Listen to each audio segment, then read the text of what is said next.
Chapter 701. Who? The abyssal mammoth raised its tusk into the air and let out a ferocious cry, much like the way a trumpet would sound. Simultaneously, its body raised up on its two legs, exposing its fluffy underbelly in the process. Its legs smashed down against the ground when coming down. Rumble, rumble. The cave began to shake as a result of the mammoth's violent movements. The color of the mammoth's eyes shifted to an ominous crimson hue. Not good, it's agitated. The cave will collapse at this rate. Confronted with an unexpected circumstance, the demons began to panic a little. However, the panic did not last too long. After all, they were all seasoned veterans. It did not take long before the order was restored, and immediately after, every demon began forming formations and barking orders at each other. Aim for the underbelly. That's its weak point. Make sure you don't kill it. Coming. Boom. The cave began to shake once more. The combatants on both sides, the mammoth and the demons, engaged in a struggle with one another. This is worse than I anticipated. As I turned my head to look at Amanda, I heaved a sigh of exasperation and gazed at her with a frown. It was not just her, everybody else was affected by it as well. They were getting to the point where they were a real pain to deal with. But I could not really blame them, to be honest. It was my choice to bring them along,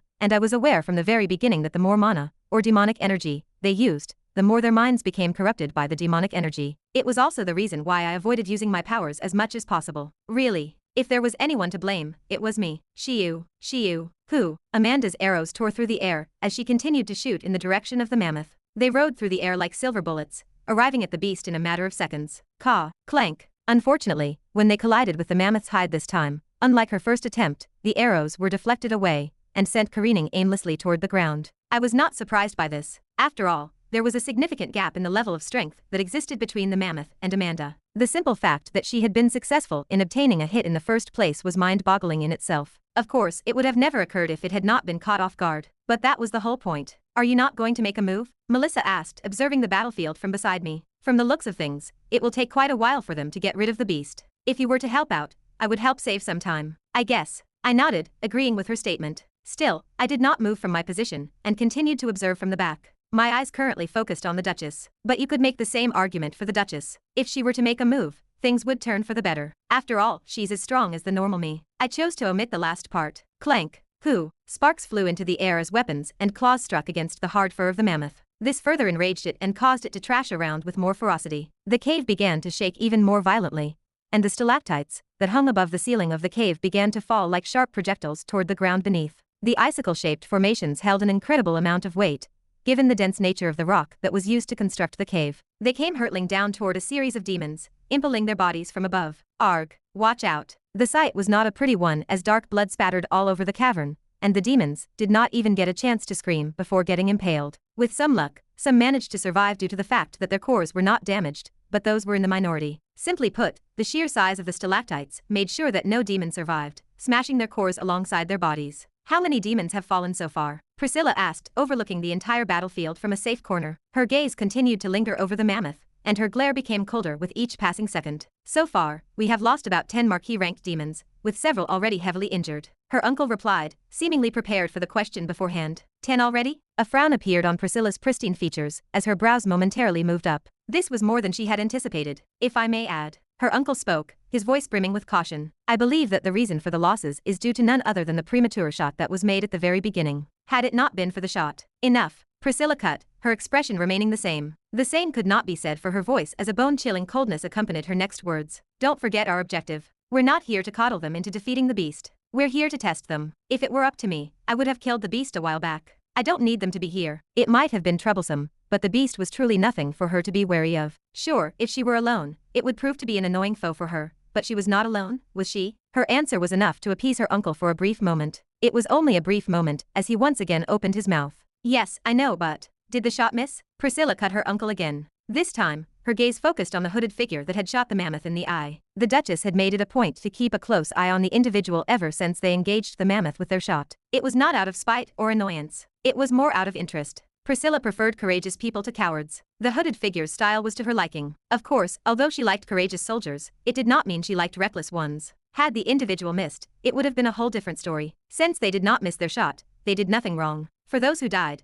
they were merely not good enough. At their level, a soldier had to adapt to any situation that was presented to them. With one eye lost, they had gained a good advantage. It was now up to them to exploit that advantage and seal the deal. Aim for its right side. At its belly. That's its weak point. It was a loud shout coming from the distance that once again caught Priscilla's attention as she slowly turned her head. Another hooded figure? It came as a surprise to her when she noticed that the person who had yelled was donning a black hood, the same kind of hood as the one that belonged to the person who had fired the first shot. It was obvious that the voice belonged to a woman based on how clear it was. The instructions that she was giving seemed to be directed toward another hooded figure, who had managed to get on the right side of the beast in some miraculous way. Attack its right side, you fuckwit. That's where the mammoth's blind side is. Her words were rather harsh too. Priscilla watched as the figure leisurely approached the beast, walked up to it, and then made its way underneath it in the most relaxed way possible. Perhaps it was due to the chaos, or the figure's skills, or perhaps both, but much to her surprise, he stood right beneath the mammoth's belly and with a straightforward, but magnificent thrust of their dagger, they slashed directly at the beast's belly,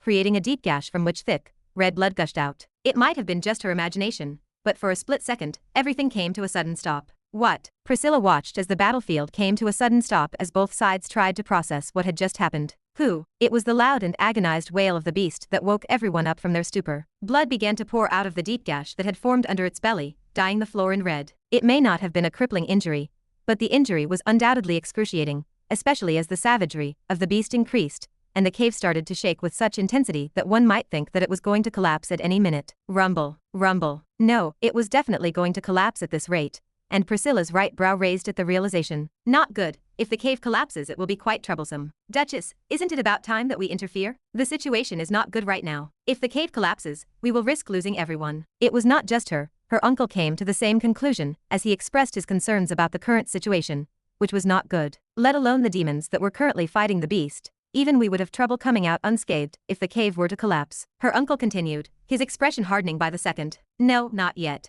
Priscilla shook her head, remaining in the same spot she was in. Her gaze, however, was currently drawn toward a specific area. She looked toward a specific hooded group, or, to be precise, an individual. For some strange reason, Priscilla felt something weird about him. She could not quite explain it, but it made her spine tingle. At the moment, she could not care less about the situation around her, as her gaze was firmly stuck in the hooded figure's direction. I cannot sense anything. The more her gaze lingered in their direction, the more she was surprised to realize that she could not sense anything from them. It baffled her. She could count on one hand the people that could hide their presence from her. Typically, and in most cases, it was because whoever she was observing had some great skill that made it hard to see how much demonic energy was entering their bodies. However, in some other cases, rare cases, it was because of another reason. An obvious, yet undesirable one. It cannot be that, can it?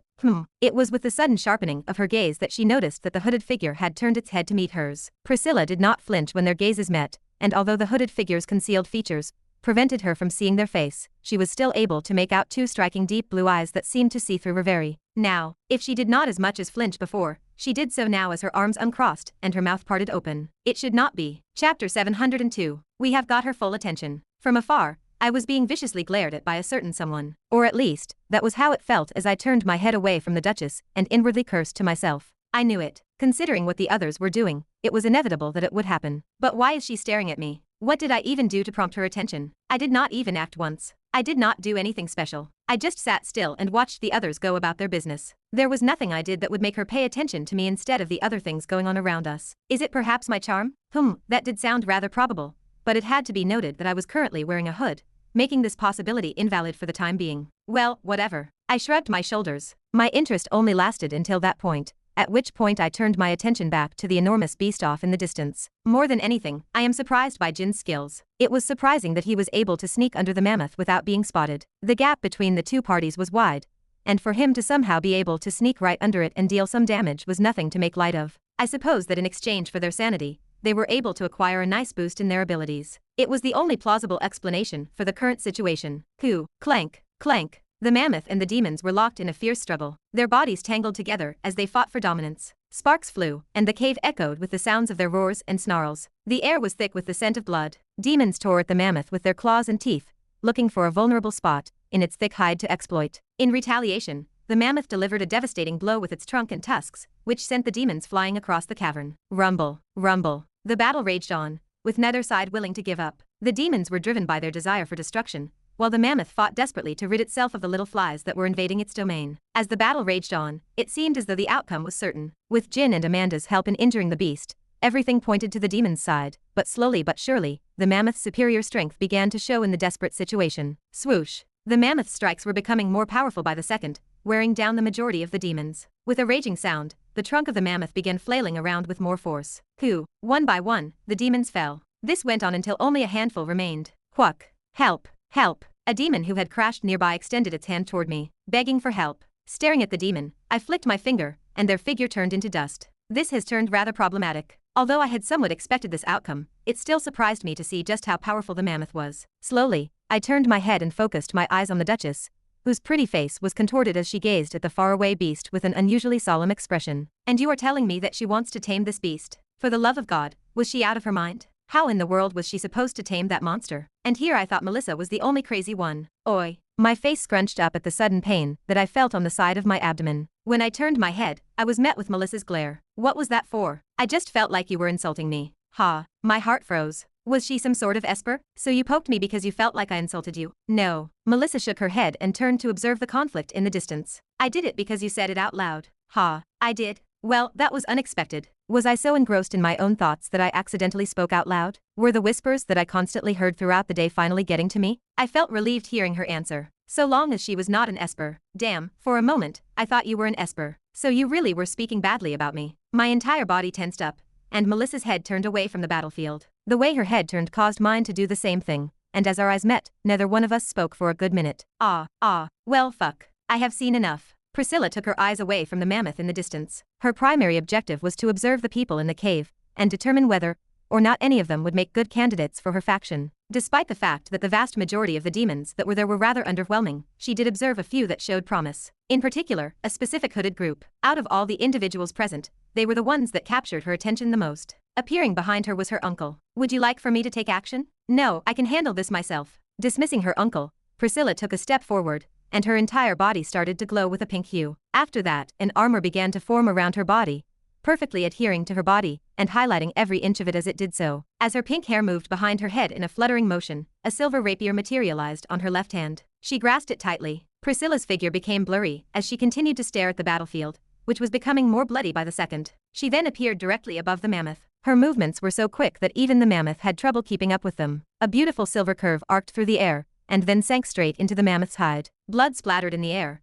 and the mammoth let out an anguished wail. A woo, rumble, rumble. The trashing intensified, and the cave shook even more violently. As several stalactites fell from above and collided with the demons below, more demons died. It was unnecessary to describe the resulting damage. No. Help, help. The mammoth paid no attention to the events taking place around it. Instead, it was completely fixated on Priscilla, who was looking down at it from above. Her red eyes were emotionless and unmoving. As they stood face to face, neither of the two behemoths made a sound. Quietly, the two observed one another. The only sound that could be heard was the agonized cries of the demons. Then, as if in sync with each other, the mammoth raised both of its tusks in the air, and Priscilla's figure blurred. Clank! She materialized immediately next to the mammoth and thrust a rapier in its direction, targeting the eyes of the beast with pinpoint accuracy. Her actions were lightning fast and coldly calculated, directing one's attack squarely at an area that had already been damaged. As long as her rapier smashed through the eye, the fight would effectively be over. Of course, things were not as simple as thrusting into the beast's eye. It was not a Duke-ranked beast for no reason. At the precise moment when Priscilla's rapier was about to make contact with one of the beast's eyes, the animal suddenly thrust its tusks in Priscilla's direction with a swift movement of its neck. The action took place at such a breakneck speed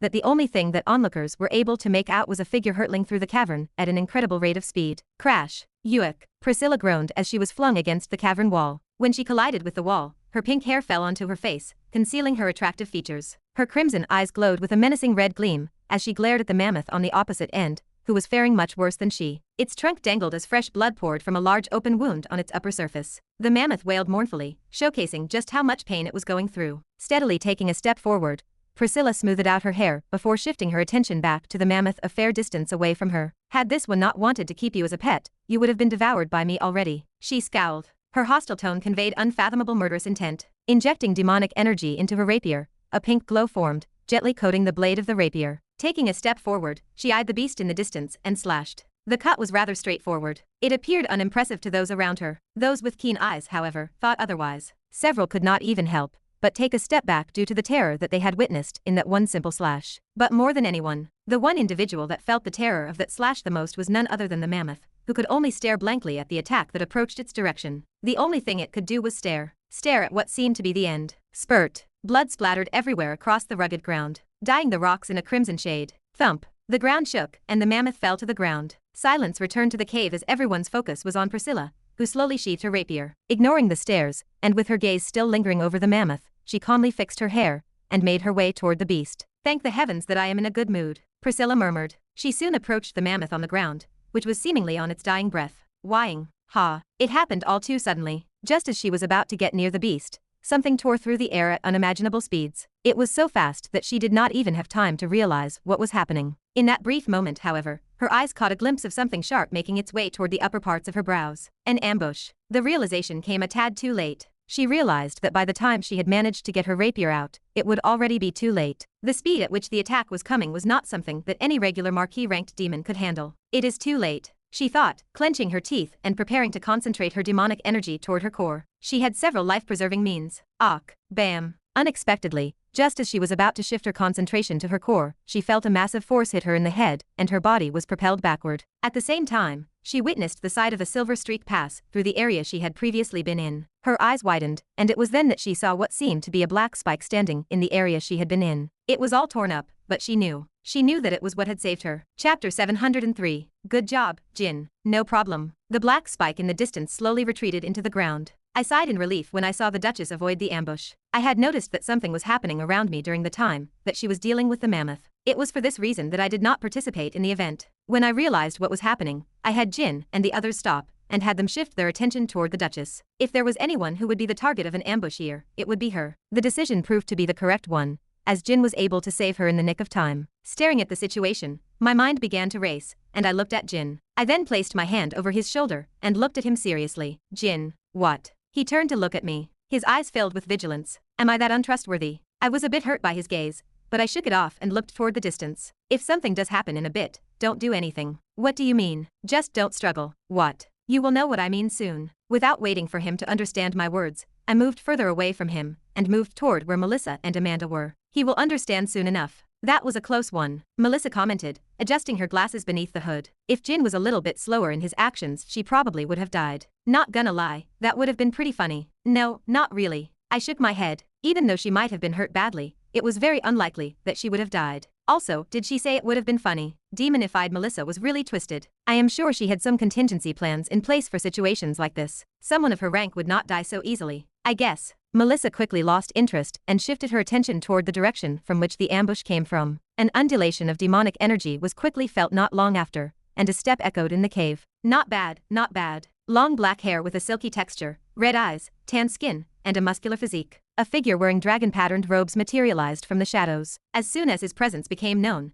the cave's atmosphere became extremely gloomy. It was not long before two more figures appeared behind him. Both wore heavy armor and carried an extremely overbearing aura. So it was you, Akan. The entire cavern could hear Priscilla's voice. Pink hair fluttering behind her, she glared at the demons, while standing with her rapier unsheathed. You actually tried to ambush me. Are you out of your mind? My. There was no visible change in the man's facial expression as he calmly advanced. The two demons following him in silence were like shadows, quietly following along without making a single sound. His lips curled as he cast a circumspect look at the cave. You know damn well that I cannot kill you. What is the point of getting so worked up? Bullshit. How crude. The demon's face was contemptuous. His gaze swept over the remaining individuals in the cave, including myself and the others. He then continued. Watch your words. Someone of your stature should not be mingling and playing around with these rats. You are far better than this. Doesn't he just remind you of the old Jin? Melissa massaged her face while casting a distant glance at Jin. When I looked at her, I opened my mouth but was unable to speak. It hurt, but I found myself agreeing with her. I think Jin is a little less annoying. You are one to speak. You did not have him pester you every day in the beginning. Ah, right.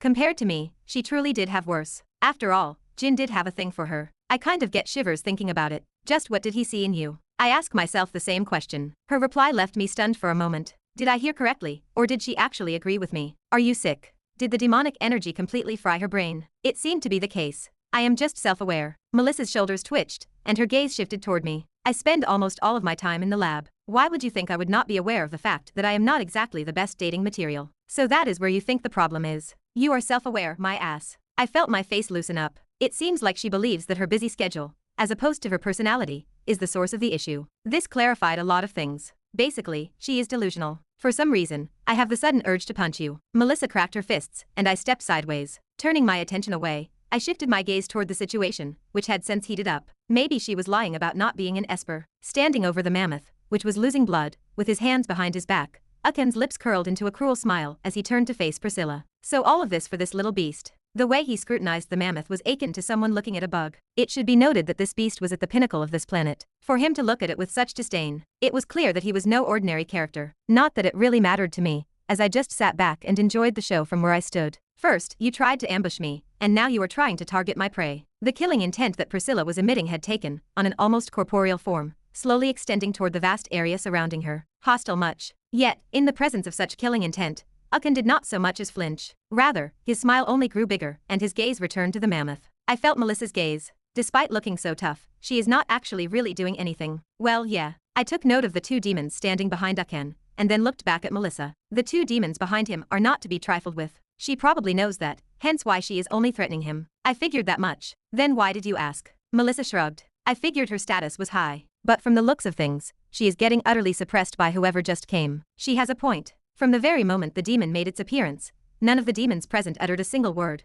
while all Priscilla could do was utter empty threats. It was clear that whoever the demon was, he was not someone to be trifled with. Come now, Priscilla. I am not here to make enemies. Rather, I am here to help you. Help me. Priscilla's face distorted. Clearly, she did not believe in whatever he was saying. What nonsense. Spurt. It all happened within the span of a couple of seconds. With a single swipe of his hand, blood spurted all over the cave, and the mammoth's head sagged toward the ground. Priscilla's face froze, and the entire cave became silent. You. A muffled growl quickly shattered the silence. It came from Priscilla, whose hair was now swaying in the air, and her aura flared up dangerously. It quickly became abundantly clear to everyone present that her sanity was on the verge of breaking. Just like Ren assumed, Priscilla's reasoning was indeed on the verge of snapping at the moment. She had never in her life felt so humiliated. Moreover, in front of the individuals she was attempting to recruit, Duke Aken. Several demons trembled in response to her voice as they sensed the malice contained in those two words. Naturally, this did not apply to Duke Aken, who greeted it with the same relaxed smile from the moment he arrived. What is wrong? Why do you seem so angry? Priscilla's teeth clenched even more tightly, and her eyes darted toward the two guards that were standing behind him. If only.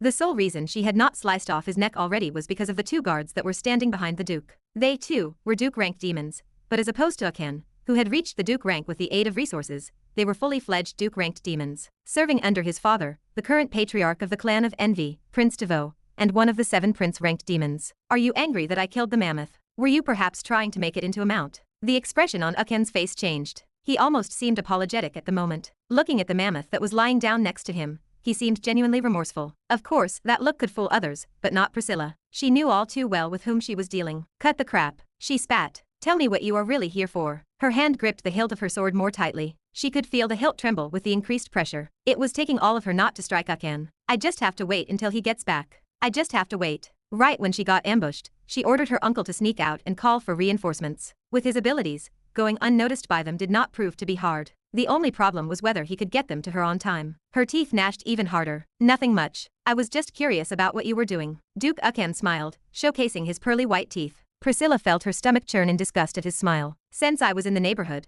I also decided to help. I heard the abyssal mammoth's gallbladder makes for a great poisonous substance. Since you seem to be struggling, I decided to help you out. An obvious lie. While it was true that the abyssal mammoth's gallbladder served as a great poison, the fact that she had publicized her expedition made it impossible for her to use the poison. If anyone was poisoned by it, she would be held entirely responsible. Furthermore, it was an easily detectable poison. Other than covering up killings, it was useless. Here, take it. When Aken swiped at the mammoth's stomach, a large incision appeared, and he reached into it. Then, after removing the gallbladder, he tossed it toward Priscilla while laughing. Twalk. The bladder fell right beside her. A few more minutes. A few more minutes. It took Priscilla everything she had at the time to refrain from lashing out at him. She could sense that her line of reasoning was weakening by the second. The people around her also noticed this as they distanced themselves from her, scared of the possible aftermath of her actions. Now that is done. Satisfied, Duke Aken turned his head, and his eyes locked onto a figure. With the same grin on his face, he extended his hand toward a hooded figure, and they flew into his grasp. Yuck. The hooded figure let out a painful groan as his neck was grasped by his thin fingers. Duke Aken's voice grew menacing as he regarded the hooded figure intently. Now then, how should I deal with this little pest? You should know the consequences of kicking a noble, right? Chapter 704. Duke Aken licked his lips as he grasped the hooded figure by the throat. Raising his hand,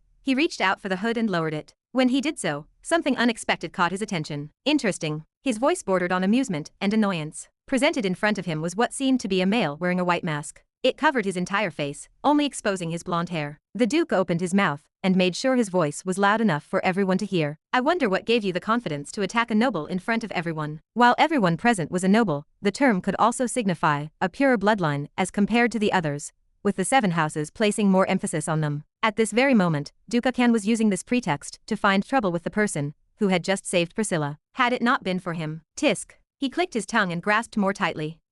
What are you doing? Priscilla was unable to maintain her silence at this very moment. She did not know the hooded figure, but he had indeed saved her life moments earlier. She was not the type to repay a debt with ungratefulness. Let him go. She took a step forward. This time, her words were not empty threats, and she was truly determined to take action. While she may not have died, he had indeed saved her a lot of trouble. If she did not save him, she would look like someone who did not care about those on her side. Duke Khan looked at her. What is this? I am sure he hit you. Why are you defending him? Does your pride only amount to this much? It does. She smiled, and her eyes turned hazy. I am from the Sloth clan. What do I need pride for? Ha. The Duke lightly laughed at her words. You set a very bad example, Duchess. As he tightened his hold on the individual wearing the mask, ruthlessness began to spread across his eyes at that very instant. He was prepared to break his neck. Priscilla's face quickly changed when she noticed this, and her figure blurred. Don't you dare. Sorry, but, grip. The Duke was about to clench his fist when he was suddenly grabbed by the wrist by an unseen hand. Let's settle this peacefully. A calm voice sounded not long after. At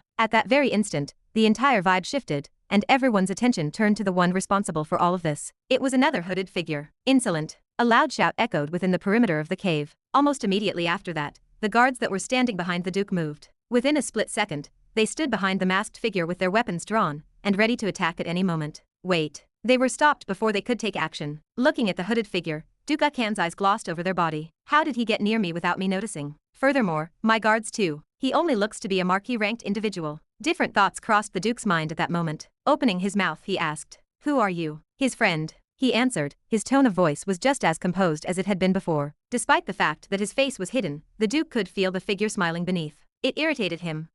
When he was about to say something, the guards in front of him began to twitch, and the Duke in front of him raised his head. Staring into the distance, all trace of expression vanished from his face, and he quickly let go of his grip. The 2 bodyguards quickly appeared behind him, and the Duke cast a wary glance toward the entrance of the cave before turning his attention back to the hooded man and snatching his hand away from his grip. Ha ha ha. With a low-sounding thump, the masked man fell to the ground and heavily gasped for air. You are really lucky. The Duke disappeared without elaborating any further, but everyone who had heard his words clearly understood what they meant. This was especially true for Priscilla, who had a deep understanding of his character. She cast a glance into the distance and sighed in relief. Fortunately, the reinforcements arrived on time. She could not dare guess what would have happened had they arrived a tad bit later. Fixing her hair, she stared at the hooded duo before walking up toward the one that had appeared before the Duke. He seemed to be the leader. Arriving before him, she stopped and said, Let's have a talk. On an enormous tract of land covered in vegetation, 3 figures appeared. It was none other than Duke Khan himself, accompanied by 2 of his bodyguards. The Duke's expression remained unfazed as he touched down on the plush grass. There was no sign of emotion on his face, and it appeared as though he was deep in his own thoughts. He appeared harmless, but the guards behind him shuddered at the sight. He eventually brought himself back under control by taking a few deep breaths. After that, he smiled as he faced his 2 guards. You 2 know what to do, right? It was a simple question, but the 2 guards immediately understood what he meant. They quickly nodded their heads. Find everything you can about the people in the cave and kill them if you can. Leave their bodies exposed, and do not bother covering them up. Let the world understand what it means to ally with the wrong people. He paused, and his eyes flickered with a dangerous light. For those that you cannot deal with, send me a report. I will personally get rid of them myself. If there is a time to act, it is now, especially since the patriarchs are away dealing with the world decree matters. He raised his head and looked at the 2 guards. A dangerous and oppressive aura erupted from his body. Cocking his head, he smiled. Understood. The 2 nodded without saying a word and disappeared from the spot. His gaze lingered over the spot where the 2 guards vanished before shifting to the distance, in the direction of the cave where he just came from. Opening his mouth, his voice sounded especially chilling. For the House of Envy, all variables need to be eliminated. My head feels like a cloud. It is like it is floating, yet at the same time sinking. I cannot really explain it. The past few years have numbed me completely. Sometimes, I hear voices. In my sleep, when I eat, when I walk, when I think. It goes on and on and on. Not sure when was the last time that I slept properly. I want to be normal again. Sorry for my tardiness, I had to deliver a letter. You do not mind, do you? No, have some tea. A demon dressed in butler attire stood behind me as an emerald green substance poured into a teacup that was in front of me. Closely examining it, I determined that it was safe for consumption. Shifting my attention away from the cup, I looked ahead to where the Duchess sat. In her hand was the same cup of tea, and she took a small sip. I would like to finally thank you for what happened today. She started. The butler next to me removed the teapot from the table and performed a single bow before departing. As I looked at her, I reached for the cup of tea and took a sip from it. My tongue was flooded with a wave of bitterness, and the sensation almost caused my face to change. But I did not let it show on the surface. I knew my manners. I set the teacup down. It is nothing worth mentioning. Following the events of the cave, my group was graciously escorted to the Duchess's mansion. At that moment, everyone was standing behind me. For some strange reason, they did not bother sitting. The Duchess sat her teacup down. It may be nothing worth mentioning to you, but you still saved my life. I would like to express my gratitude at the very least. Oh, in what way? I caressed my chin and pretended to fall in deep thought. I am a bit low on money. I cast a glance in her direction from the corner of my eye. Making money was the primary objective right from the start, so I did not waste any time and simply told her what I wanted. A bit shameless, but I did not care. Pretty straightforward, aren't you? I indeed am. I smiled. She probably did not see it, as the hood still covered my features. How much do you want? How much can you give me? 20 jor. Is your life only worth that much? 50. 100. I raised the cup and brought it to my lips. I did not take a sip. I was just pretending to. It tasted horrible, but I had to look at the part. The Duchess's brows furrowed for a moment. Eventually, she nodded her head. All right, I can do that. Her words brought a smile to my face. Would you look at that? My money problem is now solved. Great. I stood up and rubbed my hands. All right then. Since we have solved the compensation problem, I think I would like to go back and have a rest.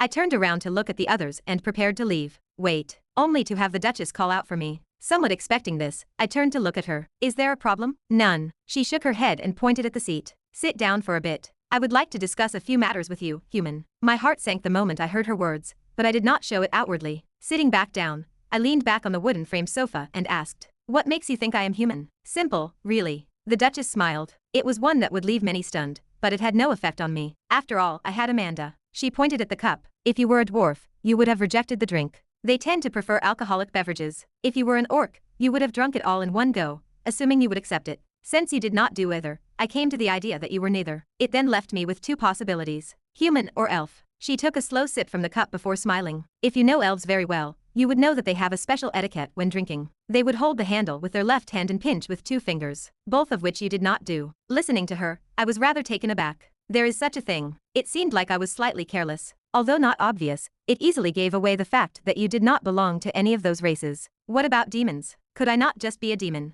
Priscilla smiled again. If you were a demon, your bloodline would have been purer. We can easily tell if someone is contracted. It was never an option, to begin with. I see. I thoughtfully nodded my head. Her words made sense. Sort of. How troublesome. I sighed to myself and looked at her. All right then, let's just say that you are right, and I am a human. What about it? You do not know. The Duchess looked at me with an odd look, and I started to have a bad feeling. Know what? I asked, my eyes squinting. Was there some sort of unexpected development I was unaware of or something? It looks like you really do not know. The Duchess shook her head, and my brows furrowed. Before I could say anything else, she spoke. Recently, there has been a decree sent down by His Majesty. If we were to come into contact with any human, we are to report the issue immediately. Prolonging her last few words, her eyes glossed over me, seemingly awaiting my response. Closing my eyes for a moment, I almost laughed. So that is what you were thinking about. Extending my hand, black scales flickered in and out of existence over my arms. Taking a deep breath, I let go of everything. The seals that were within my body, the demonic energy that was coursing through my body, and the power I had concealed for a long time. It was a power that was well beyond what I held during my fight back in Imra. Like a volcano, everything erupted at once, and the world around me lost its color. I stared at the Duchess, whose expression was rapidly changing, and I opened my mouth. There seems to be a misunderstanding. Chapter 705. The room's atmosphere became oppressive, suffocating all those within. The butler on the side, and another demon present in the room brandished their weapons, and pointed them toward the human seated opposite the Duchess. Under the pressure that surrounded them, perspiration began to form on the sides of their faces. This was despite the fact that they were all within the Duke realm. Priscilla wasn't in a much better state, and her eyes shook under the tremendous pressure. Prince, rank, how is this possible? There was an undisguised shock in her voice. Never did she imagine that the hooded figure would turn out to be a prince-ranked entity. An entity that stood at the very peak of existence. No, although it is close to prince rank, it is still just a little bit off. It was still far superior to her strength. A bone-chilling voice echoed throughout the room, as his mouth parted open. Your misunderstanding started from the very moment you thought I cared about such matters. Hearing the voice, shivers ran down her back. The gaze with which he looked at her made her feel insignificant. Just a couple of words from him, and everything changed. Originally, she was planning on using the information to have him join her side. In her eyes, he was an existence that she could make use of. Plus, since they had already settled their debt, they owed each other nothing. It was a pity that she had kicked an iron plate. He wasn't someone who could be controlled. Priscilla came to understand this the hard way. She took a deep breath while gripping the armrest of her chair tightly. By the second breath, her gaze became calm again, and she met his eyes. All right then, let me hear what you're here for. She accepted the situation rather quickly. She didn't have much of a choice. With her grandfather not present due to the matters regarding the world decree, she had no way to get out of the situation. She would gain nothing from fighting against them. Good. It looks like you're easy to talk to. The human smiled. The tension that had been suffocating the room dissipated almost as rapidly as it had arisen, and as soon as it did, she experienced an immediate sense of relief. He then crossed his legs. I won't waste much of your time. I want to cooperate with you. Cooperate? Yes, cooperate. He put further emphasis on the word cooperate, as if trying to show that he wasn't trying to take advantage of her. Tisk, let's hear this out. Of course, Priscilla didn't really put much thought into his words. She was a demon, and she naturally understood that there was no such thing as true cooperation. One side always tended to lose out, and given what had happened before, she didn't believe for 1 second that he was actually going to propose a fair deal. The cooperation is rather simple. The man grasped the edges of his hood, slowly lowering it to reveal his face. Jet black hair, deep blue eyes, and pale skin. In that moment, Priscilla finally managed to see what lay behind the hood. As expected, he's a human. Though she was already aware, it didn't take away from her shock. It was almost unheard of for a human to be this powerful. He continued, in exchange for helping you, I want you to help me. Helping me? Priscilla had to take a moment to digest his words. An odd look then spread across her face. Helping me? How exactly are you planning on helping me? While he had the strength similar to that of a prince-ranked demon, he was by no means capable of fighting against 7 other prince-ranked demons. He was strong but not strong enough. Don't worry about my means. The man smiled. It was a smile that exuded self-assurance, and for some reason that Priscilla was unable to explain, she found herself drawn to it. Somewhat. Even though she found his confidence to be rather infectious, she was not the type of person to actually fall for such nonsense. She drew her hands together in front of her and leaned forward, pressing her elbows against her thighs while keeping her hands interlocked. Let's say I believe you. What exactly do you need from me? Nectar. It was a simple word. Yet, the moment that those words escaped from his mouth, Priscilla's face underwent a subtle change. As expected. Nectar? You're not thinking of the same nectar that I'm thinking of, right? What other nectar is there? This fucking. A curse escaped her mouth, and she let slip her true personality. She leaned against the sofa, covering her face with her hand, and looked away. She probed a little bit further. How much do you need? Enough for 4 people. AOO. Priscilla had never in her entire life imagined that she would be capable of producing such a sound. However, at that precise moment, she let out a sound that was eerily reminiscent of a dog's howl. Had she been in her normal state of mind, she would have been too embarrassed to speak. But she wasn't. You might as well rob me at this point. Do you have any idea just how much you're asking for? Spit came out of her mouth at the beginning of each of her sentences, and at some point, she had stood up from her seat. I'd have understood if it was for 1 person, but 3 more people. Just fucking rob me already. Nectar, or, to be more precise, world nectar, was something that was almost as rare as the purest devil fruit that could be harvested from the world tree. Even though it didn't have the same effects as the devil fruit, it still had the amazing ability to make one's mind clear. It didn't sound like much, but such material was extremely valuable to demons, whose actions were always influenced by their impulses. The man slowly closed his eyes, oblivious to Priscilla's yelling in the room. He didn't finally open them up again until 5 minutes had passed and Priscilla had finally calmed down. Are you done? He inquired, his tone a little flat. Priscilla frowned, but upon opening her mouth, she closed it back again and sat down. She was indeed done. Good. A smile formed on the man's face. His smile made Priscilla feel mildly irritated, but she somehow managed to suppress her inner feelings. He continued, while I do know the importance of the nectar, I'm also very well aware of how much the upcoming batch of devil fruits are worth. Their eyes met, and Priscilla felt her breath stop for a moment. I'll provide you the opportunity to be 1 step above the rest, and in exchange, you give me some nectar. What part of the deal doesn't sound unfair? That but what? But, Priscilla found herself unable to refute. Muttering another but her mouth promptly shut, and her back sank into the sofa. If his words are true, then it might really be worth a shot. The world nectar was indeed rare, but it wasn't as though she didn't have it. In fact, she had more than enough to appease him. It was just that she was rather afraid of what her grandfather might do if he were to learn of her actions. He won't kill me, will he? Maybe it was best if she found a way to protect her core, in case something happened. Another problem was whether he had the capability of achieving what he had promised to do. What if he failed and the others learned of her plot? A risk. It is unquestionable that she would take a significant risk if she were to accept the terms, one in which she was unsure whether or not the risk was worth it. But did she even have a choice, to begin with? She raised her head and stared deeply into his eyes. When their eyes met, the thing that surprised her the most was that she did not observe any change in his eyes from the beginning to the end of their deal. He was calm, strangely calm. Was it confidence? Or was he just pretending to be confident? What is it? He asked. How can you guarantee me that you're not going to screw me over? Hey, as if already expecting the answer. A hazy smile formed on the man's face. Then, with a flick of his finger, a scroll appeared in his hand, which he unfurled slowly before passing on to her. Here, take it. A mana contract. Priscilla's face suddenly took on a very obvious frowning expression. Instantaneously, she recognized what he was holding, and without giving it much thought, she took it from him and began to read it. She first read the entire contract, which took her about 10 minutes, and then she read it again, which took her about 20 more minutes. Given her attention to detail, it was essential that she read it more than once. Upon the signing of this contract, the two parties will swear not to betray each other. She slowly started to recite the contents of the contract. From the moment the contract is signed, both parties will disclose how many entities are aware of the existence of the contract and the other party. She was well aware of how unreliable MANA contracts were. A loophole could have been created with nothing more complicated than some simple wording changes. Because this was such an important transaction, she had to be extremely careful, as the slightest mistake could have disastrous consequences. From the moment the contract is signed,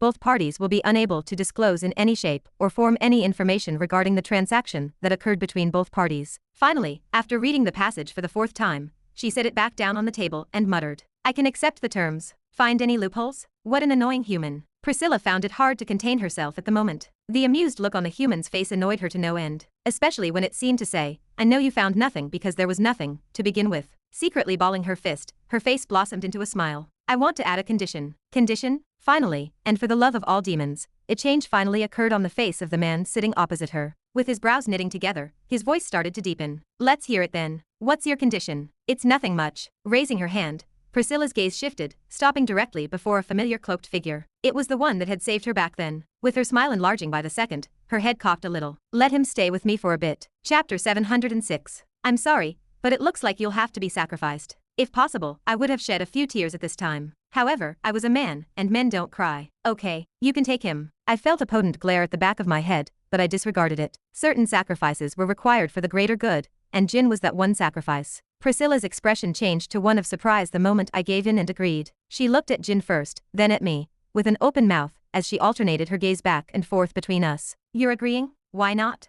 What's with you?" She displayed a surprisingly wide range of expressions today, especially for a demon of her stature. The poise that she displayed in the very beginning had long since vanished, and what I saw in front of me was nothing more than a misguided child. Come to think of it, if you push your buttons correctly, Angelica isn't that much different. We're all demons like this? I'm fine with giving him to you. Of course, I won't be fine with it if you're planning on doing something bad to him. Her objective was not hard to discern at all. She most likely was dissatisfied with the MANA contract, and as a result, she wanted to keep Jin close to her in order to maintain some degree of leverage for herself. When viewed from her perspective, her choice was one that was entirely rational. Although the MANA contract was a good way to establish a certain level of trust, it was never a bad idea to have additional leverage. Plus, I actually wanted Jin to stay behind as well. Just like she wanted to monitor us, I also wanted to monitor her. It went both ways. "You are one strange human." A smile blossomed on my face. It was rather twisted, but it still counted as one. "I'll take that as a compliment. For now, just as agreed, I will give you a small portion of what is promised to you." The Duchess handed me a miniature-sized wooden box. The container wasn't particularly large. It was roughly the size of a notebook,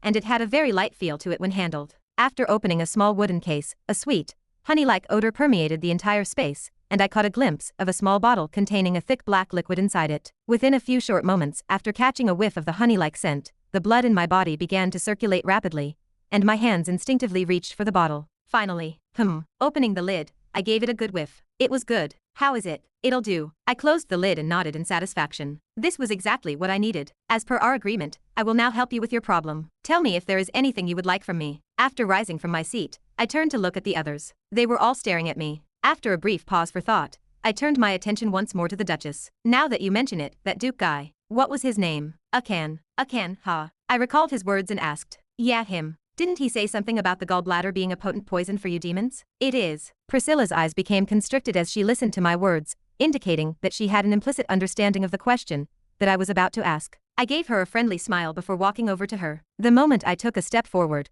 her expression changed, and the two guards who were standing behind her tensed up. "Don't worry, I mean no harm. Let me just." I reached out with my hand. "Touch your head." Within the confines of an elegantly decorated room, a soothing melody lingered in the air. Duke Akan maintained his poise as he sipped from a murky black drink, while seated in the center on a chair covered in gold plating. Reporting. Two silhouettes materialized at his back. The Duke continued to enjoy the drink without so much as casting a glance in their direction. It seemed to be to his taste. As requested, we've eliminated most of the requested targets. The only ones we were unable to deal with were the ones that saved the Duchess. With regards to their backgrounds, aside from the fact that they've been in the city for a little over a day now, not much is known about them. One guard paused, and the other guard continued. "One of the four appears to be a long-range fighter, while the other appears to be a close-range fighter who specializes in speed and the arts of the dagger. Regarding the other two, we weren't able to gather much. They are currently residing within the Duchess's estate, and are currently under her protection. It is possible to get rid of them, but it would take a few sacrifices. We've currently stationed a couple of spies to monitor their movements. If you give the command,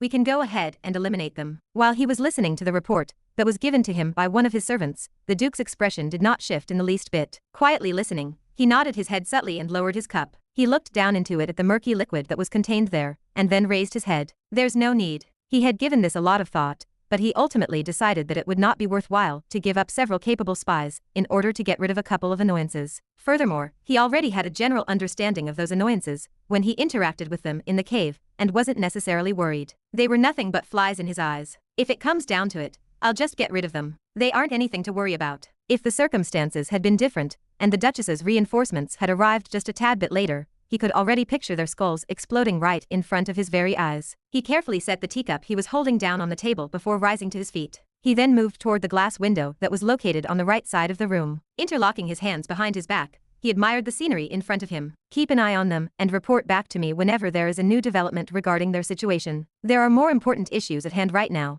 and it would be unproductive to focus our attention on a couple of bugs at this moment. He licked his lips. We'll have plenty of time for that later. I beg to disagree. A gentle whisper echoed in the room, startling the Duke. Who? The Duke was taken aback when, as soon as he turned around, the first thing he noticed was the sight of his two guards lying face down on the ground, passed out. More importantly, sitting on the seat opposite him was a familiar, cloaked figure. Do you mind? He made a fleeting gesture toward the teapot. Then, as if he were in his own home, he poured himself some liquid from a cup and brought it closer to his mouth before drinking from it. Ugh. He spat out the drink immediately after tasting it. What is this crap? There may have been a hood covering his features, but he seemed genuinely offended by the taste of the drink. Ugh. This is no worse than dirt. What is up with you demons and drinks? Do you only know how to drink dirt? Duke Ukan sat calmly opposite him on the sofa. His appearance may have initially startled him, but he soon recovered his composure. Picking up his old teacup, he placed it in his mouth. Not bad, he murmured, feeling genuinely impressed. The tea. Not only did you manage to sneak in here without me noticing, but you also managed to knock out two of my guards at the same time. You must have some exceptional stealth ability. Duke Ukan regained his composure after attributing the figure's sudden entrance and action to his extraordinary stealth-like abilities. He seems to be in the middle stages of Marquis. This was what the Duke perceived on the surface.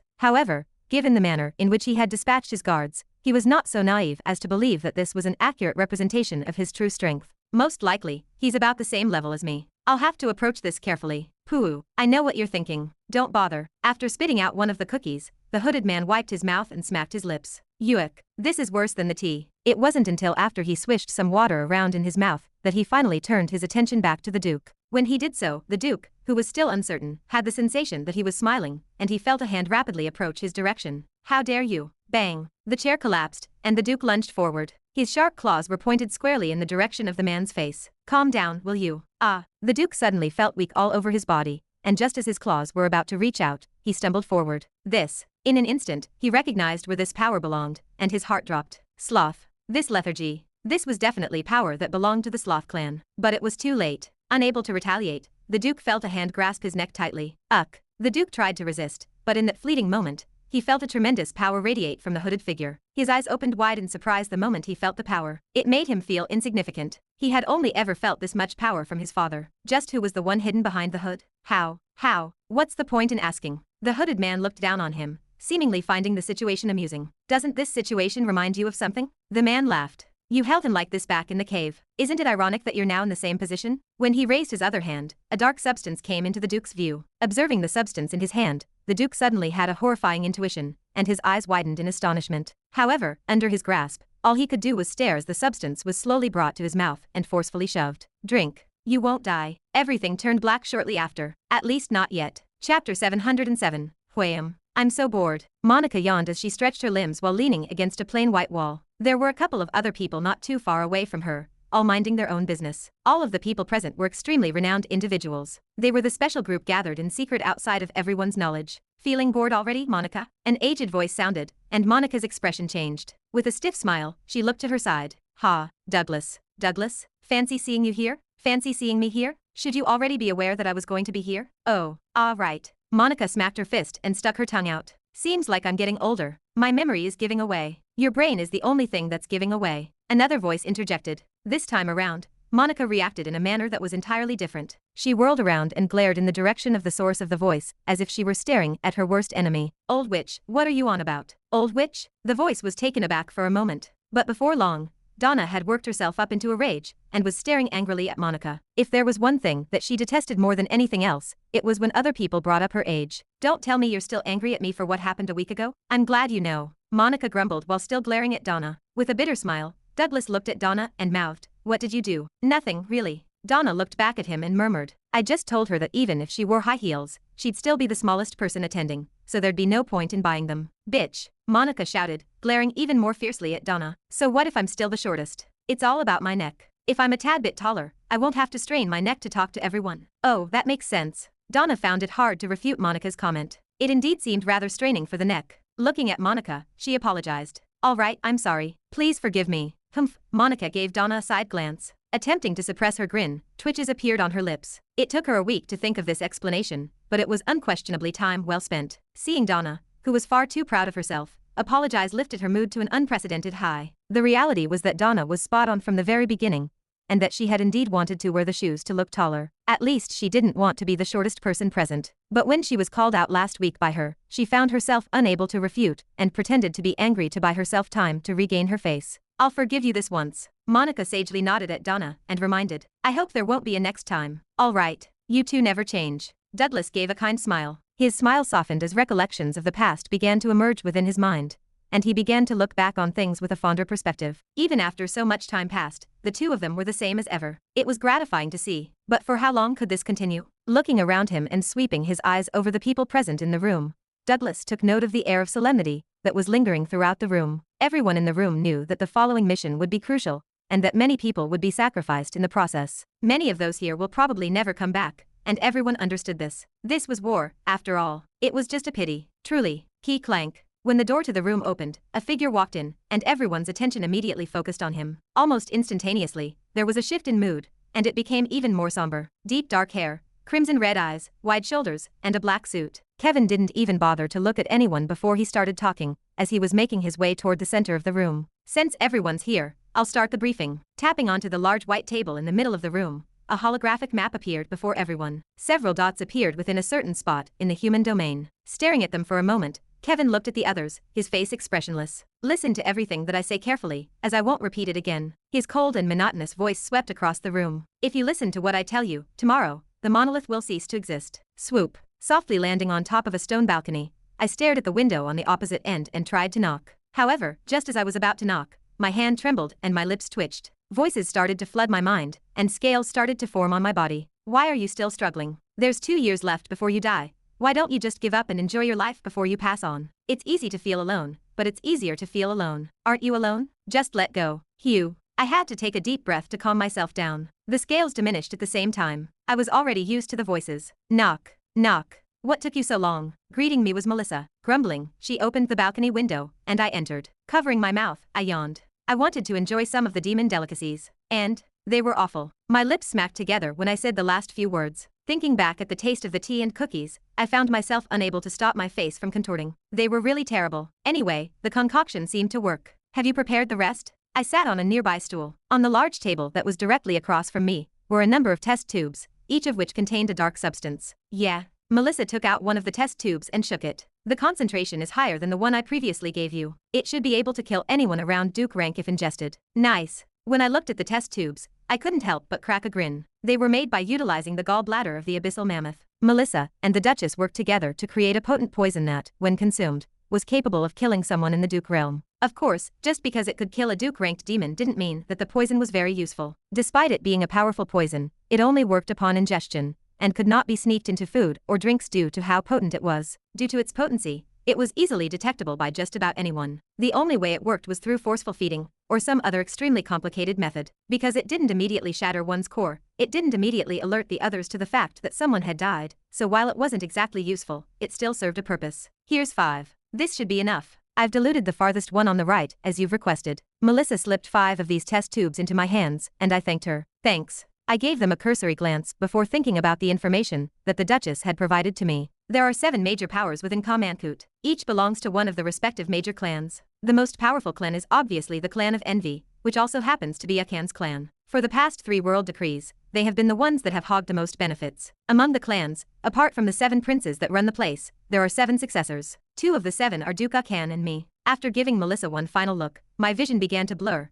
and I suddenly found myself outside of the mansion. The moment I stepped out of the mansion, my head started to throb intensely, and a groan escaped from my mouth. Hugh, ha, ha. I grasped my chest and gasped heavily for air. I was finally suffering the consequences of letting go of my seals. Ugh. I laid down on the grass and looked up. The whispers in my head were becoming stronger by the second, but I paid them no mind. The night sky was filled with stars that shone brilliantly against a backdrop of indigo. In the background, I could hear crickets chirping and leaves gently rustling in the breeze. I felt the warmth of the grass on my feet as a cool night breeze blew through the trees. The night brought a strange tranquility that I rarely encountered in my daily life back on Earth, and was a complete contrast to the voices in my head. I took a deep breath and engraved the scenery into my mind.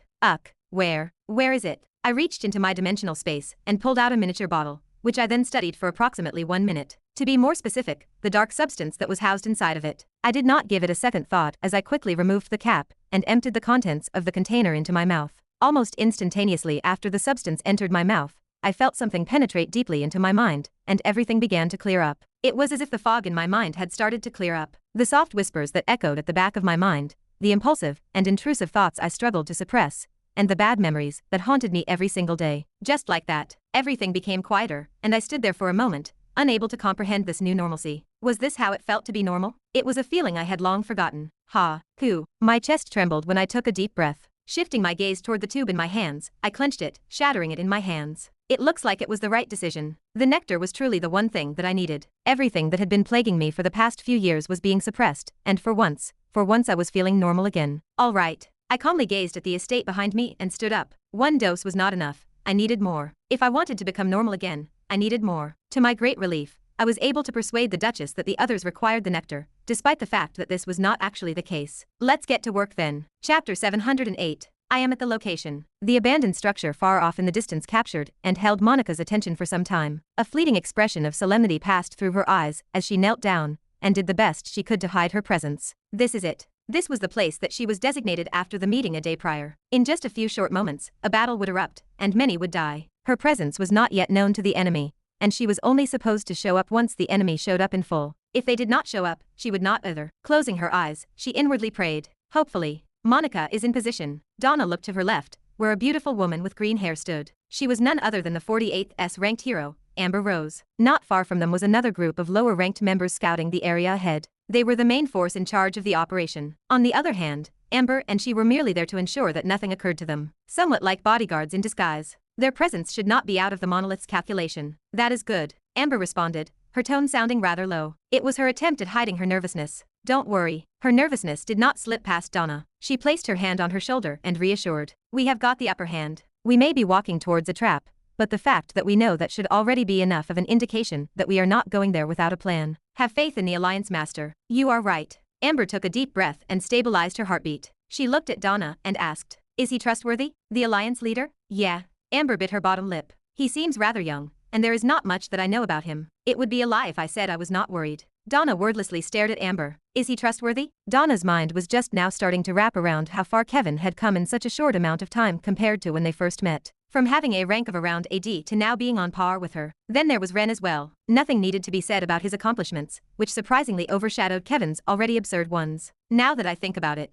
what kind of monsters did I train? Is my teaching that effective? She shuddered at the thought. Perhaps she was a way better instructor than she had expected. We are here. Amber's voice brought her out of her delusions. Raising her head, Donna's eyes focused on an enormous beacon that was deeply etched in the ground with 4 clamps by its side. An invisible beam shot out from the beacon, directly shooting into the sky and absorbing the mana around it, releasing small threads of black mana compressor, the main target of their excursion. As long as they destroyed it, their mission would be considered completed. It was just that. Scouting report. There appear to be no adversaries. It was completely deserted. There was no one in sight. I feel several presences beneath the ground. There are more than 20. Hearing Amber's murmur, Donna found her body tensing. A subtle hue spread from her amethyst-colored eyes. Can you tell their rank? No. Amber shook her head with a tense look. With thin vines secretly spreading from her fingertips, she furrowed her brows tightly. However, I can feel several threatening auras. About 7 of them to be exact. That many? The unexpected revelation left Donna completely taken aback. The monolith seemed better prepared than they had initially anticipated.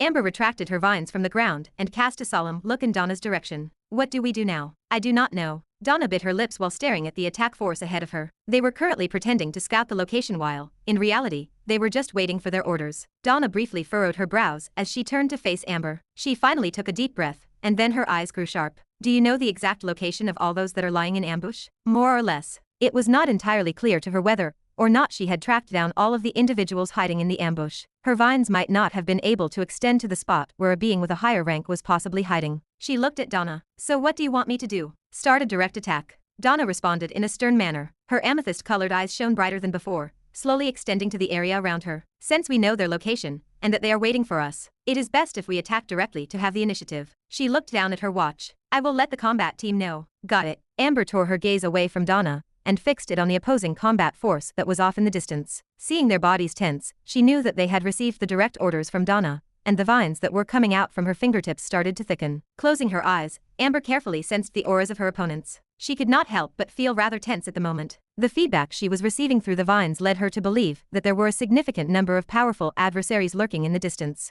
I hope I did not miss anyone. Making sure she was locked on all the auras, she looked directly at Donna. I am ready. Donna lowered her hand and fixed her gaze toward the distance. Her amethyst eyes exploded with color. Okay, get them out. You got it. Amber, obediently carrying out Donna's instructions, channeled all of her mana into the vines, which burst forth from the ground and hurled toward the targets. Rumble, rumble. The ground began to shake violently, and out of the ground came thick vines that were about the size of 3 tree trunks. The very tip of them was extremely sharp, and following their appearance, several figures emerged from the ground. We have been discovered. Engage with the enemy. They were the monolith forces. Stop. The sound of Donna's voice quietly spread across the entire battlefield, and the figures that emerged from the ground froze on the spot. Click. The ground clicked at her step, and she brushed her black hair back. As she opened her eyes wide, the world took on a purplish hue, and her voice took on an extremely alluring quality. Do me a favor and quietly die. They were just a couple of words, but the moment they spread, the eyes of many shook. A few of the weaker individuals found themselves tempted by her voice, and they brought their weapons directly toward their throats. Blood trickled down the side of their neck. Boom, boom. In the meantime, the assault force and Amber attacked with everything they got. Blood sprayed all over the ground as limbs fell to the ground. Boom. The sound of explosions reverberated throughout,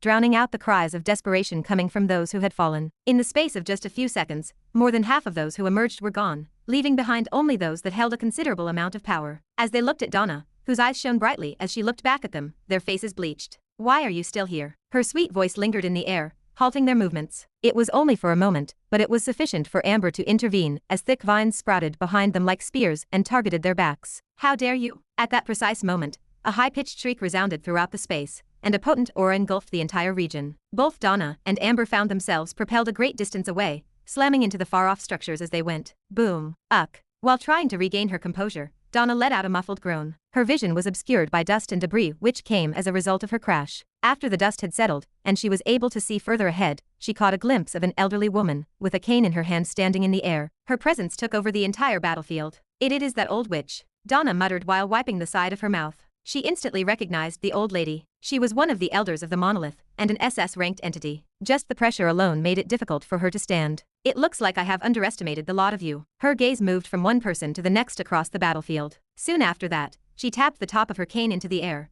and a circular ring of pressurized energy radiated outward from it, encircling the entire area. The pressure that Donna was exposed to increased dramatically, and she found herself coughing up blood. Piffed. Her chest hurt and she could no longer keep her head high up. But she did not need to. Swoosh. A whistling sound arose in the air, and a terrifying explosion reverberated in the air. Boom. Shortly after, a high-pitched voice echoed, and Donna cracked a grin, only for it to freeze shortly after. Old Witch number 2, it is about time you showed yourself. Old Witch number 2, Alliance headquarters. Ding. We have engaged with the enemy. Ding. We have engaged with the enemy. Ding. We have engaged with the enemy. Kevin fixated his gaze on his watch, which was ringing non-stop due to the overwhelming number of notifications flooding the interface. His expression did not change at the sight of the notification. He tapped onto his watch and disabled his notifications. Shortly after that, he stood up from his seat, pressing his hands against the surface of his desk as he did so. At the same time, he reached for his gray blazer and slung it over his shoulders. As he slowly clenched and unclenched his fists, he slowly extended his hand forward, and a viscous white light suddenly burst forth from his hand. As he looked at his hands, his face contorted into an expression that suggested he was struggling to make sense of something. Or maybe, come to terms with it. Almost there. After a brief shut of his eyes, his figure became hazy, and then vanished from the spot. Just a little bit more. Chapter 709. Has he always been like that? the Duchess inquired as she turned her head and faced the window of the room she was in, admiring the view outside. Sitting opposite from her was Jin. Similarly looking at the window, he inwardly sighed. Yeah. They were currently talking about Ren. He may have changed a little over the years, but thinking back at all the times he had been with him, he couldn't find a way to deny her words. Must have been tough. Tell me about it. Thankfully, the Duchess was quite hospitable, else he really would have been cursing Ren till the end of his life. He reached out for his pocket and took out a cigarette. It was a habit he picked up due to all the stress he'd been facing recently. It wasn't harmful to him anyways, so it didn't really matter. What's that? This. He lifted the cigarette. Yeah. The Duchess nodded, her eyes carrying a hint of interest. After noticing how interested the Duchess was, he lifted his index finger to light the cigarette, and then took a brief drag from it. Puff. The Duchess's gaze followed the smoke that raised in the air. It's called a cigarette, and it's something that helps me manage my stress. There's such a thing. He took another puff before handing the Duchess his pack. Want to have a go? Can I? Yeah. Go ahead. She reached out with caution. Sliding the cigarette out with the tips of her slim fingers, she brought it in close to her mouth and placed it in between her lips before taking it out. For a good minute, she examined it with wonder. What do I do now? Light the tip. He pointed at the white side. A blue flame flickered over the Duchess's finger. Alternating her gaze between Jin and the stick, she brought the finger close to the tip. Like this? Yeah. The cigarette lit, and an orange ring formed. Bring it to your mouth and inhale. Jin explained before she could ask further. Okay. Doing as Jin instructed, she brought the cigarette to her mouth and took a puff. Only that. Cough. Cough. Her entire face turned bright red, and she began coughing in an uncontrollable manner. Curses soon started to fly out from her mouth. Ha. You lied to me. Cough. Cough. She started coughing even more violently. Ha ha. Jin, who was having trouble keeping his composure, let out a muffled chuckle. He already knew that this was going to happen. The fuck are you laughing at? Only that her subsequent change in expression and her words left him speechless. Did you trick me on purpose, bastard? Is this really her? While he had seen glimpses before when she was talking with Ren, now that he was directly interacting with her, he found her new behavior to be a stark contrast from the one from before. Was she hiding her true personality? Oi, are you dead or something? Can't you fucking hear me? She looked no different than a gangster. With a twitch of his lips, Jin maintained his composure. You didn't inhale it properly. Try again, but this time try inhaling with your lungs. You better not be playing with me. She glared at him fiercely. Then, bringing the cigarette close to her mouth, she tried again. Her chest heaved up, and Jin turned his head. They were quite big. Puff. The Duchess's exhalations caused a cloud of smoke to float in the air, and Jin could very clearly hear her letting out a series of muffled coughs. Nevertheless, it was a marked improvement over the first attempt she had made. Cough. It burns a bit. She massaged her chest while staring at the cigarette. Then, bringing it to her mouth, she took another puff. She continued to draw on the cigarette in this manner for an ensuing couple of minutes, up until the point where there was nothing left. What do I do with this? She showed the butt. Jin looked at it before casting his gaze away. Throw it away. With a light flick, it disappeared out of thin air. The Duchess then extended her hand in Jin's direction. What? Jin looked at her strangely. He somewhat had an idea of what she wanted, but found himself rather taken aback when he thought about it. It couldn't be right. She didn't reply and bobbed her hand a little. Pursing his lips, Jin took out a cigarette and placed it on her hand. She glanced at it for a moment before looking back at Jin. More? Now this. He took another cigarette and placed it on her hand. This time, she didn't even bother looking at her hand before directly staring at Jin. Her gaze and expression were clear. She wanted the whole box. Opening his mouth for the first time in a long time, Jin was left speechless. Was this seriously the same girl from before? Whatever. After weighing the pros and cons, he shook his head and placed the pack in her hand, which she graciously took. Very generous of you. Motherfucker. Meet me at the Red Peak, Duke Velmount. I'd like to discuss with you about a possible partnership. Priscilla. Interesting. A demon muttered while staring at the letter in his hand. While he stood there wearing a flawless black suit and holding a clear glass that was filled with a crimson liquid, his long black hair reached the back of his attire. With his back leaning against the stone edge of the balcony, he twirled his cup. So she finally couldn't wait any longer. A smirk formed on the demon's face, seemingly already having predicted such a situation. The stunt that Duke Uken had played on her earlier in the day had already made its way to his ears, so the letter did not come as a surprise to him when he received it. Had he been in her portion, he too would have resorted to an alliance. After all, by that point, the only thing on his mind would be revenge rather than the benefits coming from the world decree. This was extremely advantageous for him as it would mean he could leverage as much as he could from Priscilla. Granted that he would help her get revenge, which was also within his interest since Duke Uken was also a major competitor. It was essentially two birds with one stone. Alright then. With a flick of his finger, the letter vanished into thin air, and he returned to his mansion. Fixing his suit, he mumbled with a smile. Let's see just how much I can squeeze from her. Master, are you sure it's not a trap? It's possible. Duke Velmount smiled at his bodyguard's question. He answered before the guard could ask any further. I've already set up several backup procedures. If something does happen, it'll reveal that I was headed to a meeting to meet with Priscilla, plus. He paused and looked at the guard. With the two of us here, what could possibly go wrong? In all of Ka Mankut, I can barely count the number of people that can deal with us without making a scene. If there really is an ambush, then the aftermath of our fight wouldn't go unnoticed. Especially since this is the Red Peak. The distance between the main city and the Red Peak wasn't all that great. It was not very wooded, and did not have any particularly large boulders or trees. It was not the kind of location one would normally choose for an ambush. You don't have to worry too much. I doubt anyone would be so bold as to make a move against us. I've also confirmed that the letter is indeed from the Duchess, so it's even more unlikely for this to be an ambush considering her personality. Priscilla was famous for her cautious personality. She tended to think a lot before acting, and practically everyone understood this about her. It was exactly because of this that Velmont was relaxed. That may be so, but I still have a bad feeling. The guard warily looked around him. For some reason, ever since they'd stepped foot onto the peak, he felt as though someone had been watching them from afar. He couldn't quite explain it, but it sent chills down his spine. You worry too much. Unfortunately, it seemed as though he was the only one feeling this way, as the Duke didn't even seem to be the least bit concerned about the situation. Being one of the few successors of their house, and a Duke-ranked demon, he deemed himself as invincible, as though nothing could hurt him. It was a dangerous train of thought. Duke, how about you let me scout ahead? The guard offered, still not feeling relieved about the current situation. He wanted to scout ahead and make sure it was just a feeling. He couldn't afford to let anything happen to Duke Velmont. He was a successor after all. You worry too much. The Duke dismissed him with a wave of his hand. Like I said, I've made the yes, so it's best if you don't repeat yourself. A voice cut the Duke off. All of a sudden, the two of them froze on the spot. Thump. Before either one of the two could even say anything, a figure materialized in front of the Duke and grasped him by the head. The Duke let out a pained cry. Quack. Let go of him. Seeing the Duke in danger, the guard quickly drew his weapon. It was a long silver sword. Raising it up, he prepared to slash it at the figure. But before he could even do that, the figure looked at him and slashed in the air with his finger. Quiet. Uck. Why is the world spinning? For some strange reason, the moment the figure swiped his hand, everything turned upside down for the guard, and he lost control of his body. Thump. Ah. It was only after he saw the ground that he realized he'd been decapitated. While he wasn't dead, he was also unable to do anything. Who are you? What do you think you're doing? He could only watch on as the Duke he was meant to protect squirmed under his firm grasp, and a white light pulsed into his head. You talk too much. That was the last thing he heard before he found his core shatter. He didn't understand when it happened, as it all happened in a flash, but within moments of his head decapitating. Something pierced his core and it shattered. Chapter 710. Thump. Done. I patted my hands while a body fell flat on the ground in front of me. Taking out one of the tubes Melissa had given me moments prior, I opened the Duke's mouth and poured the contents into his throat. Ucka. His body jerked immediately after pouring the substance into his mouth, seemingly rejecting its existence. But I didn't care and forced the contents in. His complexion gradually began to fade away,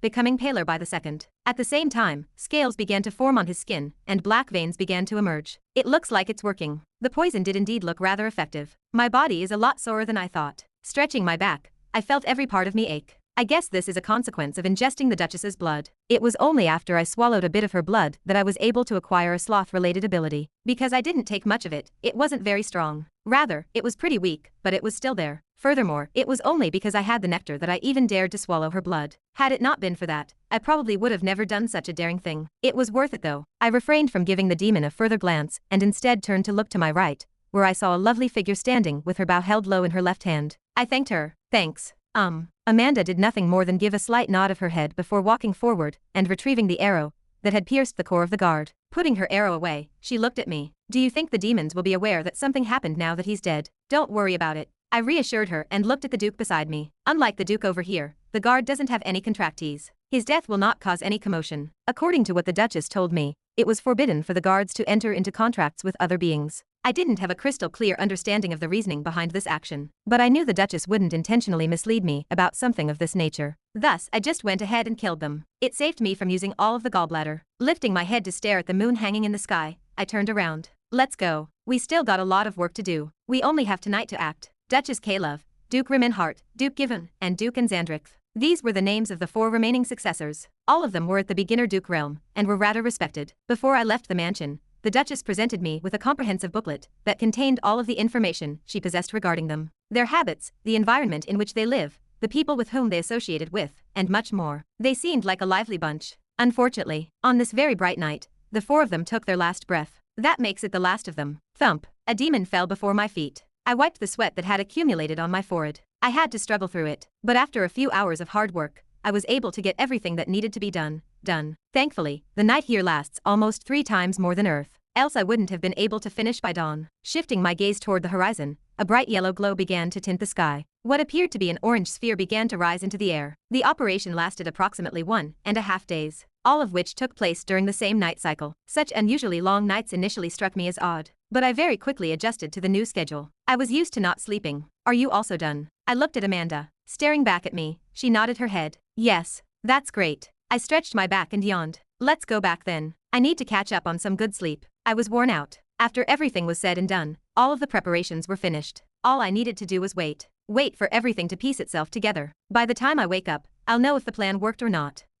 At the very moment that I was about to leave, I felt a warm and gentle grasp on my hand. After looking down, I could see a soft hand grasping mine. Raising my head a little, I found Amanda quietly staring toward the distance without making a single sound. I smiled at her actions. Let's go. I guess she could still be cute while under the influence of demonic energy. Ambush at point Z has failed. The enemy seemed prepared. Requesting backup. Ambush at point X has failed. The enemy seemed prepared. Requesting backup. Ambush at point U has failed. The enemy seemed prepared. Requesting backup. Hemlock's device was inundated with a tidal wave of notifications, all of which came in the form of an alarm signal. The continuous notifications were the only sound that rang within the confines of the now empty hall. Staring at the message, cracks formed on Hemlock's calm face. What's going on? It came as a bit of a surprise to him that the Alliance had discovered the trap that they had laid. It was something that they had meticulously prepared in order to take advantage of the ability that one of 876 companions had, the one to control animals. That wasn't what surprised him the most though. He was taken aback by the fact that they were aware, in some way, that they had elder-ranked individuals hiding close to the mana compressors. Such information wasn't something they should have been aware of. A traitor. It was the only explanation he could think of. Other than someone betraying him.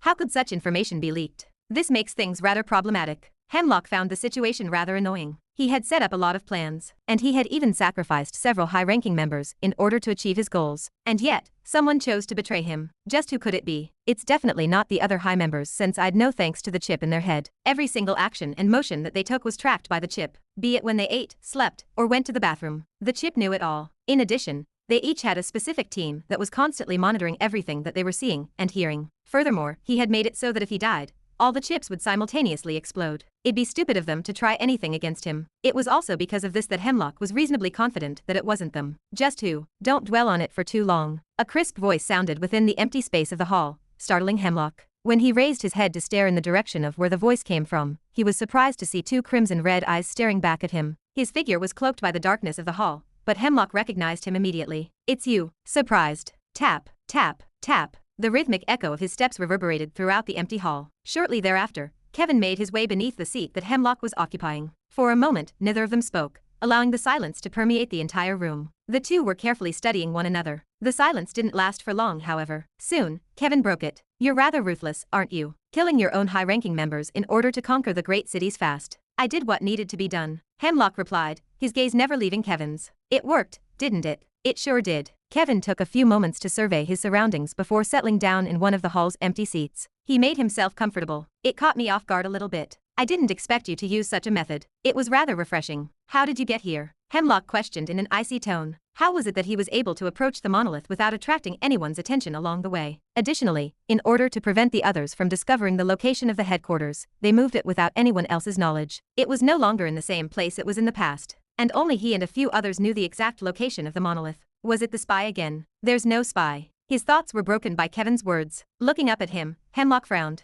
Then how did you get here? Even if you were an SSS- ranked, you'd still be noticed by the system in place. A special dome surrounded the headquarters. It would detect any movement, and it wasn't something that anyone below SSS- rank, let alone lower, could bypass. It was a technology directly given to him by the demons. Did you find a flaw with the system, or did someone let you in? Neither, he answered, prompting Hemlock's frown to deepen. Then what gave you the confidence to come here with your meager strength? Meager. Kevin looked at him oddly, pressing his hands against the armrest and slowly lifting himself up. He took a deep breath. Turbid air slowly diffused into the air. He extended his hand, and a sword materialized in it. At the same time, the world around Hemlock began to gradually lose both color and sound. After that, a suffocating pressure permeated the entirety of the hall. Cracks started to surface on the pillars that were supporting it. Hemlock's pupils drew wider as he sensed the power leaving Kevin. He followed Kevin's lead by standing up. How is this possible? The power he was feeling. Stop overthinking. Deeply staring at him, Kevin's mouth parted open. I'm at a realm that the likes of you will never be able to achieve in one lifetime. He slashed his sword, and the space collapsed. Chapter 711. Boom. Large portions of the hall collapsed inwardly,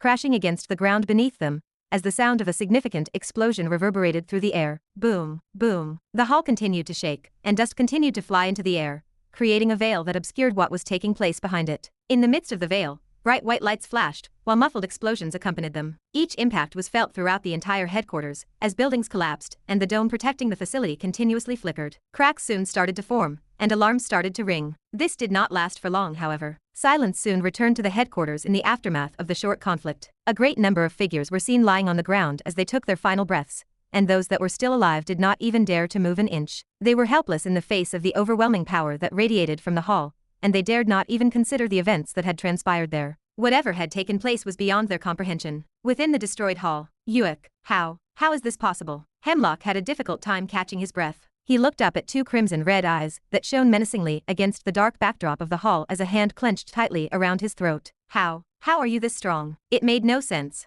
It was impossible. This cannot be real. How is this possible? He, who had just broken through SSS- rank, was supposed to be the strongest human in existence. Apart from Octavius, there should not be anyone else that could pose a threat against him, so how was this possible? It makes no sense. Of course, it does not. The mute sound of Kevin's voice gradually made its way to him. Shivers ran down Hemlock's spine as he noticed his calm gaze pause on him. He continued, "The sacrifice and pain I underwent to get to where I am is not something that the likes of you can ever hope to understand." His power was not something he had acquired over the course of a couple of decades. Far from it. It was a skill he had acquired through a million distinct regressions. Throughout the centuries, he died over and over again, endlessly, to the point where death was merely a number to him. All of it was for this one moment. Be glad you got to live as long as you did. If not because I allowed it, you would not have lived as long as you did. Had he not recovered his memories and power this late, he would have long since killed him. What he was doing now was something he should have done a while back but did not. It was the last thing that he needed to do. Kevin tightened his grip on his neck, staring deeply into Hemlock's eyes, which shook with what appeared to be fear. He still seemed to be able to get a few words out. Why are you doing this? He was not asking why he was trying to kill him. He already understood why. What he wanted to comprehend was the reason why Kevin would attempt to conceal their strength and only act now. What benefit would such action bring him? Do not worry about such a trivial matter, Kevin replied in a soft manner, further tightening his grip on his neck. Once again staring deeply into his eyes, his gaze softened for a moment. You know, your approach was not crazy. Had it been another time, maybe you would have been able to accomplish what you set out to do. Perhaps humanity would not really go into extinction like you wanted, but crack. Hemlock's body limped over Kevin's hand as the sound of bones breaking reverberated throughout the space. It directly conflicts against my interests, and for that you have to die. Just like that, the leader of the monolith, and an SSS- ranked entity, died. Thump. Kevin threw his body to the side, and as he did so, his limb trembled, and he quickly brought his hand up to cover his mouth. Piffed. Immediately, blood began to spurt over his hand as his face began to turn pale,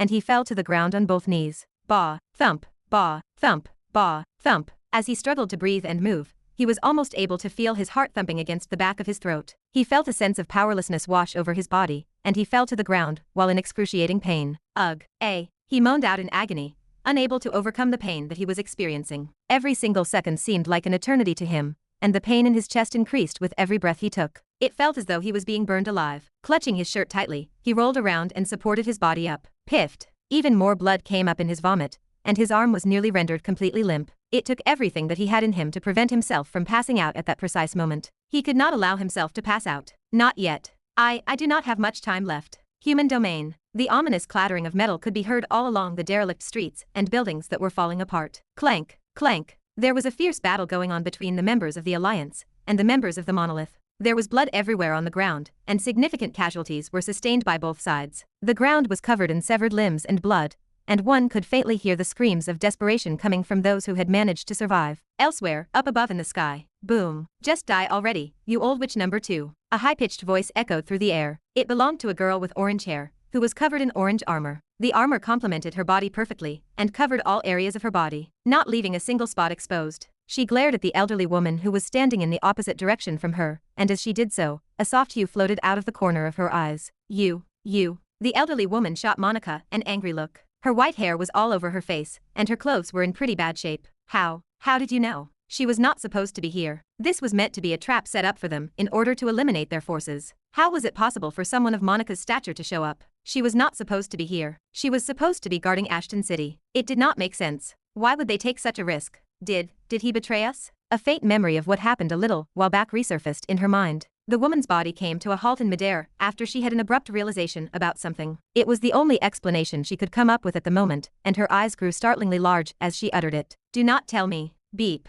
beep, beep. The woman's expression morphed dramatically as an alarming beeping sound suddenly reverberated throughout the space. Damn it, damn it, no no. She barely had time to finish what she was saying before her body began to rapidly expand and, boom. The sky was suddenly illuminated by a blinding light, which was accompanied by a deafening boom that seemed to travel in waves and shook the entire landscape. The force of the explosion was so strong that it lifted the ground from underneath it, resulting in a mushroom cloud of ash, rubble, and smoke filling the sky, which in turn made the day appear darker. Wind and heat rushed outward from the explosion site, igniting everything in its path and destroying it. A desolate landscape was left behind after the explosion as a result of the shockwave that traveled for miles after that. The explosion was followed by an eerie silence, followed by what was comparable to the cracking sound of a shell. Crack, crack. With her forward hand, the shield that surrounded Monica shattered into pieces, scattering in the air into millions of particles. Ha, ha. Her complexion was extremely pale, and her orange hair was in a tangled mess all over her head. The once orange armor that she had been wearing was now riddled with cracks, and her body swayed as it swayed through the air.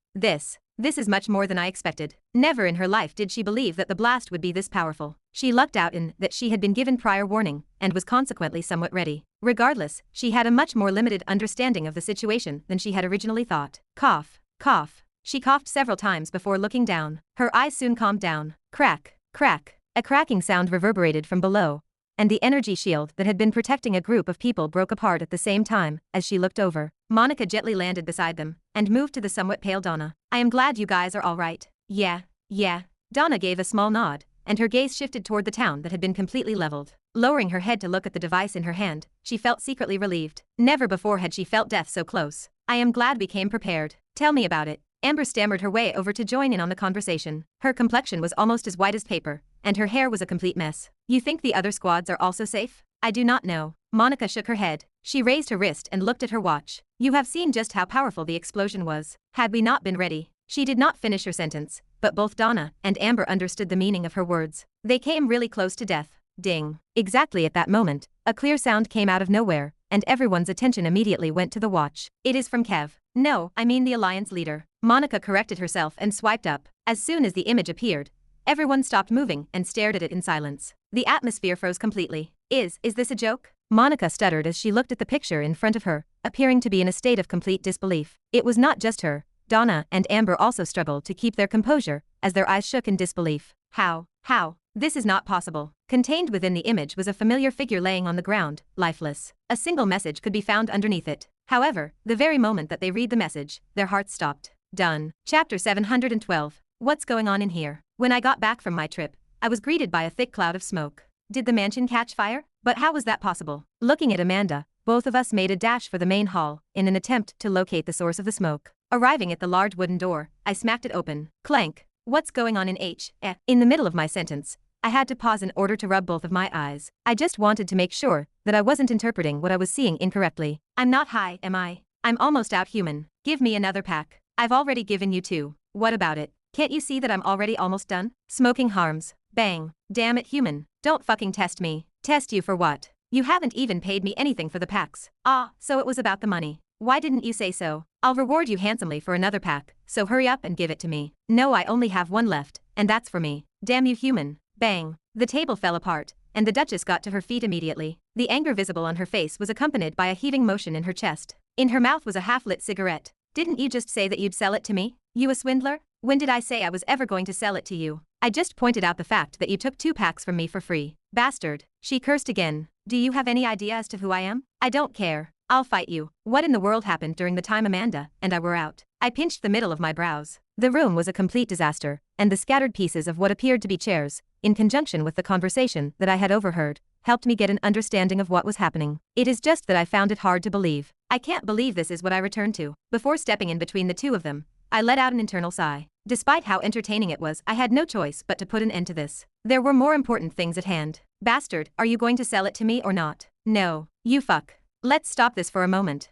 Maybe I shouldn't have interfered. After being suddenly glared at by the two of them, I was at a loss of what to make out of the situation. It was, if anything, a fairly burdensome situation. I still raised my hands and tried to calm them down. Relax for now. I more or less understand the problem. When I have time, I'll get you as many packs as you want. Thankfully, it appeared that the solution was fairly straightforward. Everything would get back to normal as long as the Duchess was pleased with the outcome. Really? The Duchess's eyes lit up and she became noticeably less angry as a result. As soon as I saw this, I let out a sigh of relief and glanced over at Jin for a split second. Since when did he start smoking? It caught me off guard, but I quickly shoved the thought to the back of my mind and focused my attention back on the Duchess. Cigarettes aside, I've already completed what I set out to do. Ha! When the Duchess heard what I had to say, her expression changed to one of surprise. You've finished already? This quick? Yeah, I've already completed everything on my end. The Duchess looked at me with a suspicious expression on her face. She then took the finished cigarette out of her mouth and flicked it in Jin's direction before replacing it. This caused him to narrow his eyes at her, but if anything, this was the response that she had hoped for.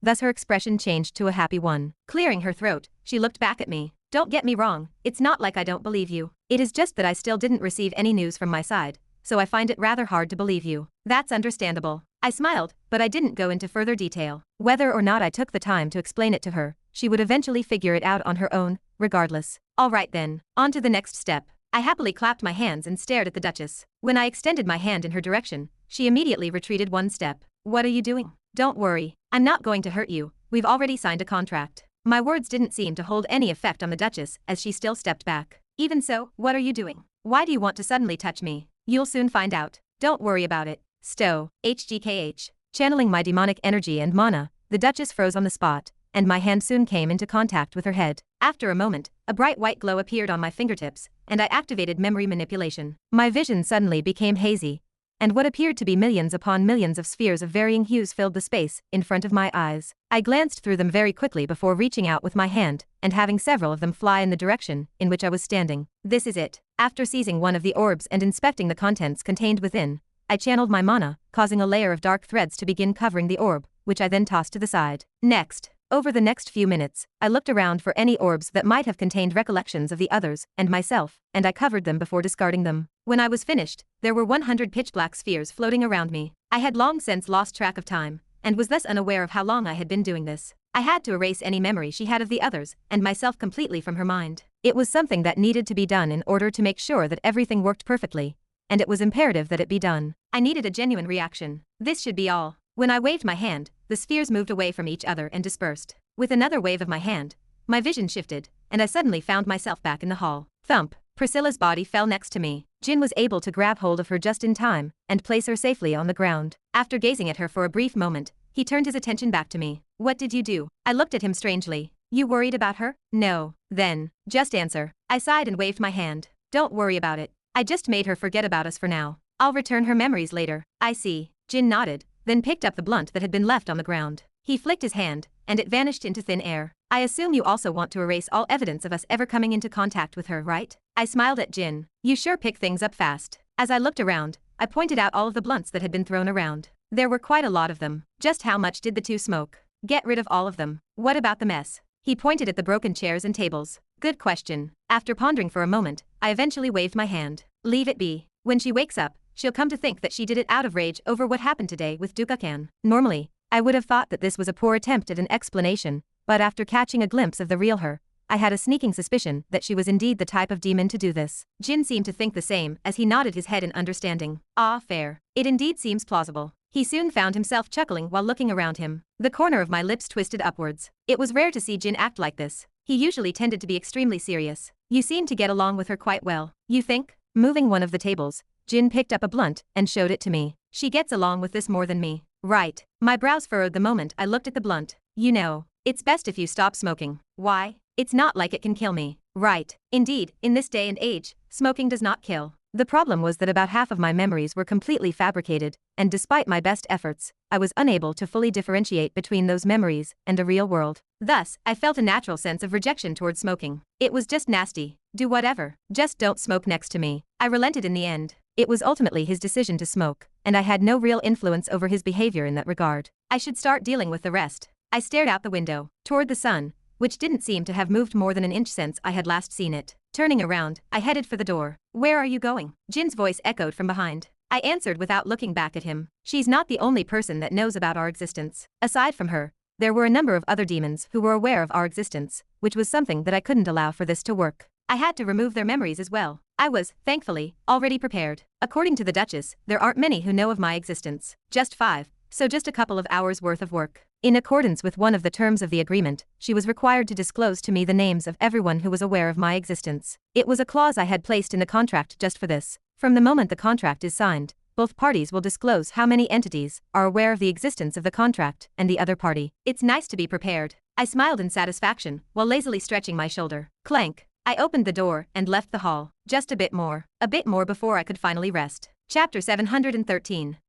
As soon as Priscilla opened her eyes, she was hit with a severe headache. It was excruciatingly painful, and for a good minute, she was forced to do nothing more than lean against her couch. What happened over here? While she was massaging her forehead, she noticed that her room was in utter disarray, with every piece of furniture in shattered pieces. Ugh. She blinked several times, trying to recall all the information. Right, it is about that fucker. Faint memories started to enter her mind, and she soon came to the conclusion that this came as a result of her rage toward Duka-ken. Her memory was still hazy, but the more she thought about it, the more convinced she was. It was not the first time that something like this had happened. Bastard. She muttered an expletive as she recalled what had transpired in the cave the day prior. It was difficult to put into words exactly how irritated she was at this very moment. I should have someone clean up this mess. Throwing one last glance at her surroundings, Priscilla gradually stood up. She ruffled her hair and started walking toward the door, but just as she took the first step toward it, the door suddenly burst open, and one of her servants walked in. Duchess. His tone of voice carried an air of panic, which caused her pretty features to contort into a frown. What is it? It is. The servant took a deep breath just as a look that could be interpreted as fear crossed his eyes. The manner in which he carried himself piqued Priscilla's interest even further. That. The servant stumbled over his words as if he was having trouble articulating a sentence. His actions annoyed Priscilla. She glared at him. What is it? Spit it out before I get annoyed. She had no idea what was causing it, but for some unexplainable reason, she found herself becoming irritated by everything at the moment. Be it her servant, the smell that lingered in the air, and the sunlight filtering through the windows. Even when facing the servant, whom she usually treated with courtesy, she found herself unable to hide her true self. The words coming out of her mouth were rather crude. What is going on with me this morning? She smacked her lips. It felt as though she was missing something. It is. The servant kept stuttering, but it was not long before he gathered his composure and was finally able to utter a few words. The patriarch is present and would like to speak with you. The words of the servant echoed in her mind like a clap of thunder. Her mind went completely blank. It was at this point that Priscilla finally understood why the servant was behaving the way that he was. To talk. Priscilla rapped on the heavy wooden door in a submissive manner. As she dipped her head, she dared not look directly out the door. The door induced in her an unexplainable feeling of suffocation. She waited for what seemed to be hours until a voice finally sounded from the other side. Come in. Something eerie and powerful was housed within the speaker's voice, making her blood boil as a result. It was so suffocating that she felt paralyzed and unable to move until a few seconds after the voice had ceased to be heard. If you will excuse me. She did not linger and immediately opened the door. Almost immediately after that, she was presented with the sight of a sizable office area. The entire room was illuminated by two large windows and a large chandelier that hung above the ceiling. But the person seated in the middle of the room was the thing that drew her attention. A demon with long, pinkish straight hair, red eyes that glowed brightly, a black suit, and extremely handsome features. He sat behind the desk in a relaxed manner, quietly writing over a couple of papers. Priscilla's anxiety was only exacerbated by the unnatural serenity that he exuded, which, despite giving the impression that he was not dangerous, only served to heighten her concern about him. She bowed her head and greeted. Greetings, grandfather. You are here. The strange feeling of oppression that had lingered in his words faded away, and in its place was a voice that was calm and clear. He stared directly at Priscilla, his gaze hazy. Something big has happened. Yes. Priscilla was taken aback by his words, and she immediately pulled herself together and stood up straight. She immediately thought of a possibility. Has the meeting with the World Decree gone badly? With the World Decree soon coming up, her grandfather, the patriarch, had set out to meet the other patriarchs in order to discuss the terms of the event. It had been about a month since she had last seen him. Had something gone wrong with the meeting? Were the other houses planning on joining together against them? Or was the House of Envy up to something again? It is not what you are thinking. The patriarch swiftly put an end to her train of thought. When she looked up, she was taken aback to see a rare frown appear on his face, something that she had only witnessed a couple of times in her life. At that very moment, she had the sudden realization that the situation was a great deal more serious than she had anticipated. If grandfather shows such face, I am afraid that things are a lot worse than I expected. Her heart dropped at the thought, and she kept her mouth shut, waiting for her grandfather's instructions. This did not take long, as he soon spoke. The contents of his words stunned her completely. Something very big happened last night, on a scale large enough to alarm all of the patriarchs. Priscilla experienced a brief pause in her breathing. She was just starting to get a grasp on how dire the situation really was. While she was already somewhat prepared, things were far more serious than she had originally anticipated, and she already thought things were serious. But for some reason, Priscilla felt something was amiss with the current situation. Why is grandfather looking at me like that? His gaze was odd in a number of ways. She was at a loss for words, but she tried her best to keep her composure. Whatever it was, she would just follow his instructions. His next words shed some light on the situation. I had originally come here expecting the worst. However, seeing that you are still safe here, it seems like we have fallen for a scheme. A scheme. With a nod of his head, the patriarch stood up from his seat and waved his hand. There is no time to explain. You will get a better understanding of the situation soon. After hearing his words, Priscilla's surroundings began to change and become more drawn out. Everything around her started to stretch and distort. It was an odd sight, and she sensed that something powerful was pulling her body in a certain direction. It was not long before everything began to take an unexpected twist, and before she knew it, the landscape had shifted. She was now standing inside a magnificent, enormous, and awe-inspiring room. Why are we here? She had been there a few times before, and she found that she instantly recognized the location upon arrival. Radiant Heart Hall, the holiest site on the entire planet, and the location of the most important gatherings presided over by the patriarchs of the 7 houses. After entering the hall, she cast her gaze in every direction. 2 magnificent marble columns that reached almost all the way to the ceiling stood to her left and right, respectively. The passageways, which were adorned with sumptuous velvet curtains and ornate gilded mirrors, extended off into the distance in either direction, while the center of the room was a swirl of activity. A grand chandelier hung suspended from the center of the ceiling, throwing a brilliant cascade of sparkles from hundreds of suspended crystals across the entire space. A grand staircase swept down from the balcony above, leading to a stage that was set up at the edge of the room. Had it not been for the sudden appearance of several people at the moment, she would have taken more time to admire the place. Swoosh, swoosh. Priscilla found herself choking back a mouthful of saliva as the once vacant hall quickly began to fill up with people. She lowered quietly, unable to muster the courage to look upward, feeling the pressure from those who emerged. She recognized the demons that had just arrived. How could she not? As soon as she saw them, she was overcome with a feeling that was similar to the one she had experienced when she was with her grandfather. It was suffocating. Is everyone over here? Soon after, she heard a solemn voice reach her ear. The voice was rather soft, but the moment it was heard, the whole hall trembled. She shivered even more fiercely, especially when she felt the gaze linger on her body for a few seconds. For a brief moment, she felt her life flash before her eyes. To her great relief, her grandfather took immediate action and put an end to whatever was going on. Mind your manners. That does not appear to be a friendly way to greet a successor. Humph. The demon withdrew his gaze briefly before turning and proceeding further into the hall. His next words were rather ambiguous, but they contained a certain hint of a threat that left Priscilla wondering just what in the world had happened. We have got a lot to discuss. I hope I get a clear explanation for what has happened. Chapter 714. Approximately 50 feet beneath the grand hall was a separate space. Typically, discussions between the parties would be held above the surface, in the main hall. Only rarely would the lower level ever be used. And when this occurred, it almost always indicated that something of an extremely grave nature had taken place. The atmosphere of the bunker was cold and tense. 10 people surrounded a large oval-shaped table that was lit by a single spotlight that shone down on the table's center point. The tension in the room was almost palpable. Everyone's attention was directed toward a demon who was dressed in a long black robe and a hood and stood at the opposite end of the table. He was Prince Deveau, the current patriarch of the House of Envy. He silently surveyed the room with a look of contempt. The others looked back at him expressionlessly. Behind Prince Deveau was another demon, similarly adorning a black hood to cover its features. The demon seemed somewhat out of it, as they held onto the chair to support themselves. In spite of that, their gaze was currently focused on Priscilla, who was standing behind her grandfather. Their gaze wasn't a friendly one. Prince Deveau spoke again. Judging from how there's only 10 of us, the situation is a lot more serious than anticipated. His voice resounded throughout the room as soft, repeated whispers that uncomfortably tickled the ears of those present. It caused Priscilla a great deal of discomfort, but all she could do was remain standing in silence. More serious than anticipated? One of the seated demons spoke, his voice bordering on amusement. Similarly, there was another figure standing behind him, but compared to the one standing behind Prince Deveau, he wasn't wearing a hood, and everyone was able to see the state he was in. It wasn't good. His skin was as white as paper, and he could hardly keep his eyes open. He appeared to be in a lot of pain. It was likely that he would have collapsed to the ground had it not been for the thin white film that was covering his body. It also seemed like he was being forced to stay awake. Another demon glared at the demon that spoke. Is there something funny about the situation, Prince Arian? I do.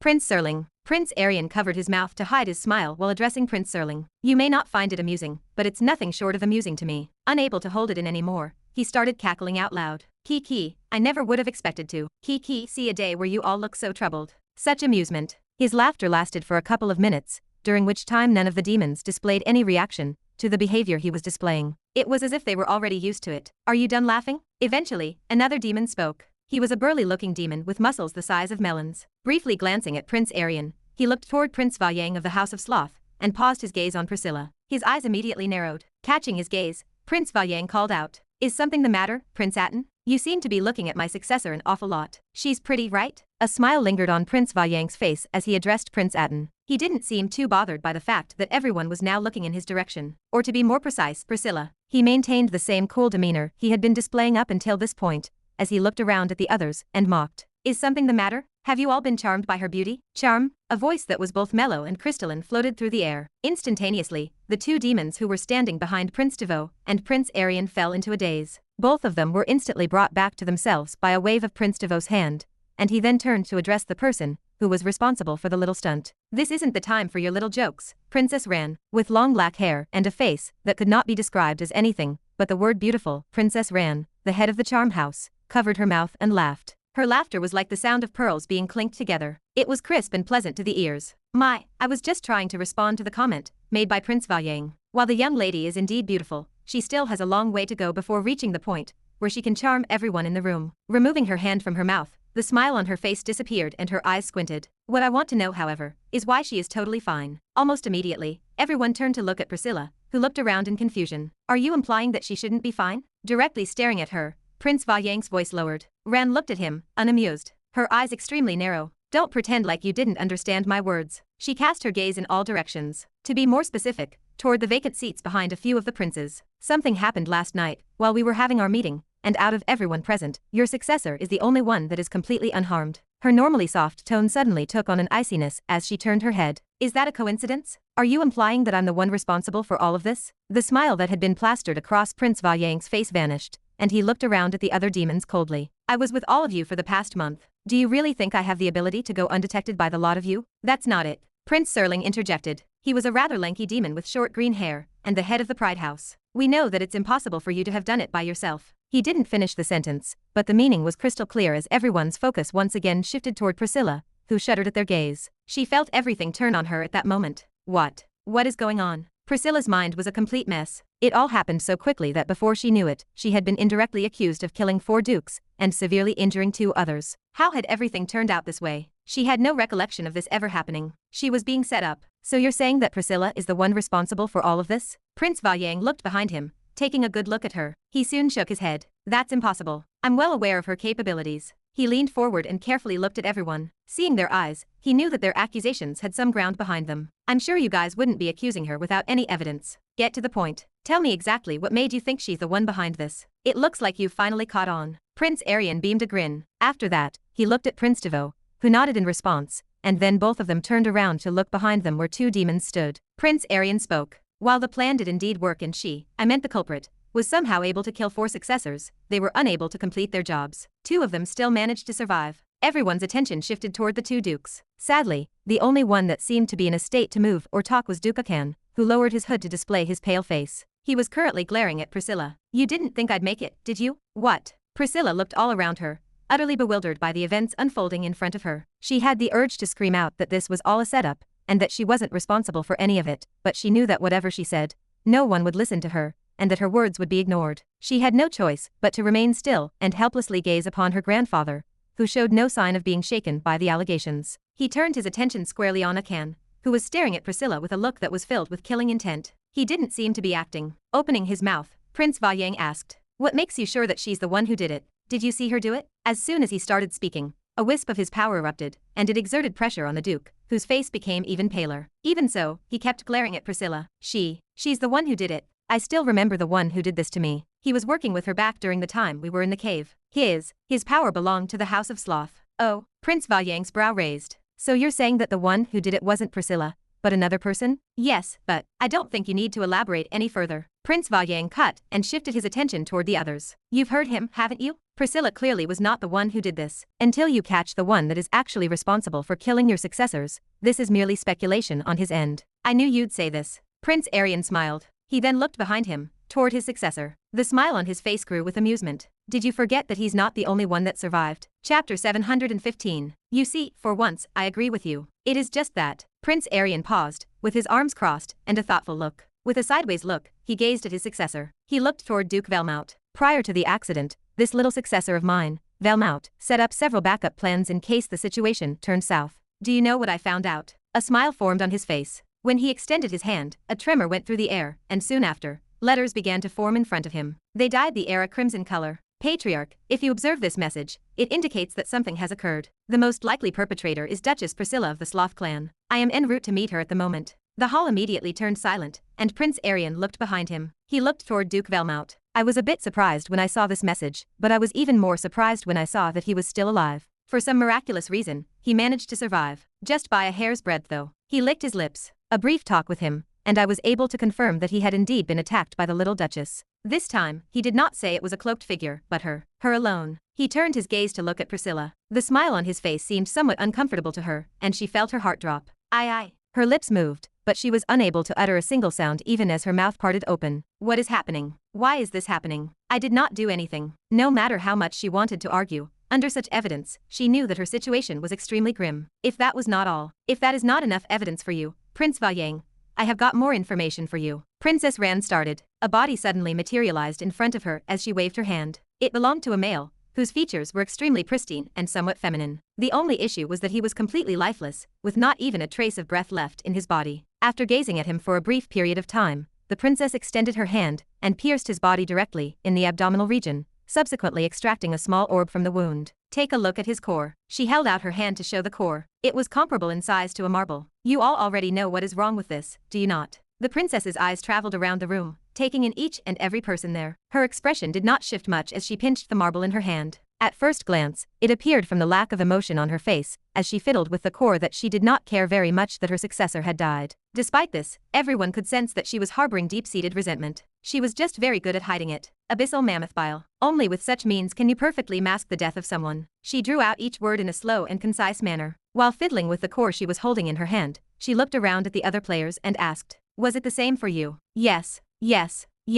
Her inquiry was met with a number of affirmative responses, after which the princess pulled out a flyer. Quest assigner, Duchess Perdinal. Reward. The reward will depend on the contribution, with at least 5 more guaranteed for each participant. Minimum requirement, Marquis rank. Description. Request to aid Duchess Perdinal in taming the Abyssal Mammoth, a Duke-ranked monster. Minimum rank, Marquis. Quest location, 300th Planetary Revolution. Task. Assisting Duchess Perdinal in bringing down and taming the Abyssal Mammoth, whose approximate strength is close to that of a prince. Rewards. The rewards will be determined by the contributions made throughout the quest. Condition. If the Duchess is pleased with the performance, several jor could be rewarded. What a strange coincidence, no. The princess's gaze was now fully directed toward Priscilla, who trembled at the sight of the flyer. It is over. Indeed, the moment she took out the flyer, everyone looked at her with a convinced look. If the previous evidence was not sufficient to prove she was the one responsible, then this new evidence was more than enough to make that case. Very bold of you, Valyang. I did not know you were the type to scheme like this. Prince Atten hurled, looking at Valyang with an appalled expression. Next to him, Prince Serling clenched his fist. I am sure you are well aware of the consequences that are going to befall you in a short moment, right? Prince Valyang. Confronted with such words, the prince's expression did not change. He looked to be completely unfazed, as if he was unaware of the circumstances in which he found himself. After turning around, he gazed directly at Priscilla, who returned his gaze with a look of her own. Opening his mouth, his calm voice traveled through the ears of everyone present. Did you do it? When he spoke to the Duchess, there was not the slightest indication of irritation or anger in his tone. It appeared as though he was asking her a simple and trivial question. The manner in which he carried himself made everyone frown, but nobody said a word about it. They were interested in knowing in great detail what it was that he intended to do. If not for the fact that they knew his personality well, they would have already attacked him. Was this his last desperate attempt at trying to salvage the situation? No. A crisp stutter. Priscilla shook her head and denied the accusation while she looked at her grandfather. Gazing at his red eyes that seemed to be as calm as a well, she could not tell exactly what he was thinking, but she could only hope he would help her. He was her only hope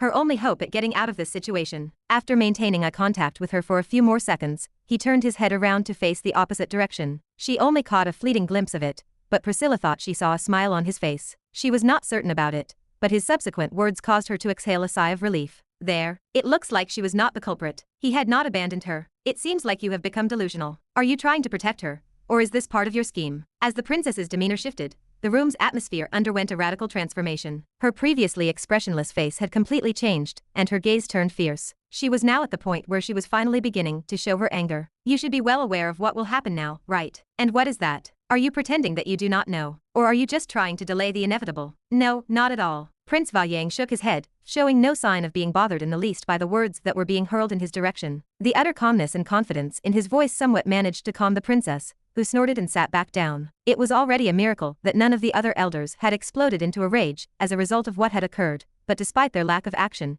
It was clear that they were experiencing feelings that went beyond those of the princess. They were probably doing their best to hold themselves back. They were saving it for when the time came for them to finally make a move. If there was something that everyone was aware of, it was that no matter what transpired during this meeting, by the time it was over, there would be only 6 houses left standing. They had time to spare. Isn't it weird? Prince Vaiyang suddenly asked, his collected tone reverberating through the entire space. Staring at him, none of the other demons showed much of a reaction. Well, none aside from Prince Aryan, whose face carried a hint of a smile. His thoughts were hard to read. It had always been like this. What is weird, if I may ask? Vaiyang spared him a glance before answering. Everything about the situation is weird. Is this really the best you can come up with to save yourself? Prince Serling spat. Unlike the others, he was not as patient. He was growing increasingly irritated, and he soon began to speak more loudly. A thin layer of darkness began to form around his body at the same time, spreading across the area around him. I have had enough of your bullshit. Either come clean, or I will personally make you calm down. Prince Vaiyang did not seem disturbed in spite of the clear threat. Rather, he grew even calmer. Surveying the area around him, he looked at everyone present in the room before asking. I will ask again. Do you all not think that the situation is too perfect? He continued before anyone else could speak. From the bile to the messages to the fact that she is the only one unharmed. Isn't it a bit too obvious? He looked toward Priscilla. I have known her for quite a long time, and I have personally taught her. If we were to really plan all of this, we would not make such obvious mistakes. It is so intricately set up to point toward us that it just feels unnatural. Is this really your argument? Prince Serling looked at him with a distorted look. He slapped the table and glared. That is the flimsiest of excuses. Own up to your actions. You were not careless, you were just fucking stupid. As he looked around, his face turned bright red with anger. Look around you. Do you really think any one of us will be? But I do. A hushed voice interrupted Serling at that precise moment. When he turned his head, he was taken aback to see Prince Aryan grinning and staring at Vaiyang. His next word causes the entire room to turn quiet. Not only do I believe him, but I also think that he is not the culprit. Chapter 716. The words spoken by Prince Aryan brought about complete and utter silence in the room. It was so quiet that one might have been able to hear a pin drop. The focus of everyone's attention quickly shifted to him, and all he did was smile in response to it. He had long anticipated that his words would elicit such a reaction, and he was all for it. Is this some sort of joke to you? Prince Aten raised his voice and looked intently at Aryan. It was common knowledge that Aryan took pleasure in pulling such stunts. It would not come as a surprise to find out that he may have been pulling one of his typical pranks at the moment. Unfortunately, it did not seem to be the case this time. Rather than looking at them, Prince Aryan looked behind him, where Velmouth stood. Although he was barely holding on, he was still conscious. This was enough for Prince Aryan,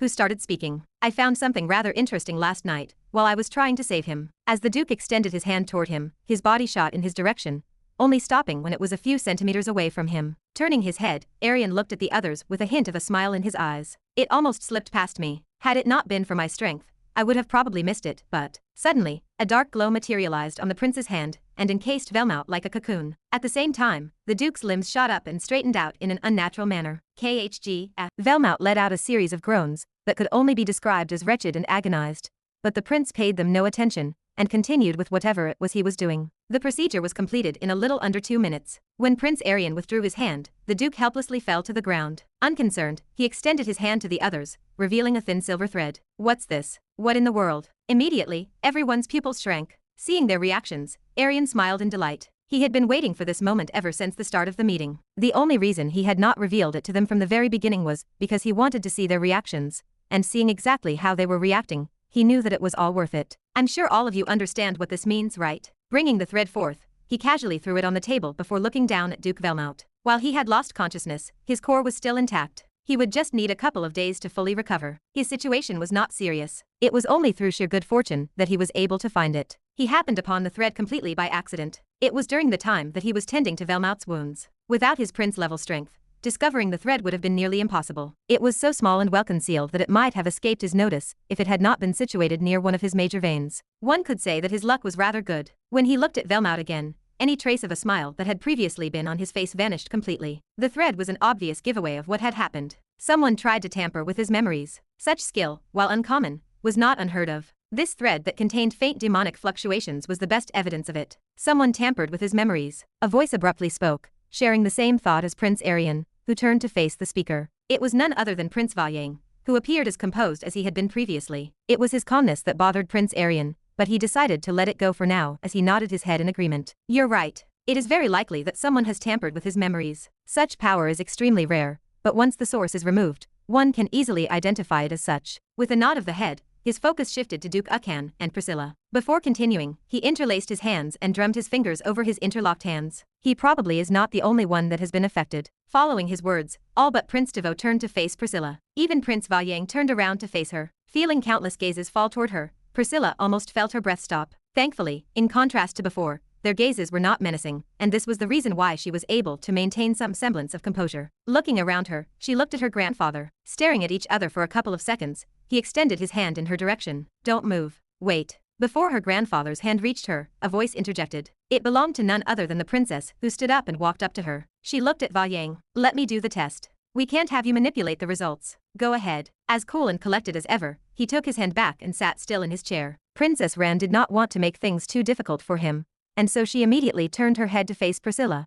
who stared back at her. "Relax your mind." She did not put up any resistance, and a force ended up enveloping her entire body. The force penetrated deep into her body, and all of a sudden, her body straightened itself out as she slowly felt herself being lifted into the air. HMH. It was painful, but she was somewhat able to suppress her groan. It felt as though countless needles had punctured her body and traveled through her veins. It was extremely uncomfortable. Thankfully, the process lasted no longer than a couple of seconds, and it was not long before she felt the princess let go of her. Immediately after she recovered, she noticed that the entire room was quiet. When she looked up, she saw that everyone's attention was concentrated on the thin thread that was floating above the princess's palm. She fiddled with it for a few seconds before tossing it to Prince Valyang, who caught it, and then turned her attention to Prince Aryan. "It looks like your guesses were not wrong." Prince Valyang's expression did not change much, but Priscilla could tell from the way he was reacting to the unexpected information that he was taken aback in some way. It was clear that he had not planned for such an occurrence.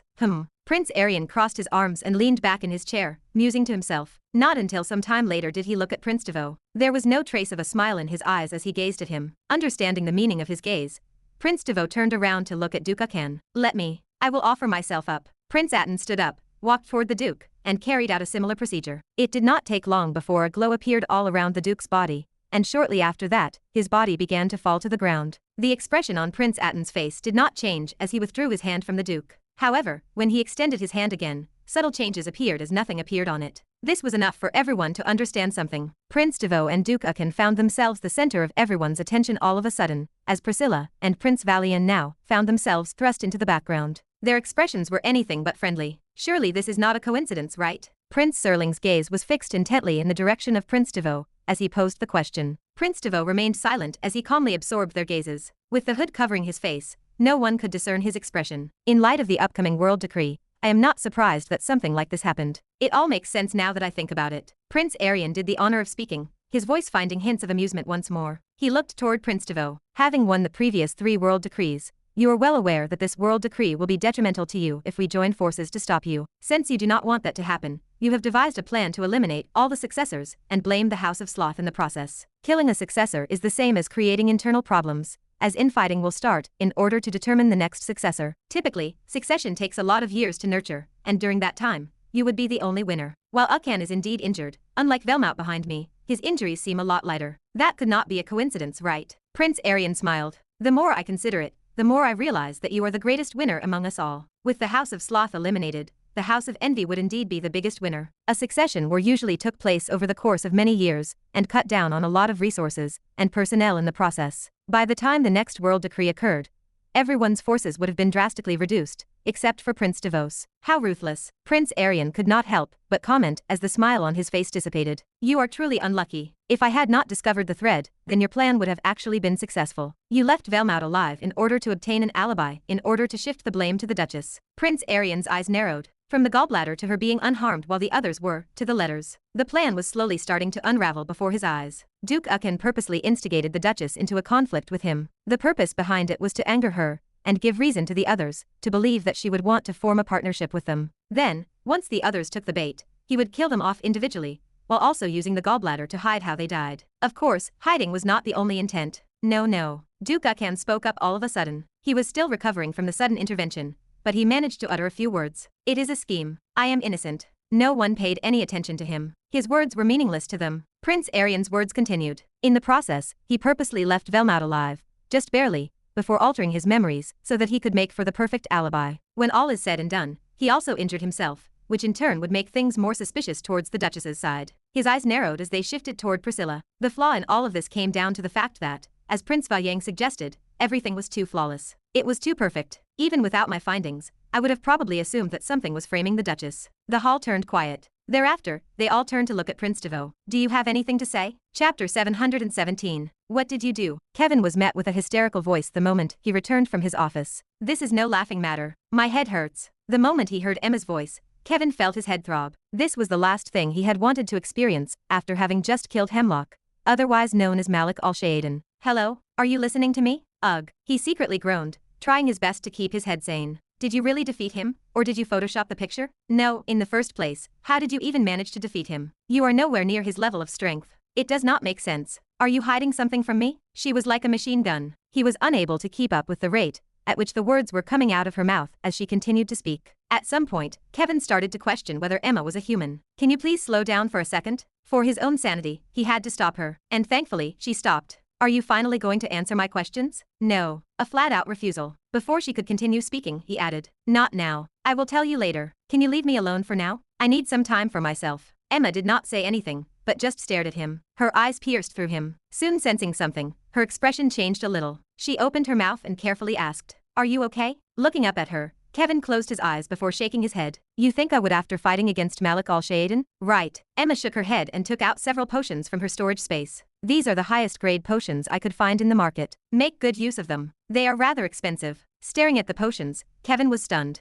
He recognized them immediately. How could he not? Calling them rather expensive was an understatement. The potions before him cost just about as much as an S-ranked artifact, and were nothing to scoff at. When did you? Knowing you, I would figure you would end up injured at some point, so I came prepared. Emma was already by the door when she spoke. Throwing him a glance, she opened the door and slipped past it before closing it. In the process, she managed to utter a couple of words. Get well soon. Clank. Silence returned to the room the moment Emma left the room. Kevin did not say a word the whole time he was there. He just sat there quietly and looked at the various potions that were in front of him. His hands trembled and he covered his face with his hands. Drip. A drop of the clear liquid soon made its way toward the table, where it stained one of the papers that were scattered across it. A frail voice followed after it. If only it would work. I will send you back to the estate for now. I will join you later. Yes. Priscilla nodded her head absent-mindedly. She was somewhat out of it. At one point, she was persecuted by everyone, and she saw her life flash before her very eyes. She thought it was over then. And yet, for some strange reason, everything turned around, and it turned out she was the victim of Duke Uken's elaborate scheme. It was a very ambitious and vicious one, but in the end, due to what was described as a stroke of luck, his plan had been found out. Duchess. If not for Prince Arian, who knew what would have happened? The truth was that she would almost certainly have been murdered on the spot, and the sloth house would have been destroyed. Duchess. Priscilla was startled by the sudden mention of her name. When she looked around her, she found a familiar figure standing before her. Duchess, is everything all right? It was her servant. Looking around, she was surprised to see that she was back in her own estate. She was in such a daze that she did not really realize that her grandfather had already sent her back. From the moment that everyone turned their focus on Prince Devo, her memory turned hazy. She was in too much shock to pay attention to what happened next. She was just glad that she was not dead. Duchess?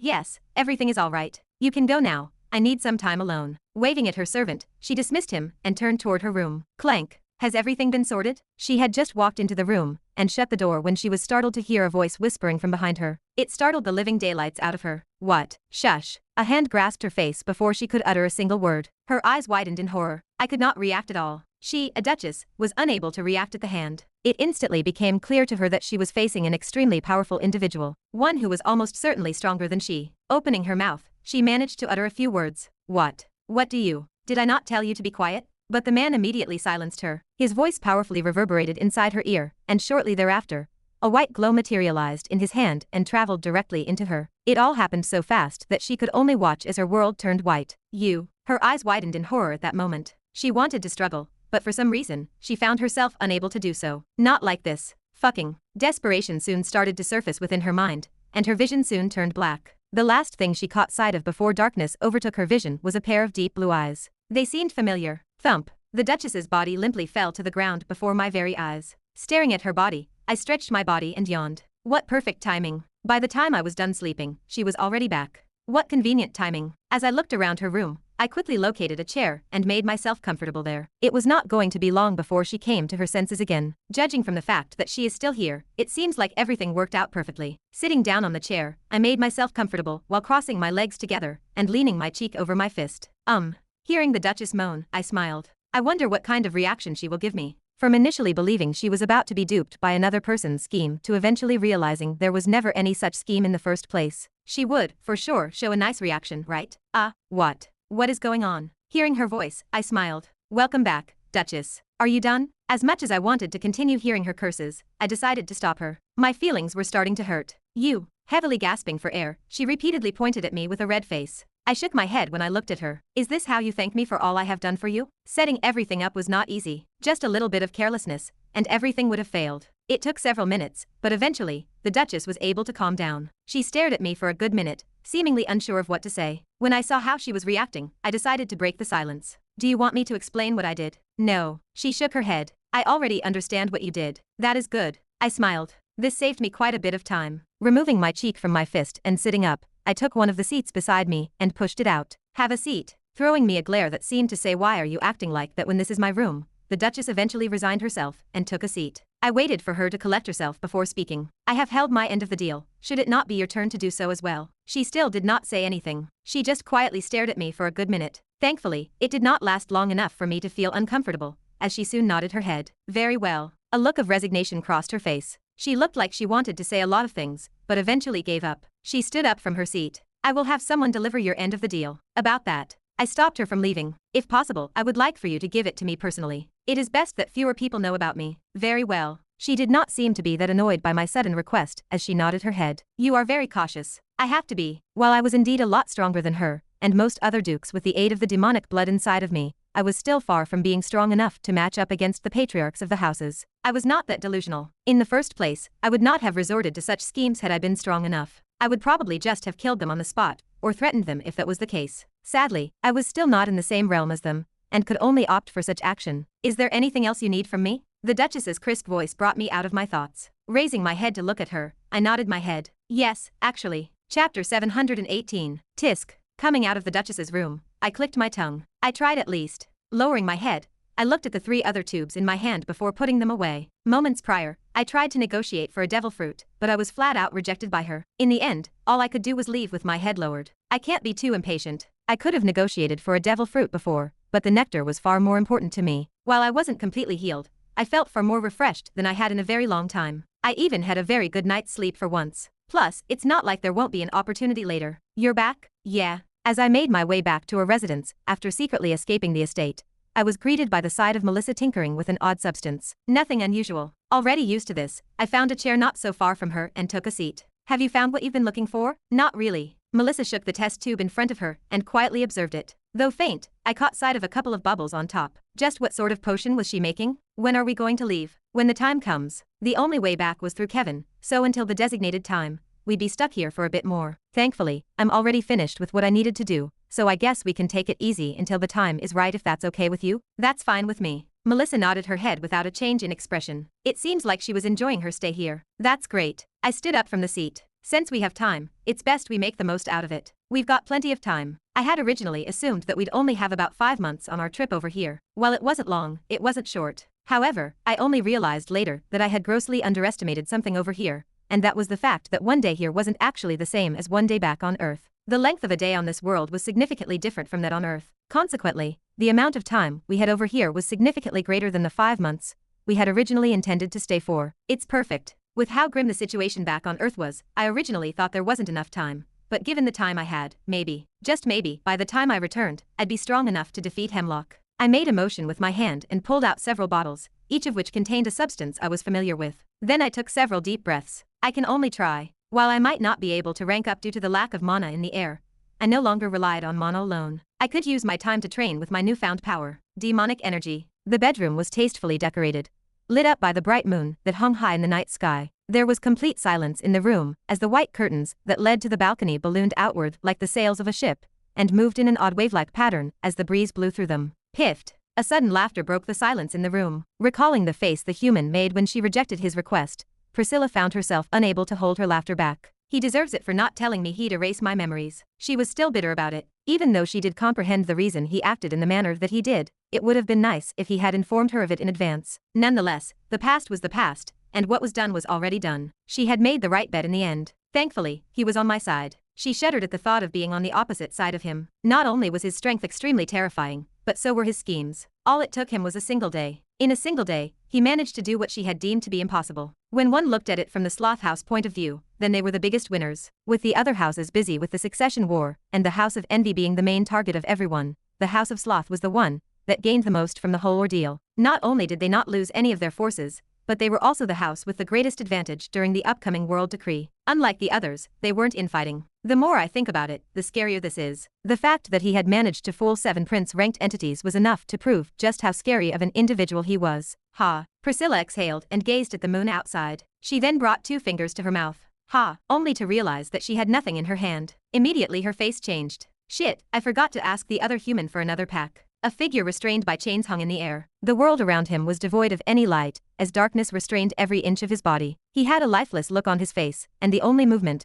that could be seen was the very slight contraction of his diaphragm. A figure appeared before him. It's been a while. His features were strikingly similar to that of the chained man. No, rather, they were identical. It was none other than Ren. Staring at his other self, who showed no reaction to his appearance, Ren calmly sat down in front of him. He didn't say anything and just stared at him for an unknown period of time. It was as though he was trying to check if he was still alive or dead. He eventually let out a sigh and spoke up. Until when are you going to be like this? He received no response. Nonetheless, he continued. I know you want to die, but is that really all there is to it? Do you have no goals that you want to achieve before dying, like, perhaps killing Jezebeth for good? Is it because there's something wrong with your mind? Extending his hand, several tubes appeared. Looking straight ahead, he asked. I have something that may potentially help you. I won't ask anything in return, but, if it truly helps you and your sanity returns, will you listen to my request? Once again he was met with no response. Is this not enough? Ren took a look at the tubes he was holding in his hands. Even though he couldn't be absolutely certain, he had the impression that if he presented this to his other self, he might be able to help him in a way. Unfortunately, it didn't seem like it enticed him, or so he thought. Ren felt a sudden twitch in his body, and as he did so, he watched as his other self began to move very slowly, and he raised his head up. Their eyes met, and soon, his dry lips parted open. It won't work. His voice was frail, almost feeble, but Ren managed to hear it. Will it really not work? I've tried it before. He responded in a dull manner, staring at Ren in an expressionless manner, while doing so. I'm far too broken to be fixed. Ren frowned. He was cut before he could say anything. I'm fundamentally already broken. I'm not something that can be fixed, and I understand that. I have long understood this, but I just want to be thrown away as all broken things should. The frown on Ren's face deepened when he heard his words. They weren't pleasant, and it finally made him realize that there really was no way out for him. His feeble and cracked voice continued to echo within the void. Death is cold, Ren. You and I both know it. To me, however, it's the warmest thing I could ever hope for. Ren bit his lower lips when he heard his words. Looking up at him, he asked one last question. Do you have any fears? This was a question he already knew the answer to, but he just wanted to ask anyways, and as expected, he wasn't surprised by the answer. Fear? I've no such emotion. He paused. No, that's a lie. I do have a fear, and that's the fear of not being able to die. I'm currently relieving my fear every day, and that's all on you. I understand. Ren put the test tubes away and turned around. He vanished from the void without saying anything else. It was at this moment that Ren gave up on his other self. There was no other way for him, and even if there was, it wasn't something that he could do. Chapter 719. A gentle breeze blew past, scattering the leaves of the nearby trees that made up the vast majority of the land. The trees had enormous trunks, and their gnarled, twisted branches stretched up to the sky, intertwining with one another to form a canopy of green. There was a stillness in the air that resonated with the silence that lingered throughout. The forest floor was like a damp carpet of leaves and earth that stretched endlessly. It was an ever-changing place, filled with life and movement that constantly changed throughout the day. Birds were hopping from branch to branch, rabbits were nibbling on an unsuspecting tuft of grass, and the occasional distant rustle from some unknown creature lurked in the shadows. All of a sudden, thump, thump, repeated muffled thumps disturbed the stillness around the forest. Thump, a black metal spike suddenly sprouted from the ground, shattering one of the trees in half. It wasn't long after that when 12 more spikes erupted from the ground below, bringing down every tree in the immediate area with them. It wasn't only the trees that shattered, but everything within the vicinity was also shredded apart. A figure soon emerged from beneath the ground. Extending his hand forward, the black spikes that stuck out from the ground slowly shrank back and merged with his hand. Almost there, Jin muttered while retracting his hand. Although he hated to admit it, ever since he contracted with Ren and gained access to demonic energy, his control over the black threads improved by a large leap. And this was only a month into the trip. By the end of the 5 months, things might be completely different. Not bad. A voice sounded from behind, startling Jin, whose head snapped back. The moment he turned, he saw a figure leaning against a tree not so far away from him. She waved her hand. It's been a while. You're a lot more handsome than I expected. It is you. He immediately recognized the figure. It was the Duchess. Her appearance immediately made him wary as the thin threads that had receded into his hand suddenly started to cover his hand once more. What are you doing here? Is this how you humans greet each other when they see an acquaintance? The Duchess stepped forward, exposing her beautiful face and pink hair that curled at the ends. Or is it that you are wary of me? Yes, I'm wary of you. Jin didn't deny it. Although he had indeed interacted with her for a bit back in the estate, it didn't mean that he had lowered his guard against her. It was very much still there, and the fact that she had found him when he had come here to train caused him to be even more cautious. How did you find me? He had left to train by himself. Apart from Ren, no one else knew where he was. Actually, not even Ren knew where he was. He probably only had a general idea. The Duchess crossed her arms and smiled at him. Where do you think you are? Jin frowned.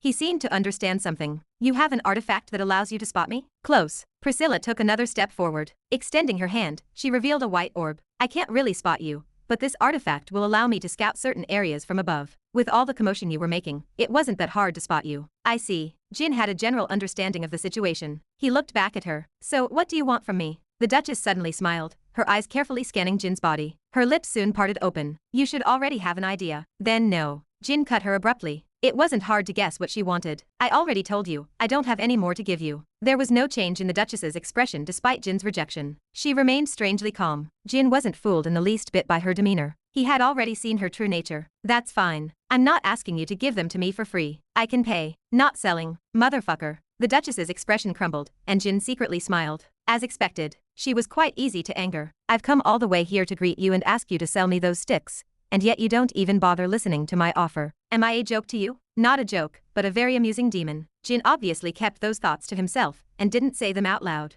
Although he was enjoying himself, he didn't have a death wish. It's not that I don't want to sell it to you, it's just that I've run out. He raised both hands in the air. If you want more, then you'd have to wait until I go back to Earth. Earth. Priscilla's face calmed down the moment she heard the unfamiliar yet familiar word. Is that where you come from? Oops. A slip of tongue. He turned his head and looked at one of the broken trees. What happened to trees? The Duchess stared at Jin speechlessly. Looking around, she found herself unable to say anything. Turning his head, Jin eventually resigned himself. Tapping on his ring, 2 cigarettes appeared, and he handed her one. All right, have one. Oh, the Duchess's eyes lit up. She didn't even hesitate and went ahead to grab the cigarettes. I said one. Jin retrieved his hand when he saw her attempt to take both cigarettes. He immediately placed one in his mouth. What an arrogant demon. Tisk, the Duchess clicked her tongue and snatched the cigarette. Placing it in between her 2 lips, she flicked her finger, and it soon lit up. Puff. The scent of smoke lingered in the air as it slowly diffused into the air. Lowering her hand, the Duchess exhaled. I needed that. Busy? Jin asked, taking a small puff of his cigarette while leaning against a tree. The Duchess looked at him and nodded. Very. After what your friend, leader, or whatever he is pulled his stunt, a lot of things changed. Although most of them have been good, it's still a lot of work. I only just barely managed to get myself some free time. I can understand. Jin somewhat understood her predicament. Back on Earth, with his guild, he too was burdened with a great deal of responsibility. Sometimes, all he needed to do was take some time off and relax by himself. It was also why he started smoking. It helped him relax a lot. He probably wouldn't have picked it up if it weren't for the fact that he was in such good shape. Also, given that it didn't hurt him in any way, he reasoned that it was a pleasant way to unwind. Say, the Duchess suddenly spoke up, and he turned to look at her. How long are you planning on staying in this planet? About 4 more months. That little? Not up to me, so there's not much that I can do. I see. The Duchess thoughtfully nodded her head before taking another puff of her cigarette. She looked at the slowly diffusing smoke in the air. Do you know there's a bounty on your heads? From His Majesty himself? Yeah. It was mentioned in the discussion that took place inside the mansion a few weeks back. What about it? The Duchess looked at him strangely. Are you not afraid that I would backstab you and report you to His Majesty? Jin didn't answer immediately. Taking a puff of his cigarette, he lowered his hand and exhaled. You can try.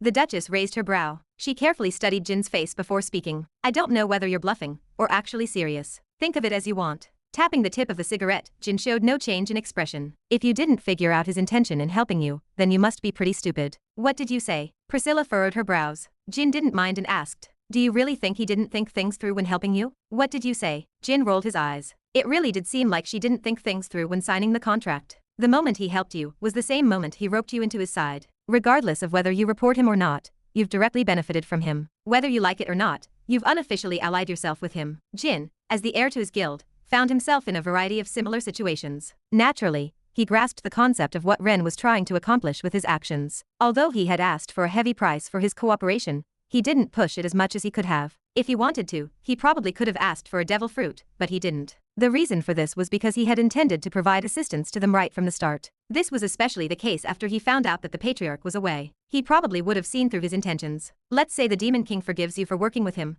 What about the other demons? Do you really think they'll treat you the same after learning you've worked with the enemy to cause chaos with the other houses and benefit from it? Jin flicked the cigarette in his hand and stomped on it. Whether you like it or not, you're now on the same ship as us. Although your grandfather didn't say anything, I'm sure he knows that something is up. I suggest you talk with him before he meets him directly. In fact, your patriarch probably knows about our meeting. After that, he didn't really say much more. It wasn't necessary for him to. With just one glance in her direction, he was able to deduce that she had just now realized the gravity of the situation she found herself in. I'll look forward to our cooperation. His voice didn't seem to be directed toward her. To whom it was meant to, it wasn't really hard to guess. He disappeared after that, leaving the Duchess dully standing in the forest. She eventually covered her face and cursed. Shit. Chapter 720. I should have thought things more thoroughly. Priscilla masticated her lower lip as she reflected on something. At the time, she was so intimidated by his power that she readily agreed to work with him without giving it further thought. What choice did she have? In the end, things turned out exactly as he had said, and she directly benefited from his help. She didn't think much after that. She thought that their collaboration was over. She didn't become aware of the nature of the circumstance in which she found herself until after she had a conversation with the other human. Shit.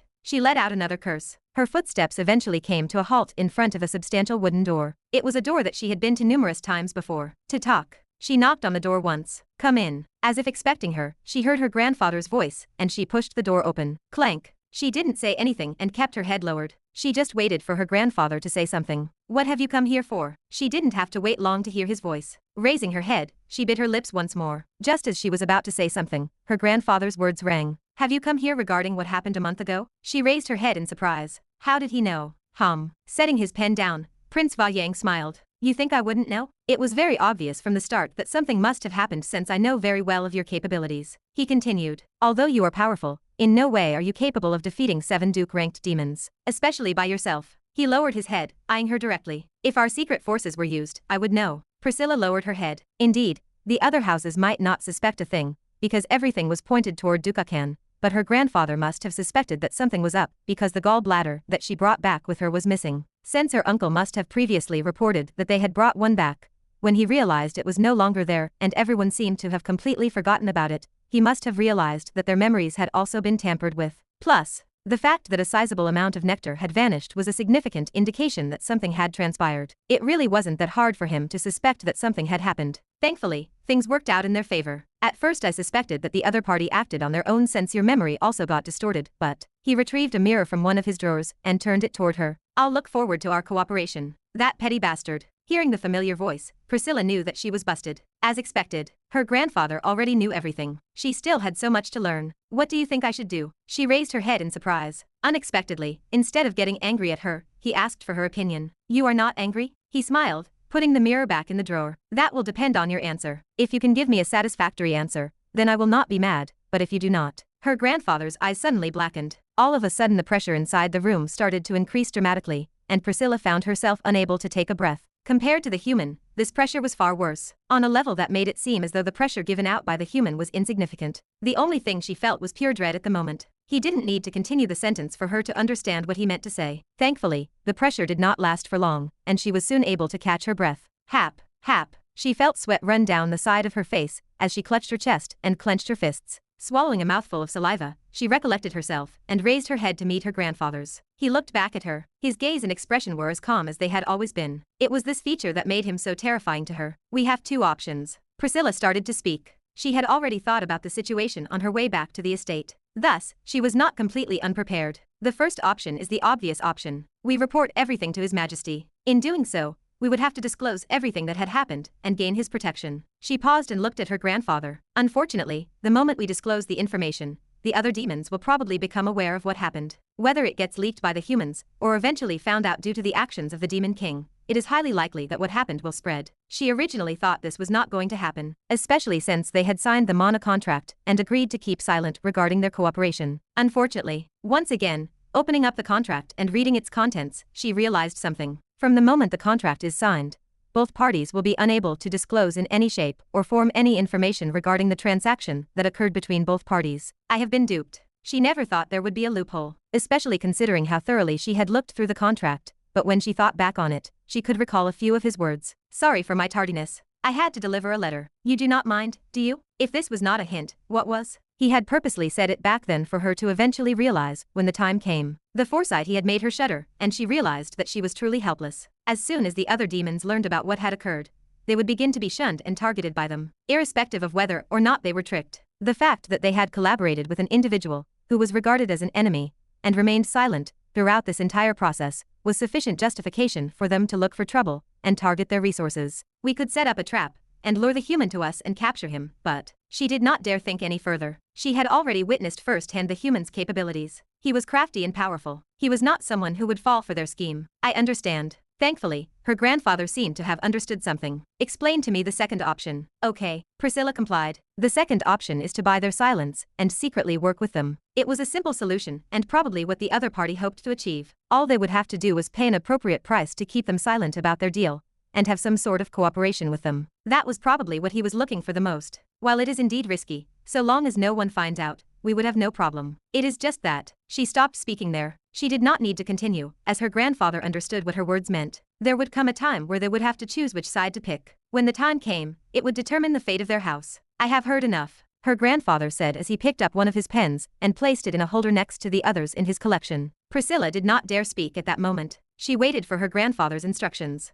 Hopefully, her answers were to his satisfaction. If you were to choose an option, which one would you choose? Priscilla remained silent at the sudden question. About this, she already had an answer. She was just afraid it was the wrong answer. Nevertheless, feeling her grandfather's gaze, she could only swallow her saliva and brace herself. Option 2. Why is that? Because it is the safest option for us. As long as we pay enough to keep them silent, we will not have to worry about getting exposed. In the meantime, we can soak up the benefits that we have gained from him and secretly grow our powers while the others are fighting against each other. Once we have gained enough power, she did not finish her sentence, but ruthlessness flashed across her eyes. The main problem stemmed from the others learning of their deal and turning their attention towards them. But what if they got rid of them? Oh, her words appeared to have taken her grandfather by surprise, as his normally placid face broke into a faint grin at the end of what she said. So you are saying we should not join a side? No, that is impossible. Priscilla shook her head. Realistically speaking, once we have sorted everything out, we should not have a problem joining His Majesty's side. It is just that, do you think he will let us off? The Demon King was not the ruler of all demons just because of his strength. No, the reason why he was so terrifying was because he could see through everything. What they have done, he would probably see through it at a glance the moment they told him. If things went well, they would not be punished, but if they did not. Priscilla clenched her teeth.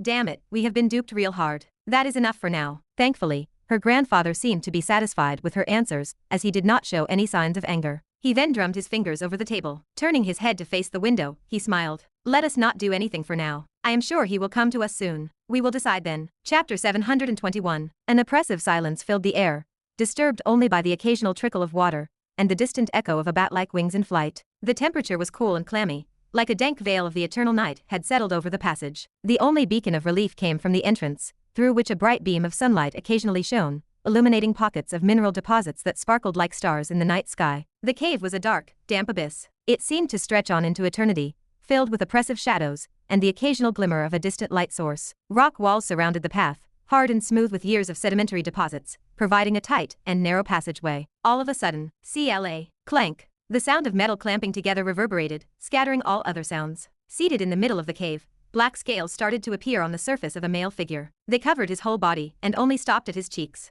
Thwop. Suddenly, two enormous bat-like wings emerged from his back and extended all the way to the opposite end of the cave. Rumble. The power that erupted from the figure, who slowly opened its eyes to reveal two crimson-red eyes, caused the cave to violently shake. It appeared that it was on the verge of collapsing. Bringing his hand forth and closely examining his long finger and sharp nails, a smile formed. Finally, his voice cracked, and the rumbling around him stopped. As he closed his eyes, the scales on his body and his wings began to retract. The two red eyes morphed into blue ones over the course of a few minutes, and the figure shrunk by several inches. The process was rather fast, and once it was over, the power that seemed to overflow from his body completely disappeared. It was as if it never had been there to begin with. I've finally managed to completely assimilate the blood into me, Ren mumbled, observing his hands which had now returned to normal. Lowering his hands, he took a deep breath before looking around him. How long have I been here for? He wasn't sure. He had lost track of time while trying to assimilate the blood and the nectar. The only pity was that he was still SS- ranked. Due to the lack of mana in the air, he made no substantial advancements in that area. With that being said, his overall power was significantly higher than it had been in the past. Perhaps he might even be able to escape against a patriarch. Since the others haven't disturbed me, I shouldn't have exceeded 4 months. Since he needed to get back to Earth and still had one more thing to finish,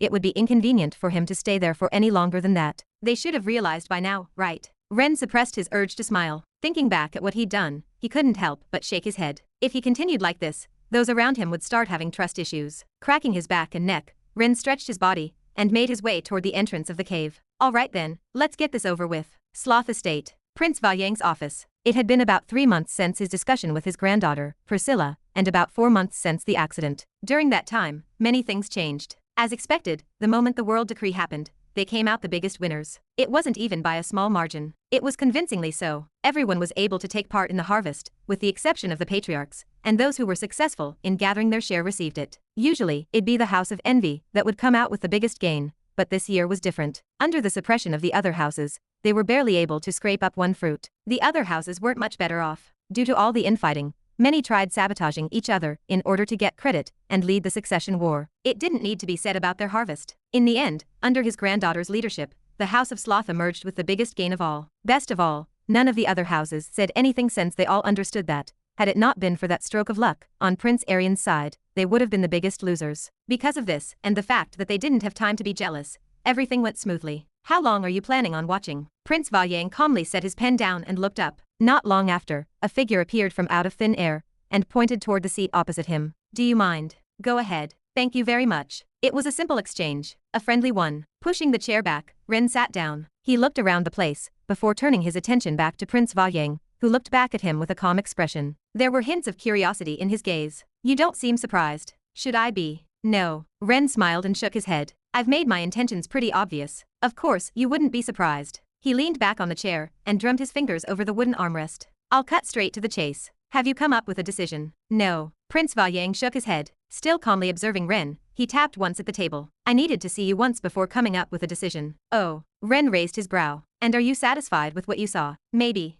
The prince mysteriously smiled. His calm demeanor made it hard for Ren to discern his real intentions. Not that he cared. Well, it doesn't really matter to me. There'll eventually come a time when you will have to make that decision, and luckily for you, that time is not here yet. If there was one thing that Ren was aware of, it was the fact that he was not even close to being an appropriate piece to gamble on, especially when the other side was the Demon King, the one being that stood at the pinnacle of the universe. Of course, that was only for now. The reason why I came here is not because I want you to choose sides. I just want to negotiate with you. So, I can't offer you more than one devil fruit for your silence. We've gained quite a lot from the world decree, but I still can't offer you more than that. I hope you can understand. Ren felt at a loss for words. Prince Valyang was more straightforward than he had originally anticipated. Not that he disliked that. Rather, he quite liked that. It saved him a lot of time. He smiled from ear to ear. I wasn't going to ask you for more. Then it looks like we have a deal. Prince Valyang smiled. Extending his hand, a scroll appeared in his hand. It was a monocontract. I prepared this beforehand. You can have a look at it yourself. He's come prepared. As expected, it isn't easy to fool someone like him. Priscilla was enough of a warning. Smiling, Ren took the scroll and read through its contents. In the meantime, he heard the prince's voice in the background. It was tinged with amusement. Have a look and see if there are any loopholes. Of course, Ren didn't appear to be bothered by his words and read the contents with great attention. Because he was simulating all possible outcomes through the chip in his head, it took him approximately 10 minutes to complete each line. Only when he was satisfied with it, would he go to the next line and repeat the same process. Overall, it took about 2 hours for Ren to read just about 12 lines. Throughout the entire time, the prince didn't interrupt him and answered any question that he had. The process was rather smooth. All right then. Feeling content with what he heard, he signed the contract. A glow appeared, and a mono-contract between the two parties began to take shape. Because the contract was of the highest possible quality, the instant that it was activated, Ren experienced a heavy feeling in his heart. Looks like we have a deal. As soon as Prince Valyang saw the contract floating through the air, he opened a drawer in his desk and took out a small box, which he promptly gave to Ren. Here's my end of the deal. Thank you very much. After retrieving the box, Ren cracked it open only a little bit. After looking through the narrow opening, he was content with what he saw and decided to close the opening. He was very satisfied with what he saw. The trip was worth it. I heard you will be leaving soon. Prince Valyang's voice echoed once more. Raising his head, Ren put the box away and nodded his head. Yes, I'll be leaving in less than a few days. It's about time that I go back. I see. The prince nodded his head with a smile. Turning his head, he gazed toward the window, his thoughts unknown. When the time comes that the two of us meet again, I hope you won't disappoint me. Ren didn't say anything. His smile said it all. Standing up, his figure quickly vanished into thin air. A few words lingered after his departure. Let's hope I'll meet your expectations then. Chapter 722. Thump. A silver stake tore through the air and directly pierced through one of the targets that were located some distance away. One more. If one looked closely, one would notice that next to the arrow were several other arrows. They were all spaced just about the same distance from each other and covered each one of the rings above the bullseye mark. The only spot left was the bullseye. So long as she got that, she would get the perfect score. Coo. Amanda drew her bow. It was a big bow, significantly heavier than any bow she had ever used before in her life. It was also a great deal more powerful than the majority of them, with the exception of her current bow. A gentle breeze flew past the area around her, bending the grass ever so slightly. She did not pay attention to her surroundings. Her sole focus was the target in front of her, more specifically, the bullseye. The only area that she did not fill yet. Her OCD was flaring up. She needed to hit the target and fill the empty spot. She could not afford to miss. She inhaled deeply and focused on bringing calm to her mind. As time passed, everything that was once moving around her became completely still, and the only thing that she could see was the target. The wind blew once more, scattering her hair lightly. She paid it no mind. She was waiting for the breeze to subside. The wait did not last for long. The surrounding turned still, and her fingers raised. The arrow was about to leave the string. It was just an inch away. Clank. Amanda, are you here? Someone suddenly entered, and Amanda's concentration broke. Thump. A whistling sound arose. The arrow flew through the air at a tremendous speed and struck the target dead on. Only that. It did not hit the bullseye. Amanda blankly stared at her bow before looking back at the target. Oh, it looks like you're training. Ren, who had just walked in, turned his attention to the target, totally oblivious to what he had just done. A storm was brewing. Looks like you have improved a lot. He was rather impressed. Anyways, I am here to tell you that we are about to leave soon. We need to leave in a couple of hours since it will take us a while to get to the right place. Bang. Amanda abruptly smashed her bow against the ground. Damn it. Fuck. She let out a string of curses before turning her gaze to Ren, who looked at her with a combination of utter dread and horrified fascination. He took several steps back. Let us talk about this. Crunch. Juices flowed down her chin. Throwing the apple in her hand and catching it again, Priscilla soon took another bite. She glanced at Jin, who was meditating not so far from the tree branch she was sitting on. Crunch. Hearing the crunch for the nth time, Jin's left eye twitched. He opened his eyes and cast her a glance. Aren't you supposed to be busy? I am, Priscilla said, taking another bite of the apple and further irritating Jin. If you are busy, then why are you still here? Can't I be? Crunch. The apple was rather juicy. You are doing this on purpose. Jin's expression started to change. Lowering his head, he glanced at the area around her. It had over a dozen apple cores. He had to take a breath. It had been roughly 5 months since he had arrived on this planet, and the one thing he deeply regretted doing was giving the Duchess her first taste of a cigarette. Ever since that day, she had not stopped hounding him. At first, she probably came for just the cigarettes, but lately, it seemed like she just likes to make his life more difficult. He sighed when he thought that far. Thank God I am about to leave. If not, I do not know for how long I will be able to handle this. His patience was running thin. Well, whatever patience he had, since he could not even beat her to begin with. Want an apple? The Duchess offered, only for Jin to wave his hand and refuse. I am good. You afraid I poisoned it? Yes. How rude. The Duchess hopped off the tree branch and moved toward Jin. Her every movement exuded boundless charm, but it had no effect on him at all. She stopped a couple of inches away from him. Have you finally thought of a price? Again with that? Jin stood up from his spot and covered his face with his hand. I told you, I am not selling anything. If you want some, come to Earth. If not, be on your way. I am going to go back now. He patted his body and prepared to leave, surprising the Duchess. You are leaving? Yes. My time here is over. Jin nodded, feeling a bit relieved that the trip over here was finally over. He had learned and improved quite a lot here, especially with the demonic energy lingering in his body, which increased his perception over his mana control, but, as good as it was, he wanted it out of his system as fast as possible. It was a bit too much for him to handle. Why is it only now that I learned that you are leaving? The Duchess did not seem to take the news of his sudden departure very well. We have known each other for the past 4 months, I think I deserve to know. Did you now? All he could recall was her bothering him for the past 4 months. If it was not the annoying sound of apples being bitten, or the constant nagging about selling her the cigarettes, she would find a new way to find trouble for him. He was really looking forward to leaving. Throwing her one last look, he waved his hand. I hope we do not see each other again. He disappeared after that, leaving Priscilla utterly astonished. This.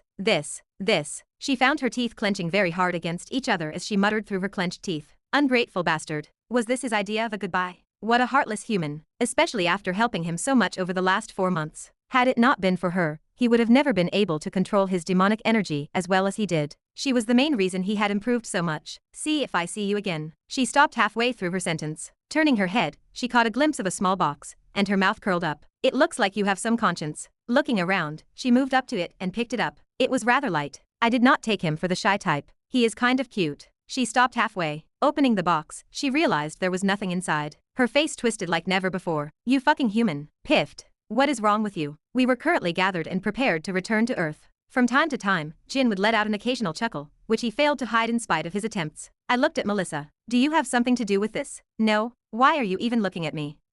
I did not even bother looking at Amanda. She had no sense of humor, so it probably was not her. I finally get it, Jin murmured, turning his gaze toward me. I suddenly grew curious. What did you get? I get why you always tease Kevin. Ha. I was caught off guard by his words. What was he on about? Did the demonic energy finally consume his head? Me, tease Kevin? I would never do that. Hee hee. He did not elaborate any further and just laughed. His behavior made me even more curious, but seeing that we did not have much time left, I decided to let it go. I will just ask him when we return. What was most important at the moment was returning. Thinking back at what would await me back on Earth, my mood sobered up. I hope Kevin was able to stabilize the situation. My strength increased a lot over the past few months. While I was not entirely confident, I was sure that I could now at the very least put up a fight against Hemlock. With Kevin and Octavius's help, beating him was not impossible. Let us go. I turned to look at the others before heading out of the city. It was a short trip, but it was well worth it. It took us several days to return to the gathering spot. By the time we arrived, we found a familiar patch of land and waited there. According to Kevin, the portal should open today. That was on the premise that nothing happened to him, but I doubted it. He was strong enough to last more than a month. Swoosh. And thankfully he did. As soon as the portal materialized in front of us, I let out a sigh of relief. Ha. I took a few slow, deep breaths and steeled myself for the sights that awaited me on the other side. Hopefully, I was not too late. Let us get going. I entered shortly after that. Chapter 723. Ha. What? What? Am I seeing things? The astonishment that we felt the instant that we set foot back on Earth could not be adequately described using any words at all. I was so shocked that the after effects of the portal seemed like nothing to me. Greeting us at the portal was Kevin. Everything seemed normal from that point. He was currently wearing a nice suit, which I had to say, made him look rather dashing. I wasn't jealous. That said, what did you do? As I emerged from the training area, I was taken aback to see that the headquarters was packed to the gills with individuals. If that wasn't surprising enough, I couldn't believe how many people there were outside. When I looked out the window at the street below, I couldn't believe how crowded it was. It was as if the war had never started in the first place. I was baffled, and so were the others. What happened in the time we were in Melandoir? Surprised, Kevin looked at us with a smirk, leading us up toward his office. I won't hold you guys up for long. I just need to brief you on the situation, and you can all be on your way. Good morning, Alliance Head. Have a safe day, Alliance Head. The manner in which people greeted Kevin on our way to his office was by far the most perplexing thing that I noticed. Their eyes. They were filled with reverence. My brows immediately furrowed when I saw this. I slowly started to get an idea of what had happened, and I felt my heart drop for some reason. Everything seemed to be too good to be true. Come, relax in my office for a bit. As we entered Kevin's office, he graciously offered us a few drinks before taking a seat in one of the chairs there. What happened? Jin was the first one to speak, asking the question that was lingering in the minds of everyone present. I just quietly observed Kevin from my seat. The more I looked at him, the more I felt that things were off. Nonetheless, I still quietly listened to the conversation. I could just be overthinking things, though I doubted it. We got lucky, and we managed to defeat all of the high-ranking members of the Monolith. Of course, we didn't completely rid of the entire organization, as some went into hiding, but we were able to deal a large blow to them. Kevin looked at me and smiled. It was thanks to your help. What is he on about? Everyone looked at me, and Kevin elaborated. Had it not been for your letter before you left, we would have fallen for their trap. Thankfully, we managed to turn the situation around and reverse the trap by sending all of our high-ranking members out. It was a risk, but it paid off. He spoke in such a nonchalant tone that it made it seem as though he had dealt with a trivial matter. Still, that didn't explain everything. I understood how he defeated the elders, but what about Hemlock? He was the type of guy to die despite falling for an ambush. Thinking there, I looked at Kevin to ask, but what about Mal? What's up with you guys? Why do I feel demonic energy all over your body? I was interrupted by Kevin, who stood up and looked at us with a frown. After he waved his hand once, a shadowy radiance began to emanate from each person's body. He turned his head to look at me. Seriously? He wasn't impressed. I shrugged. I had no choice. The demonic energy was far too thick over there. I wouldn't have made them sign a contract if they could have handled it. Ha. Kevin let out a long sigh. This is rather troubling. He grumbled. You do know that while we won the war, the situation is still rather sensitive? I understand you, since everyone knows you and they probably can't beat you, but then, Kevin alternated his gaze between Melissa, Jin, and Amanda. Let alone their positions, they can't even hide their demonic energy properly. It's practically leaking out of their bodies. Thankfully, you're with me, and even if the others noticed, they wouldn't have said anything. Is that so? Perhaps it's because I became accustomed to the other world, but I honestly didn't even notice that they were leaking demonic energy. Melissa looked at her arms and frowned. She then turned to look at me. Get rid of it. I was speechless. You do know I can't just get rid of it at the snap of my fingers, right? She had signed a contract. The demonic energy would linger until the contract expired. Don't worry though, since I already knew when we were going to come back.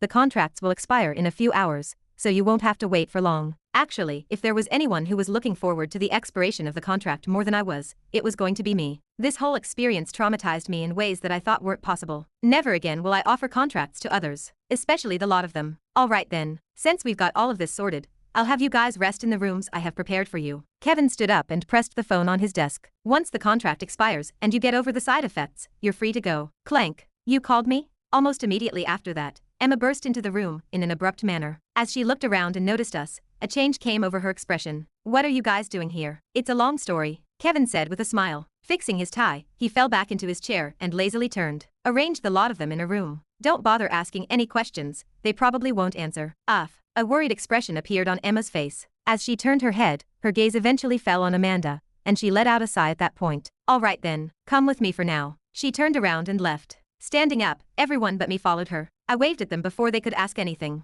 Don't mind me, I still have something to talk about with Kevin. Emma's feet came to a sudden pause, and she turned to look at Kevin. It's all right. He waved at her, and she nodded. She never once bothered to glance in my direction throughout the entire time. I didn't even need to think of why she was acting the way that she was. Just a look in Kevin's direction, and I knew she was still holding a grudge against me. How petty. Clank. The door closed, and silence reigned over the office space. Kevin eventually got to his feet and moved to the large window that was behind him. There, he turned his attention to Ashton City. Want some tea? Only now do you offer? He had all the time before to offer, and only when the two of us were alone did he offer. Kevin laughed a bit. Tea's expensive. Did you gamble all your money away? No. Then, Emma. It was a short answer. But then everything became clear to me, and I stopped talking. Why are you looking at me like that? No, I understand. Stop looking at me like that. No, I get it. Don't worry. I'm not pitying you. Your looks say otherwise. Does it? And here I thought I was keeping a very good poker face. What a shame. The room fell back into its customary state of silence. Although it wasn't awkward, the situation was definitely tense. In the end, I was the one who broke the silence. You don't expect me to believe in the same bullshit you fed the others, right? What did you actually do? I knew Kevin. Or I thought I did after some point. He wasn't someone capable of defeating Malik Al-Shaaden, even with Octavius's help. The whole situation was rather fishy. Ha, Kevin chuckled to himself. I frowned. What's so funny? There was nothing funny about what I said. I may have fooled the others, but I certainly can't fool you. Kevin turned around and smiled. It was a sincere smile. Say, would you mind coming with me somewhere? I'd like to show you something. Chapter 724. Where are we? When I turned my head to look around, I noticed what appeared to be the ruins of a city. The buildings were in shambles, and the pavement was pitted and broken all over town. It wasn't surprising to find a city in such a state given the recent conflict that had taken place. However, in contrast to the other cities, this city appeared to have been in its current condition for a considerable amount of time. A good indicator of this was the moss and other plant life that had taken up residence in the cracks of a number of the buildings. Walking around the street, Kevin didn't say anything. He just looked around the place with a reminiscent look. I didn't know for how long we continued to walk for, but we soon stopped in front of a house. Well, what seemed to be the remains of it. Half of the house was completely gone. This is where I used to live back when I was a child. Kevin finally spoke, his gaze never leaving the house. My mom makes very good soup. I would have loved for you to have tried it at least once. I tried replicating her recipe, but it just doesn't taste the same. I don't know what it is. There was a warm smile on his face as he spoke. I didn't say anything and just quietly listened to what he had to say. My dad would always come home late, probably because we lived far from where he worked. Rent problems, you know. We weren't very wealthy. Not that our life wasn't bad. He continued to ramble on about his parents, what he remembered about them, how they looked, what they liked, what they disliked. I just quietly listened on. This was the first time I'd ever heard him talk about his parents. He usually avoided talking about them. It's not that I never brought them up. Rather, whenever they were brought up, his face would take on a different expression. It was one that told me to stop asking. You know. Kevin turned around and our eyes locked. This dawned on me quite some time ago, but when you have nothing, the only thing you can do is gain. But when you have everything, all you can do is lose. It is funny how things turned out to be exactly like that for the both of us. His words made me frown. I didn't really understand what he meant. Can only lose when you have everything? Was he perhaps talking about the other me? Then, what did he mean by when you have nothing, you can only gain? Was he perhaps referring to himself? Human emotions sure are complex. After taking a few steps forward, Kevin eventually entered the house. When he walked on it, the wooden floor made a creaking sound. I quietly followed behind him. His words were rather surprising, but I didn't say anything and just continued to listen. I was finally starting to learn about the real Kevin. I didn't really understand them at first. It took quite a while for me to understand them. Probably several centuries. I'm not really sure anymore. It doesn't really matter though. He traced his finger over a certain wooden table. Like I said, you can only gain when you have nothing. During those centuries, I only gained a new understanding of what emotions are. Love, sadness, anger. I've experienced them all. He lowered his hand and placed his palm over the wooden desk. No matter how strong I became, no matter how many times I tried to stop the fate that would befall the people that made me understand what emotions were, all I'd get was the inevitable ending. He took a deep breath. Their death. His fist slowly curled. Regardless of what I did, or tried to do, one way or another, they would die. The more I witnessed it, the more suffocating life became. It hurt. He smiled. You probably understand best the pain of losing someone you hold dear. It's not easy, especially if you know it's coming and can't do anything about it. I closed my eyes. Flashbacks started to resurface in my mind. Memories that I tried not to think about resurfaced, and something pricked at my chest. That helplessness is probably what drove me to finally understand a new emotion. Rage. Kevin's fist was fully clenched. I wanted the one responsible for all of this to suffer. I wanted them to feel what I felt. I wanted them to disappear from this world. I wanted a lot of things. His hand relaxed, slowly opening up. It's just that, I knew it was impossible. Raising his head, he looked at me. His smile was bitter. Extremely so. There's no way I can go against what created me. It's just not possible. Kevin stopped himself mid-sentence. I was startled not long after that when I noticed a line of blood running down the side of his mouth. He staggered a couple of steps as his eyes opened widely. Kevin. My eyes opened up and I moved toward him. I'm fine. Only to be stopped by Kevin, who raised his hand. What do you mean you're fine? You clearly. Trust me. His voice was weak and carried a hint of pleading in it. Staring at him, I clenched my teeth. Thank you. He returned me a smile before weakly sitting down on a chair next to the table. I don't really have much time to explain everything. I don't have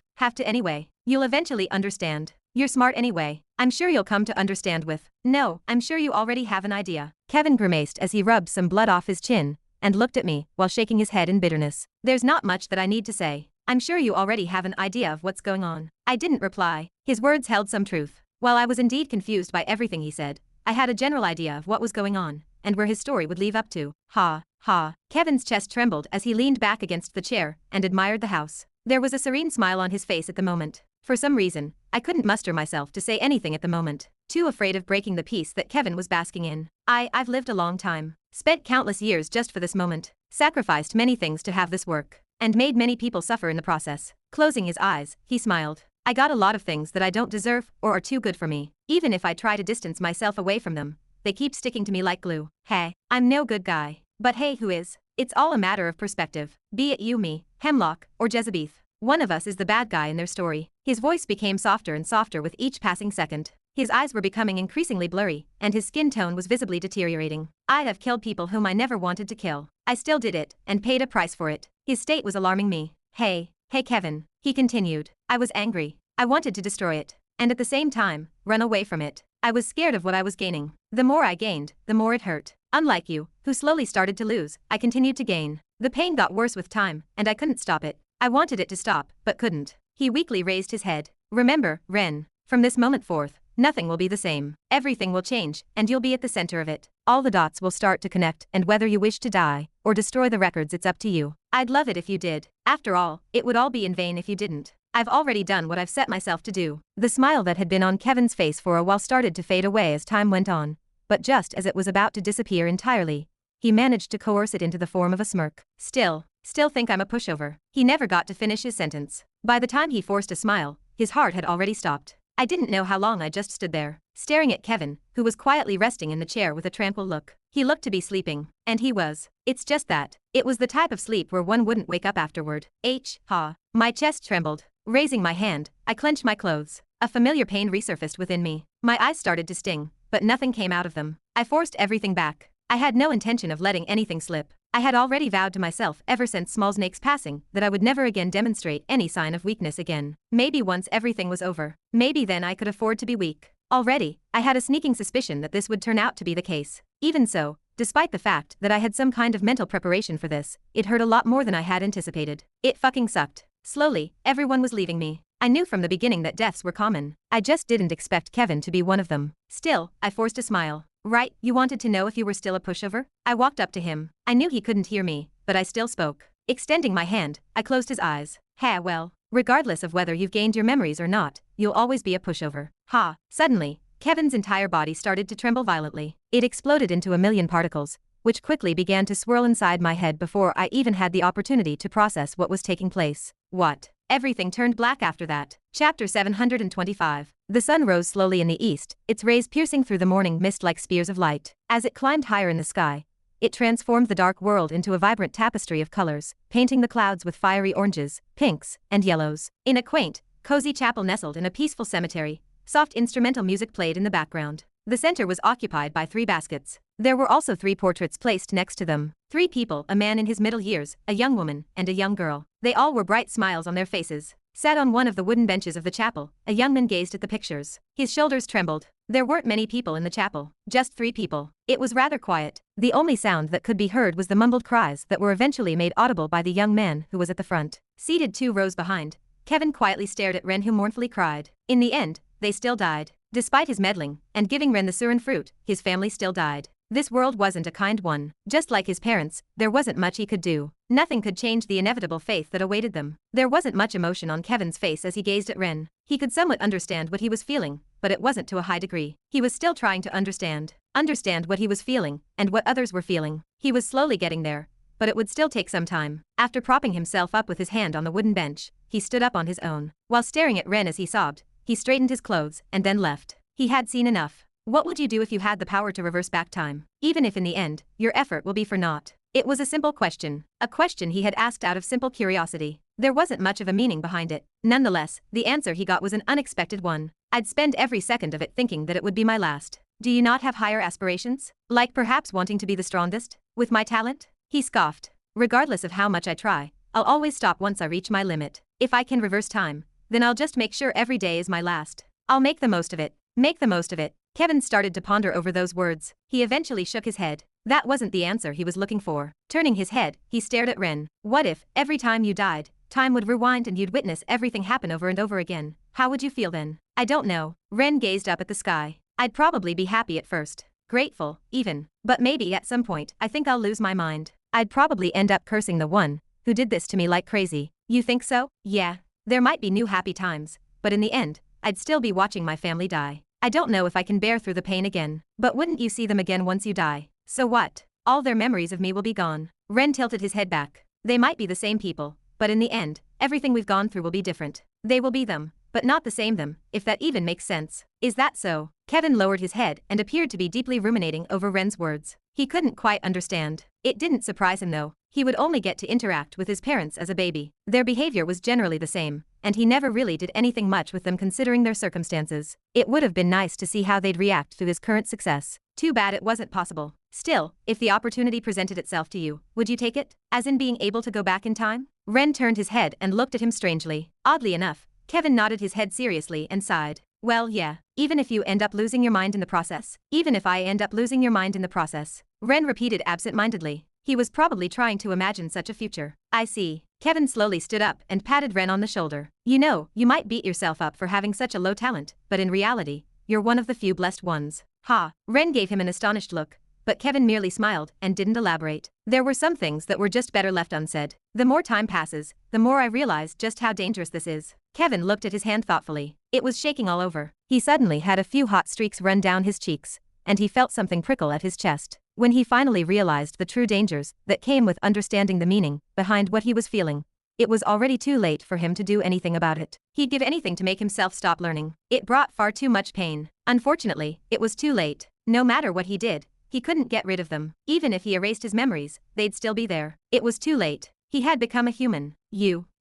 Why? Turning his head, Kevin's gaze paused on a girl with short, auburn-colored hair. She was pretty. Extremely so. In spite of this, she appeared to be staring at him with the most menacing gaze he had ever seen her display ever since he had known her. Her eyes were filled with betrayal, hurt, sadness, and loathing. None of them were good. Kevin felt his heart prick even more. He managed to mumble something as he bent his head forward and stared at the body that was lying beneath him. It had to be done. Extending his hand, a yellow orb flew out from the corpse and entered his palm. He disappeared after that. Not before hearing her anguished cry. I'll kill you. It had to be done. Repeating the phrase to himself, Kevin eventually found himself standing in front of a modest-looking home. Knock. He knocked on the door once, and a figure soon opened the door. Kevin? It was Ren. Kevin smiled when he saw Ren. Opening his mouth, he asked, what would you do if you had the power to reverse back time? That again? Ren rolled his eyes and stepped aside to allow Kevin in. But Kevin didn't move from his spot. He just stared at Ren with an extremely serious face. Ren's brows knit at the sight. Are you okay? Just answer, Kevin sharply said while hiding his right hand behind his back. It was trembling. What are you? Answer me. He looked behind and added, there's not much time. Ren frowned and once again looked at Kevin. In the end, although confused, he nodded his head. Not sure where you're coming from, but I guess so. He didn't appear to have given the question a great deal of thought before responding. Had he known the implications those words had, he probably would have put more thought into them. But his life wasn't anything special anyways. It was rather cold actually. As strange as it was, The only friend he had was Kevin. He didn't have any other friends. His salary was nothing to write home about, because he worked as a night guard for a platinum-ranked guild. A mediocre salary, an empty house, and no social life. He really didn't have anything he could be proud of. So yeah, if he really did have a chance to turn back time, he'd take it, regardless of the price he had to pay. That's the answer that I wanted to hear. Kevin cracked a smile, and his head reached for Ren's face. What are? Before Ren could figure out what was going on, the hand grabbed him by the face, and a bright white light went straight through his face. Thereafter, his figure completely disappeared, and Kevin's face turned completely white. Kevin smiled the moment Ren disappeared. He might no longer remember him from this point forward, but he was sure they were going to meet again. He would make sure that happened. As his body began to shake, Kevin toppled over onto his knee. Even though he was extremely weak at the moment, he managed to force himself to stand up, and his expression changed to one of indifference as he did so. He turned around and calmly gazed toward the sky, which was completely dark. Wobble. It wasn't long before the space fluctuated and an eye soon appeared in the sky. As soon as the eye came into view, there was complete silence across the globe, and time stood still. Everything came to a halt: the cars, the clocks, and the people who were moving. The world was suddenly surrounded by an aura of antiquity as the eye gazed toward Kevin, who stared back at it without making even the slightest expression. What have you done? An ancient voice could be heard resonating across the surface of the entire planet. The voice caused everything, including Kevin, to shake, but no one else in the world heard it. He fearlessly stared at the eye in the sky. I'm merely following my mission. At the expense of a protector. Yes, Kevin answered in a flat tone. I will do anything necessary to accomplish my mission, even if it means absorbing the power of you protectors. Following Kevin's words, the air became very still, and an eye in the sky cast a profound gaze down upon him. It carefully looked at him and scanned him to see if there was anything out of the ordinary. The process didn't last long. At most a minute passed before the eye slowly lost interest. The eye closed gradually, and the changes that had been visible in the sky vanished as it did so. After that, everything returned to its usual state,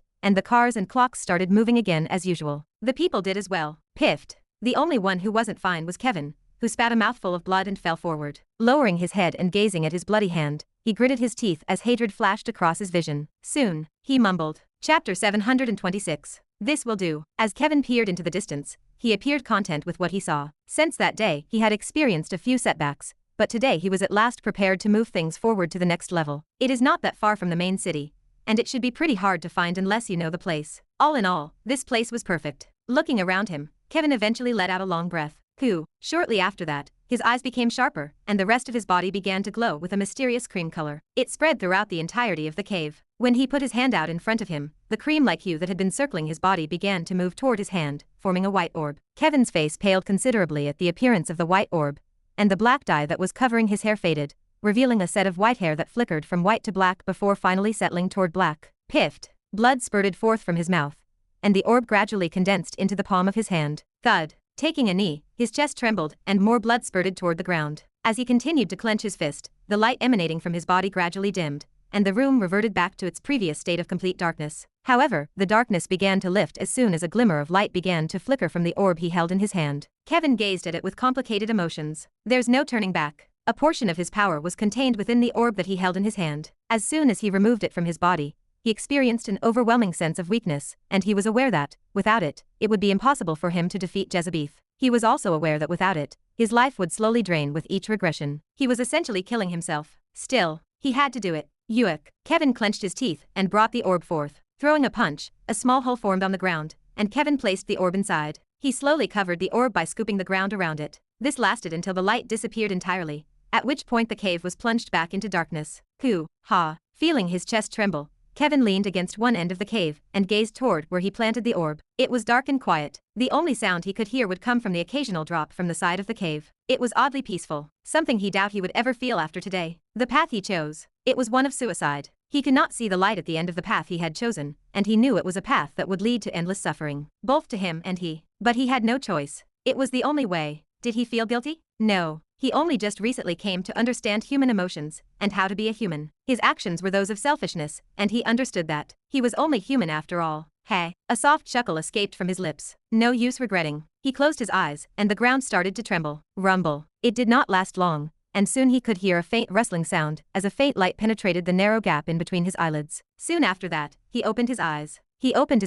And his vision became clouded with the side of a large and towering tree. Most notably, his gaze fell toward the top of the tree where a small fruit rested. A smile crept up on his pale face. This will do. Hey, you're finally here. Yeah. Kevin's words came out stuttering as he attempted to wave at Ren, who had just entered the room. At the moment, he was feeling a little tipsy. I didn't know someone as powerful as you could get drunk. Well, it's strong. Kevin motioned with the bottle he was holding, while also tapping the couch next to him. Come sit. Though his face carried a frown, Ren shook his head and sat down. He soon smiled. It's rare for the two of us to gather these days. I guess I can drink a little. Piffed. Kevin laughed. As if you're busy. Compared to you who is living the life in luxury, I am getting overworked to the point where I am forced to drink in order to make myself forget that I am this busy. Ren cringed at his words. I retract my previous statement. You better. Kevin took another sip. Ha. He wiped his lips. That did it. And passed the drink toward Ren. Want some? Maybe not. Well, suit yourself. Unbothered by the refusal, Kevin took several gulps of the bottle. He continued to drink for the next several minutes. Hic. It got to the point where he started to hiccup,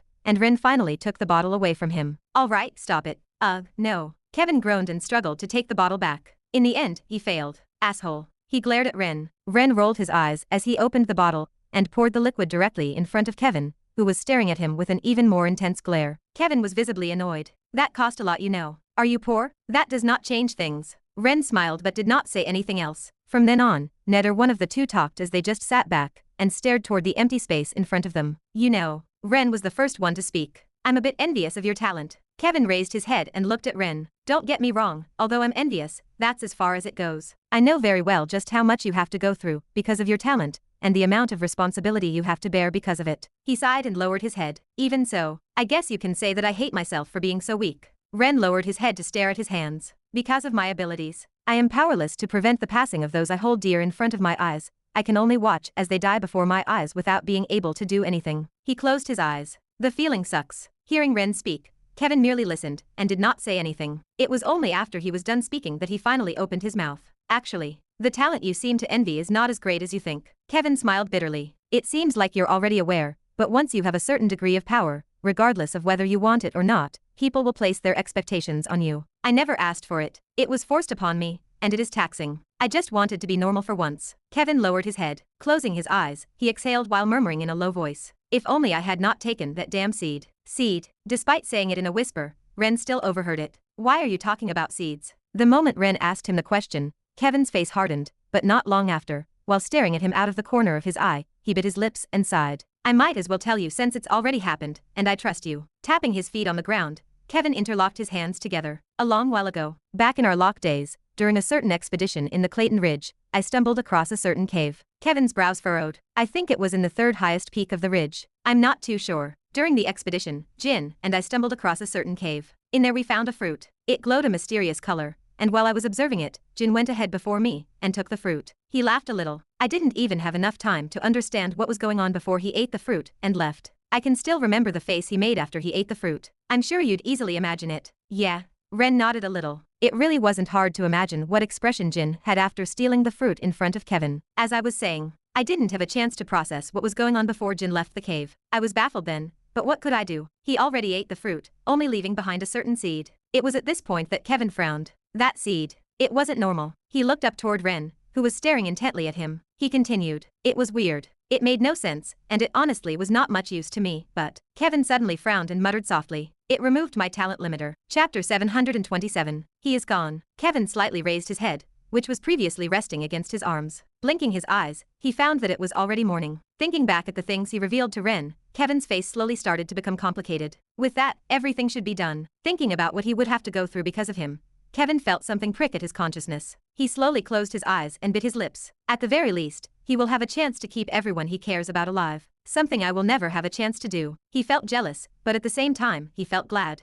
If it can atone for what I did. He smiled and shook his head. He was just making excuses to make himself feel better for what he did. Dragging one of the few people he was close to into his selfish agenda. If possible, he would have chosen someone else to receive his power. Someone more powerful and more talented, maybe. Unfortunately, that was not an option. It could only have been him. It is funny how he complains about his talent, when it is the exact thing that is saving him. Taking one last look at the room he was in, he placed two of his fingers over his forehead. A white glow suddenly spread from them, enveloping the room in its entirety. His hair gradually began to stand on end, and as it did so, it vacillated between black and white before resolving itself to black. Several screens flickered within his vision shortly after that. Synchronization. 100%. Synchronization. 75%. Synchronization. 50%. Synchronization. 25%. Synchronization. 0%. oh wah, oh wah. A newborn infant's cries reverberated in the background as two gentle hands wrapped around the small frame of its body in an attempt to soothe its cries. Hush, Kevin, don't cry. Mommy is with you. Your turn. What are you waiting for? And him. A figure with white hair spoke up. This time around,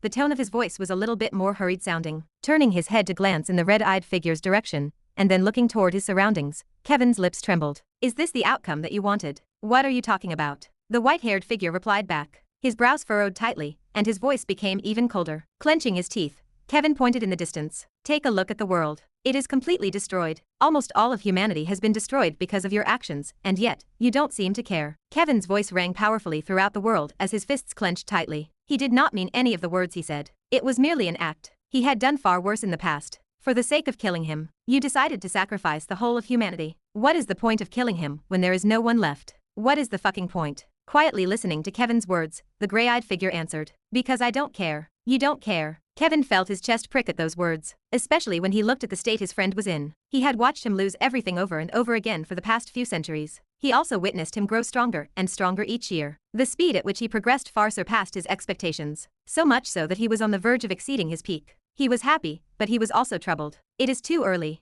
I have no choice. A powerful red hue suddenly sprang out of Kevin's body. The hue that sprang out of his body was very faint and almost invisible, but the pressure that came out of it was nothing to scoff at. You don't care about the fact that, because of your actions, humanity is on the verge of extinction. He continued with his acting. What are you doing? Ignoring his words, the gray-eyed figure dully asked. Raising the palm of his hand, Kevin pressed his hand onto the space next to him and replied. Something that I should have done the moment I remembered everything. Clank, clank, clank, clank, clank. Right as his words faded, much to the shock of the gray-eyed figure, black chains suddenly sprang out from the ground beneath him, clasping onto his legs and arms. Finally, for the first time in a while, the gray-eyed figure's face crumbled apart as he looked at Kevin, who was staring back at him. What do you think you are doing? Raising his hand, the gray-eyed figure tried to move his body, but regardless of how much force he applied, he could not move it at all. The mana inside his body had been sealed completely. Realizing just how much of a predicament he was in, his voice rose. What did you do to me? Ignoring his words, Kevin turned to look at the other white figure,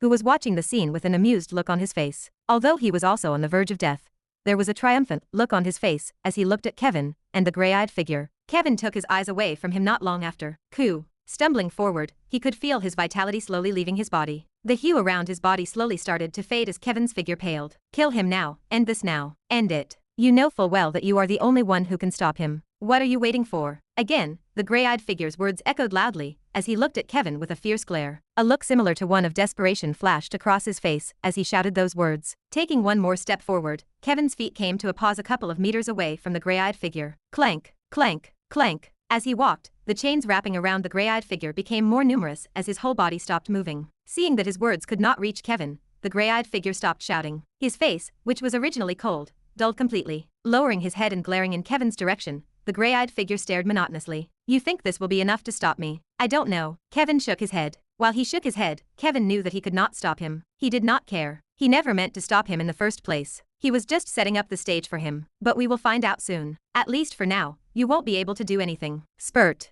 Raising his hand, Kevin suddenly pierced right through his own chest. Instantly, blood leaked out of his body. He felt a pain that was all too familiar course through his body. One that he had experienced countless times before. At first, it was not something he looked forward to, but at some point, the discomfort. It became something that he looked forward to. Staring at Kevin, the gray-eyed figure's eyes grew colder. How did? The moment Kevin's life slipped away, the world turned white, and everything crumbled. In the pitch-black world, crack, crack, crack. The chains that were shackling Ren began to show signs of wear and tear. His head began to gradually rise, and he looked down at the chains that were shackling him before turning his attention to the distance, where a figure was taking shape. He had a smile on his face as he gazed at him. It has been a while. His voice was soft, but they reached Ren without a problem. He moved toward him. You probably despise me, do you not? He did not get an answer, nor did he expect to get any. He already knew the answer at heart. He pointed at the chains that were binding him. You are going to be free soon. The only reason the chains were there was because he was progressing too fast. Now that he had done everything that he had set out to do, the chains were no longer needed.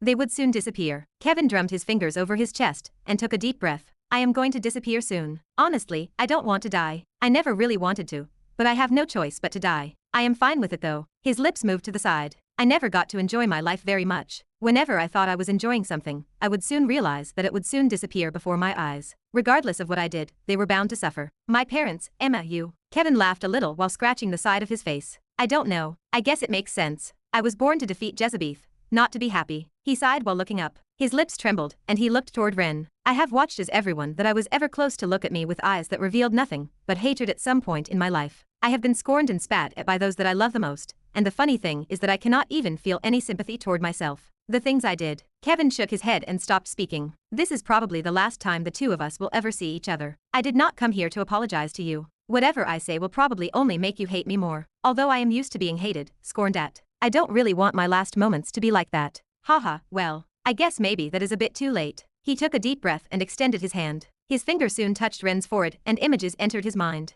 I just hope that you will change your mind after seeing this. Ren. The other one. He cannot do this alone. His creation was out of my expectations honestly. I was honestly baffled by what you did, but I guess this is not the first time that you surprised me. The process did not last long, and once he moved his finger away, his body turned transparent. Finally, Ren looked at him properly. His hazy eyes regained some clarity, and it was there that he saw Kevin stare at him with a forced smile. The corners of his eyes were wet, but he would repeatedly raise his head to hide the fact. Once their eyes met, Kevin's smile grew deeper. Despite all the words he said, and the forced smile, he was happy. He had been hated and scorned by all those he cared about. But he did not mind that. Thinking of their possible future, he only felt relief. Everyone was a bad guy in another one story, and he was the bad guy in many of those. He did not mind that. Good, bad. He did not care. He just did what he felt was right. His smile relaxed. Goodbye. His form shattered into innumerable fragments, and the void fell back into its previous state of utter silence. Crack, crack, crack. The chains binding Ren slowly broke apart, and he fell to the ground.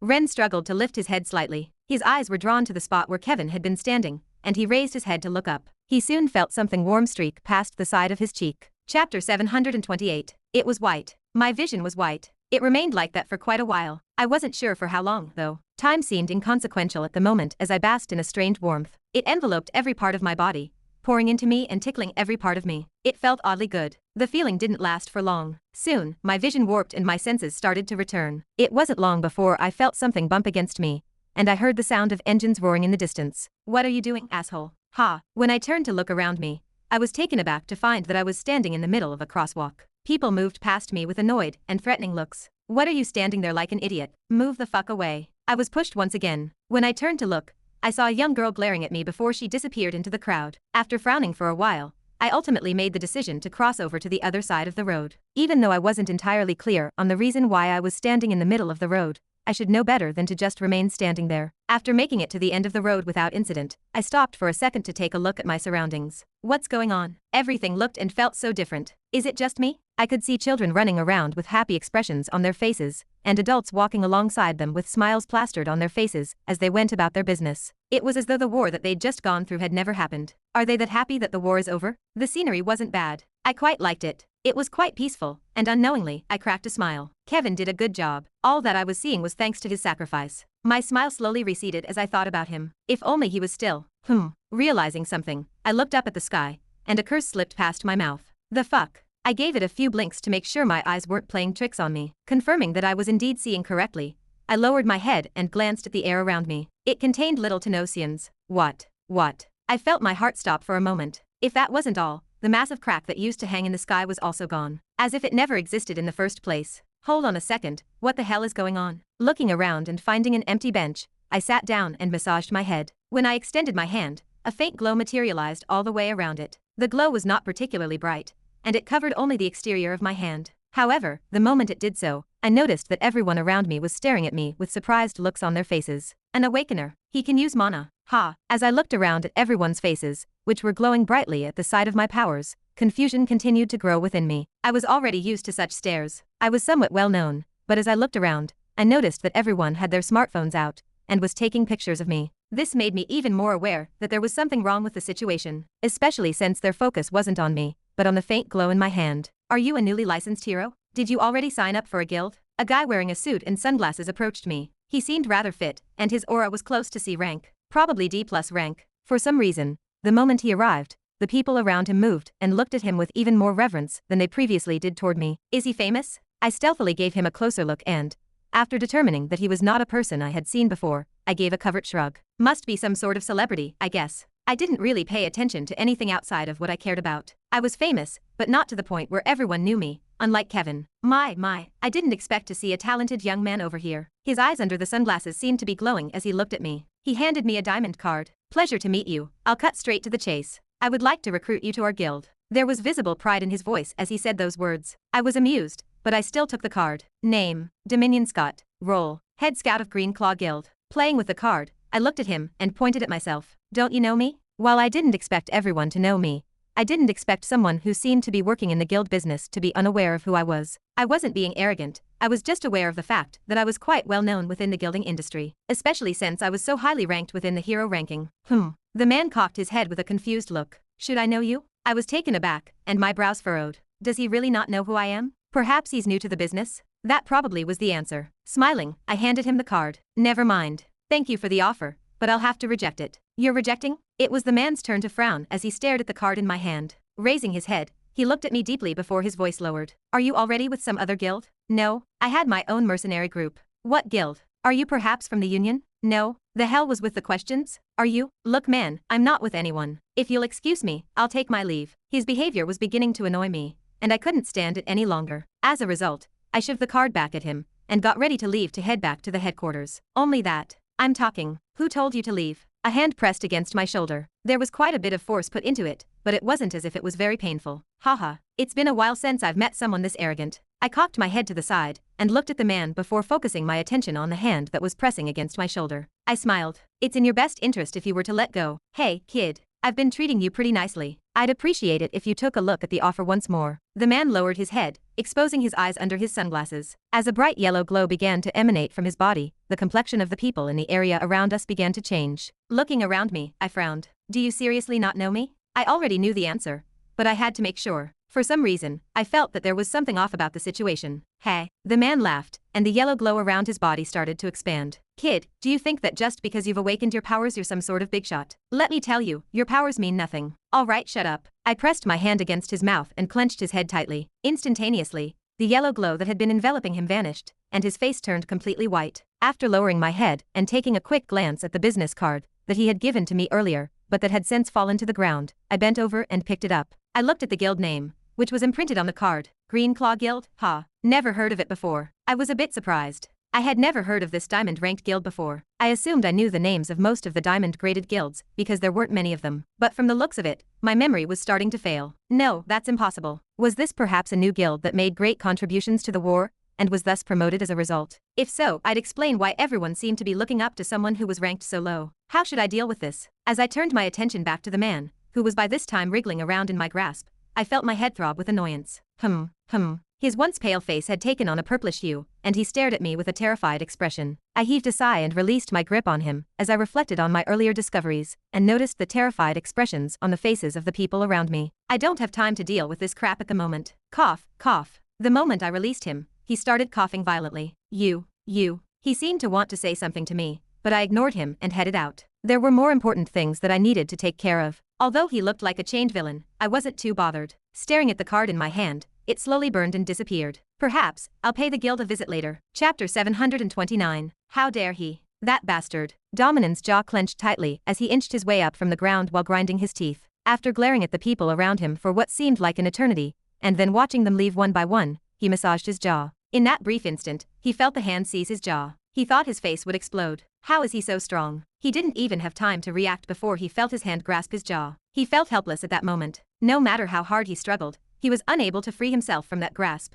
For a moment, he thought he was going to die. Dominion, ever since he joined the Green Claw Guild, never imagined there would be a day when he would find himself in a position where he would find himself completely helpless and disrespected like that. From the first moment he saw the young man, he had the impression that he was powerful. However, he had never before thought that he was powerful to that extent. It was highly likely that he was an emerging face in the industry. But how come I don't remember seeing news about him? That was what confused Dominion the most regarding the circumstances. If he was so powerful, how come he had never heard of him? Could he have used some sort of trick? Or is he someone who is hiding his power? It wasn't unheard of. He grit his teeth. Regardless of whether you have hidden your power or not, you have messed with the wrong person. He was going to make the youth understand that letting go was the worst decision he could have possibly made. Dominion continued to massage his jaw and took out his phone. He soon dialed a number. I wonder what face he will make once he sees the guild leader in person. His eyes flashed with ferocity. What's going on here? I came to a halt in front of a plot of land on which there was a sizable warehouse. Nothing was left inside, and the building looked to be completely deserted. My brows furrowed even further as I walked around the location and double-checked to make sure there really was nothing there.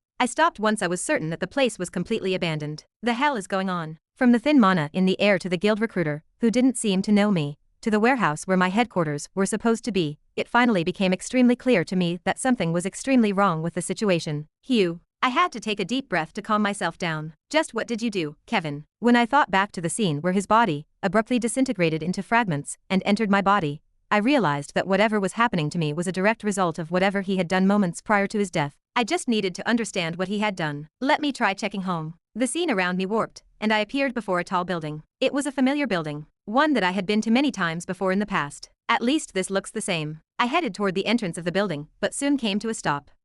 Again, another change. Usually, there would be a couple of guards in front of the residence. It was the same as now, but why are they so weak? The guards that stood at the entrance of the building were rather weak. They were at best E rank. Usually, whenever I came into the place, they would be at around B rank. My conviction that something was off with the circumstances grew stronger as time went on. After taking another breath, I proceeded toward the front door of the building. Please state your purpose. The guard stopped me at the entrance of the building. I wasn't surprised, as this tended to happen often, even when everything was normal. I flashed them a card. I live here. The moment I took out the card, the guards looked at each other and frowned. You have the wrong building, sir. My expression didn't change at their rejection. I somewhat expected this to happen. After casting a brief glance in their direction, I moved forward and proceeded to enter the building. It wasn't until I walked into the building that the security guards regained their composure and started looking around in a daze. What happened? What were we doing just now? With my abilities, overhearing their words was rather easy. Not that I cared as my vision warped once more, and I appeared in front of my apartment. Tap. I tapped the card against the door,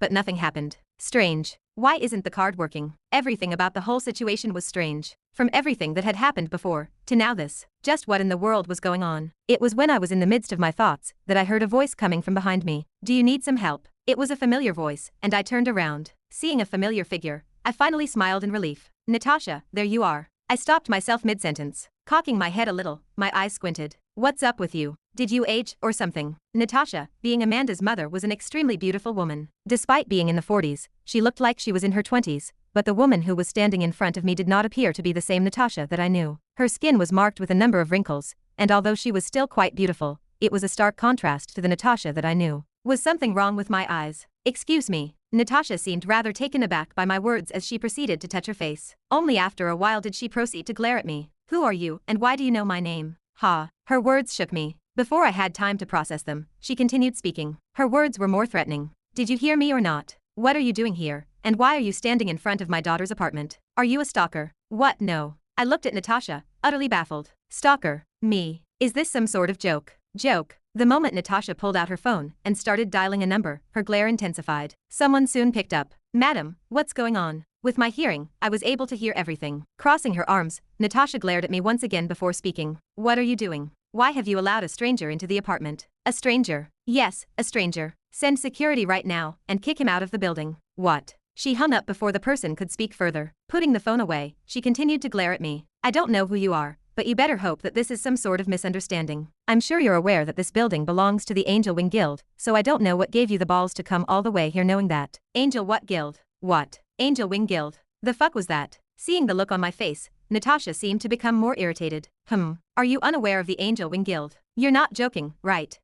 Not really. I rubbed the back of my head with my finger and looked in the direction of the elevator. I could make out a number of groups of security personnel hurriedly running in our direction. Others were making their way up the stairs, while others had taken the elevator. There were even some of them waiting outside the window on the lower level. Looks like you're already aware of what's going to happen next. Natasha smiled. Obediently stay here with me until the guards come, and I'll make sure they won't treat you badly in the guild chambers. Her words, although threatening, had no effect on me. She was someone I knew well, and honestly, I couldn't really bring myself to feel any threat from her. Still, this is so messed up. I massaged my head. Everything was so messed up. None of it made sense. Just what in the world did Kevin do? Ding. The door to the elevator opened, and a number of security personnel stepped out. As I turned my attention toward them, a small frown formed on my face. The highest ranked amongst them was D+ rank. They were pitifully weak. Surrender yourself now. They encircled me from all sides and pointed their weapons in my direction. A very slight pressure forced its way out of their bodies and moved toward me. It felt like a gentle breeze. How did you get here, and what is your purpose? The captain shouted. He was someone that I was familiar with as I had seen him several times in the past, but to my shock, he was the D+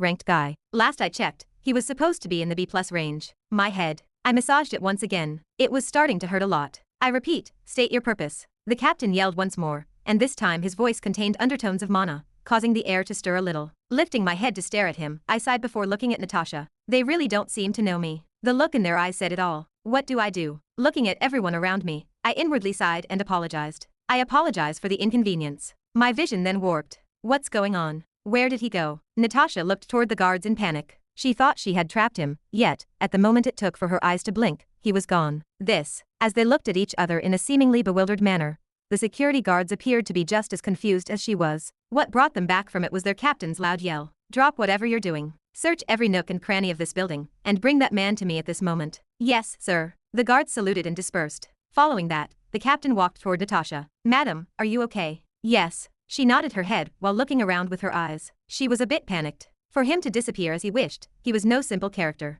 Thinking about the fact that he was standing right in front of her daughter's room, Natasha found herself growing nervous. She looked at the captain. Captain, do you have any idea of where he went? I am sorry, madam. He shook his head, and Natasha bit her lips. How did he do it? How did he manage to escape the sight of so many guards? It made no sense. Her heart started to beat faster. Okay, Captain, I won't take more of your time. Please try to find the young man. Understood. His loud voice reverberated throughout the corridor, and he soon disappeared from Natasha's sight. Natasha bit her lips again as she watched his back disappear around the corner. Taking out her phone, she scrolled through her contacts and soon pressed a certain number. The phone rang a couple of times before the call went through. Ding. Natasha spoke. Honey. Chapter 730. Sunlight filtered through the canopy of trees, gently bathing my body and enveloping it with a thin layer of warmth. The birds chirped, and a gentle breeze lingered in the air. It felt nice outside, but as I sat down on a wooden bench in a familiar park, everything around me seemed so intrusive. I want it, Mom. No, that's enough sweets for today.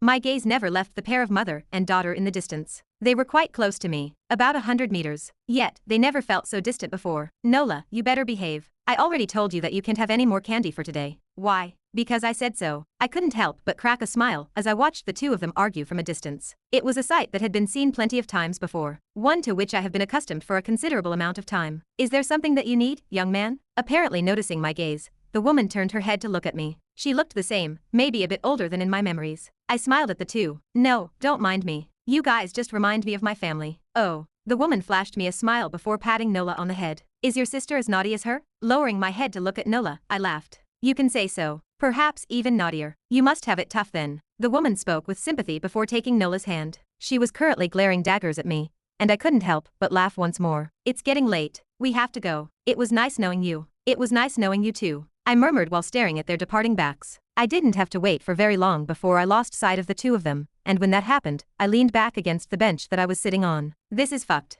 The whole situation was fucked. Why did you do this, Kevin? I had an idea at first, but it only became clear to me after a while. This was not the world I lived in. This was a world where Kevin and I never existed. No, rather, it's more accurate to say that this is a world where the Demon King never existed. While mana existed, gates and dungeons didn't. The monolith also didn't exist, and no one had ever heard of the demons. Dwarves and the other races too. The geography was also very different from what I remembered, with Ashton City still existing, but the 4 great cities having disappeared from the world's map and being replaced by many other major cities all over the world. That wasn't all. The overall strength of the people here was drastically lower than in the world that I was used to. In this world, the highest power was A+.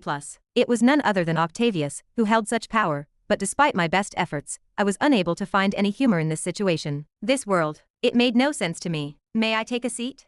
Yeah, sure. I scooched to the side a little and allowed the person to sit next to me. Covering my face with my arm, I took a deep breath. Just what is your purpose in sending me to this world? There must be a reason. And how do I go back? Reverse it. There was no way Kevin did all of this without a reason. There must have been one, but just what was that reason? Are you perhaps wondering why you've been sent here? A voice pricked my ears, and my body tensed. The voice. It was somewhat familiar. I just couldn't quite remember to whom it belonged to. I slowly lowered my arm and looked toward my right. Immediately, my breath stopped, and my mouth opened and closed several times. It was a face that I'd never forget. One that belonged to a guy whom I used to regard as my best friend. The same one that I had killed a long time ago. Matthew. Edward had a serious look on his face as he looked at the screen in front of him. 2 other men were standing behind him, and both of them were also staring intently at the screen before Edward. The room was incredibly tense at the moment. No one uttered a single word as everyone gazed in the direction of the screen in front of them. On it, the events that had taken place in the past were played over and over again. It showed a young person with short black hair and deep blue eyes, looking around before disappearing. It had been about the 12th time that Edward watched, and yet, he couldn't understand how that youth managed to disappear from the spot. Was it some sort of skill? But how was that possible? Skills were practically impossible to get, and those that did have it were the most authoritative individuals in the entire world. Even he had to sacrifice a hefty sum to acquire a single skill. It must be some sort of trick, one of the men behind Edward uttered. He had long gray hair and a thick beard. If he really did have a skill, then I'm sure we would have known about it. There's no way our information network would miss someone like him. I agree. The other male nodded. He had a fairly large stomach, dark hair that was beginning to thin out toward the back of his head, and wore a pair of thin round glasses. He must have used some sort of trick to escape from the detection of the captain. Since he boldly entered the place, I'm sure he must have had some sort of preparations. Yeah. Edward frowned when he heard their analysis. Normally, he'd agree with them. It was practically impossible for someone that young to know a skill, and yet be unknown to them. Because there were only a finite number of skills in the world, as the most powerful guild in the world, they would undoubtedly be the first to learn of any newly discovered skills in the world. So how could they have missed the appearance of such a skill? Unless he's someone that has been secretly groomed by a superpower. The possibility made him frown, and he turned his head. Do you guys have anything on his identity? No. The older man shook his head. I've tried checking his face with the database, but I got nothing. No family history, no DNA, no date of birth, nothing. It's as if he doesn't exist. Edward's frown deepened further at the news. The possibility was starting to seem more plausible. Is there absolutely nothing on him? Actually, there is something. The plump man spoke, taking out a tablet and passing it on. After checking the cameras and the base system, we were able to find a video of him. Oh, Edward raised his brow with a hint of joy. After tapping on the tablet, a video soon began to replay, and as it did, the hint of joy that had been on his face slowly started to fade, giving way to an extremely serious expression. Who is the other man in the video? He seemed rather familiar. He goes by the name of Dominion Scott, and he works for the Green Claw Guild. Edward paused, and his brow raised once more. That Green Claw Guild. Yes, that Green Claw.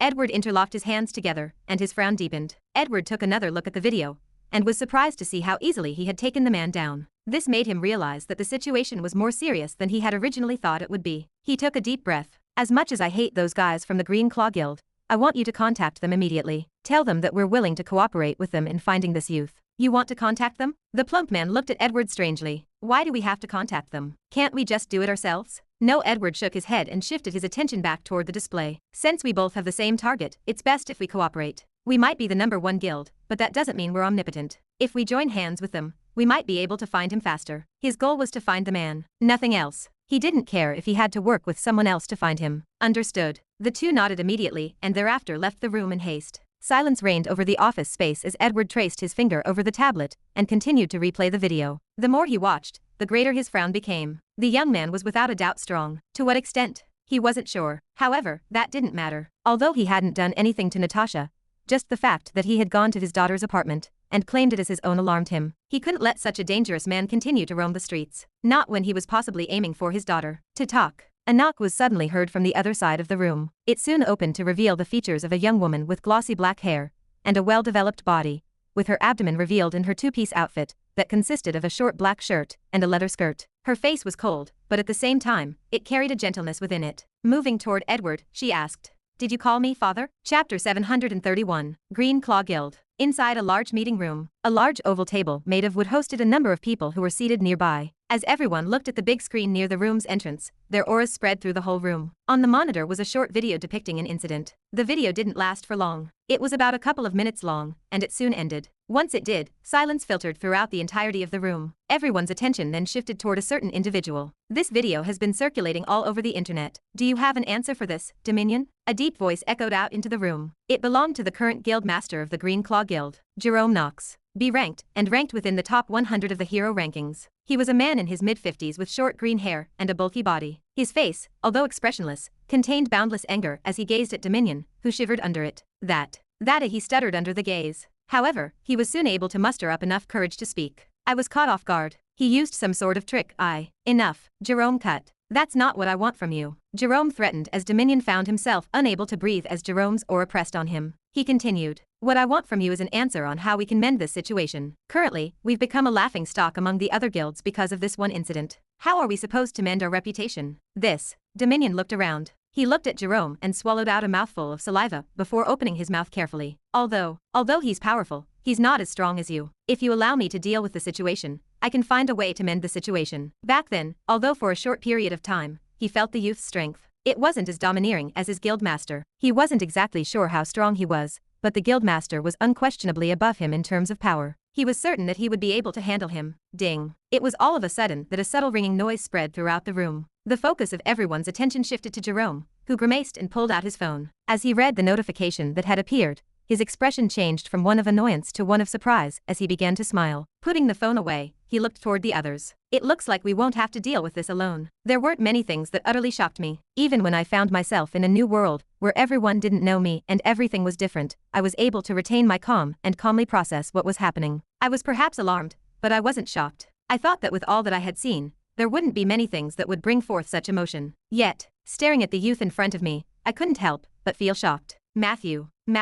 The fact that he was alive wasn't what shocked me. That seemed fairly normal considering that this was a different world. What shocked me was the fact that he seemed to know me and what was happening around me. He flashed me a smile. Are you that shocked to see me? He seemed to be enjoying my reaction, as he laughed a little. You probably wondering why I know you and why I seem to know about your circumstances, right? I didn't say anything. I couldn't say anything. Opening my mouth, I found myself struggling to find my words. Eventually, I nodded my head. There's really nothing much to it. Matthew leaned back against the bench and gazed toward the distant sun. He didn't look for too long, as his eyes soon squinted. In that short moment, I was beginning to calm down and come to terms with the situation. His next words, however, caught me completely off guard. I've long known that you were going to come. Kevin told me a long time ago. I paused, trying to process his words. It was a rather slow process since the words didn't seem to register in my head. When I did process them, however, I almost got up from my seat. What? Thankfully, I remained seated and didn't cause a scene. Despite that, I still found it hard to contain myself. Did you just say Kevin told you a long time ago? How was that possible? Did the two even know each other? You must be confused.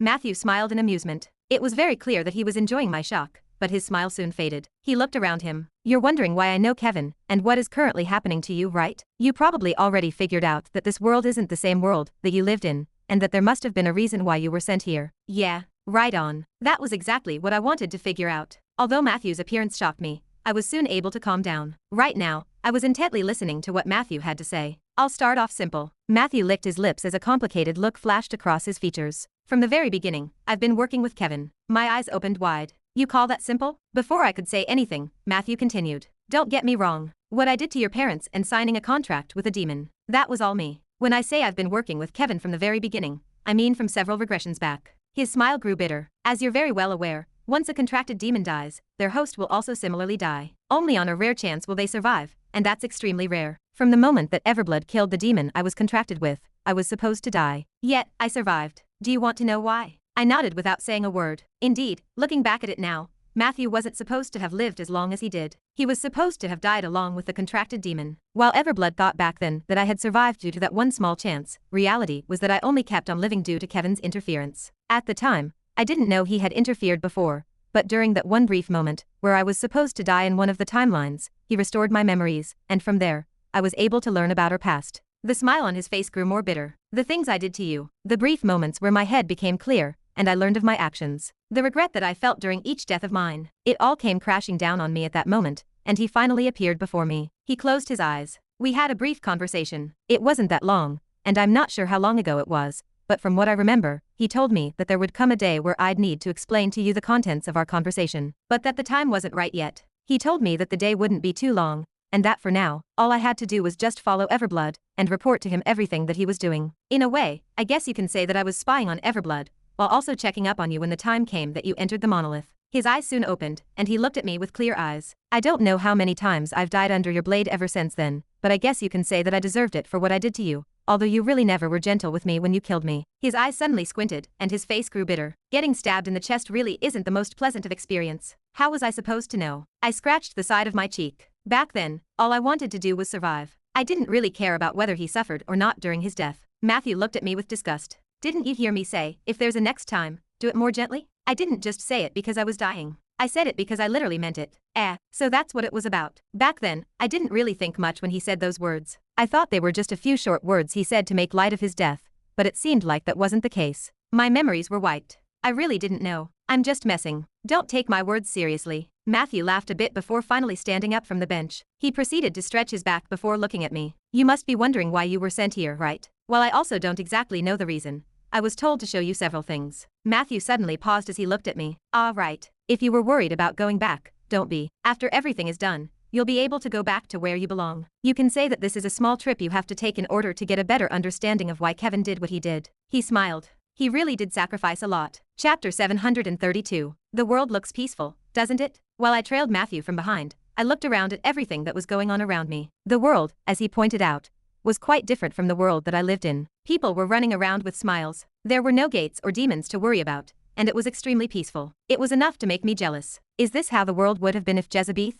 and the demons never existed? It was rather good. You think too much. Matthew smirked as he looked at me. True, the world looks peaceful, but that is merely what you are perceiving on the surface. Reality is, the world is a lot less idealistic than you would imagine. He continued forth, and I followed from behind him. He did not elaborate further, but he seemed to be hinting at something. I honestly did not understand his words. When I looked around me and saw the world, which appeared to be in much better shape than the war-torn world that I was a part of, I had a hard time believing that this world could be as terrible as he hinted at. Merely what you are perceiving on the surface. Was he hinting that something big was happening in the shadows? We are nearly here. The first thing that caught my eye in the distance was a familiar skyscraper. It was a building that I had frequented in the past, and its appearance in this world was identical to how it appeared in the world that I belonged to. The Union Tower. We want justice. I heard faint chants in the distance. At least, that part of the Union Tower did not change. Be it my world or this world, there would always be a couple of people protesting there. The further we went, the louder they got, and it was not long before I had a better grasp of what they were yelling. My expression changed a little. Life imprisonment. Sentence those criminals to the death. Kill them. Hearing the contents of their words, my brows slowly furrowed, and I looked toward Matthew. What is going on?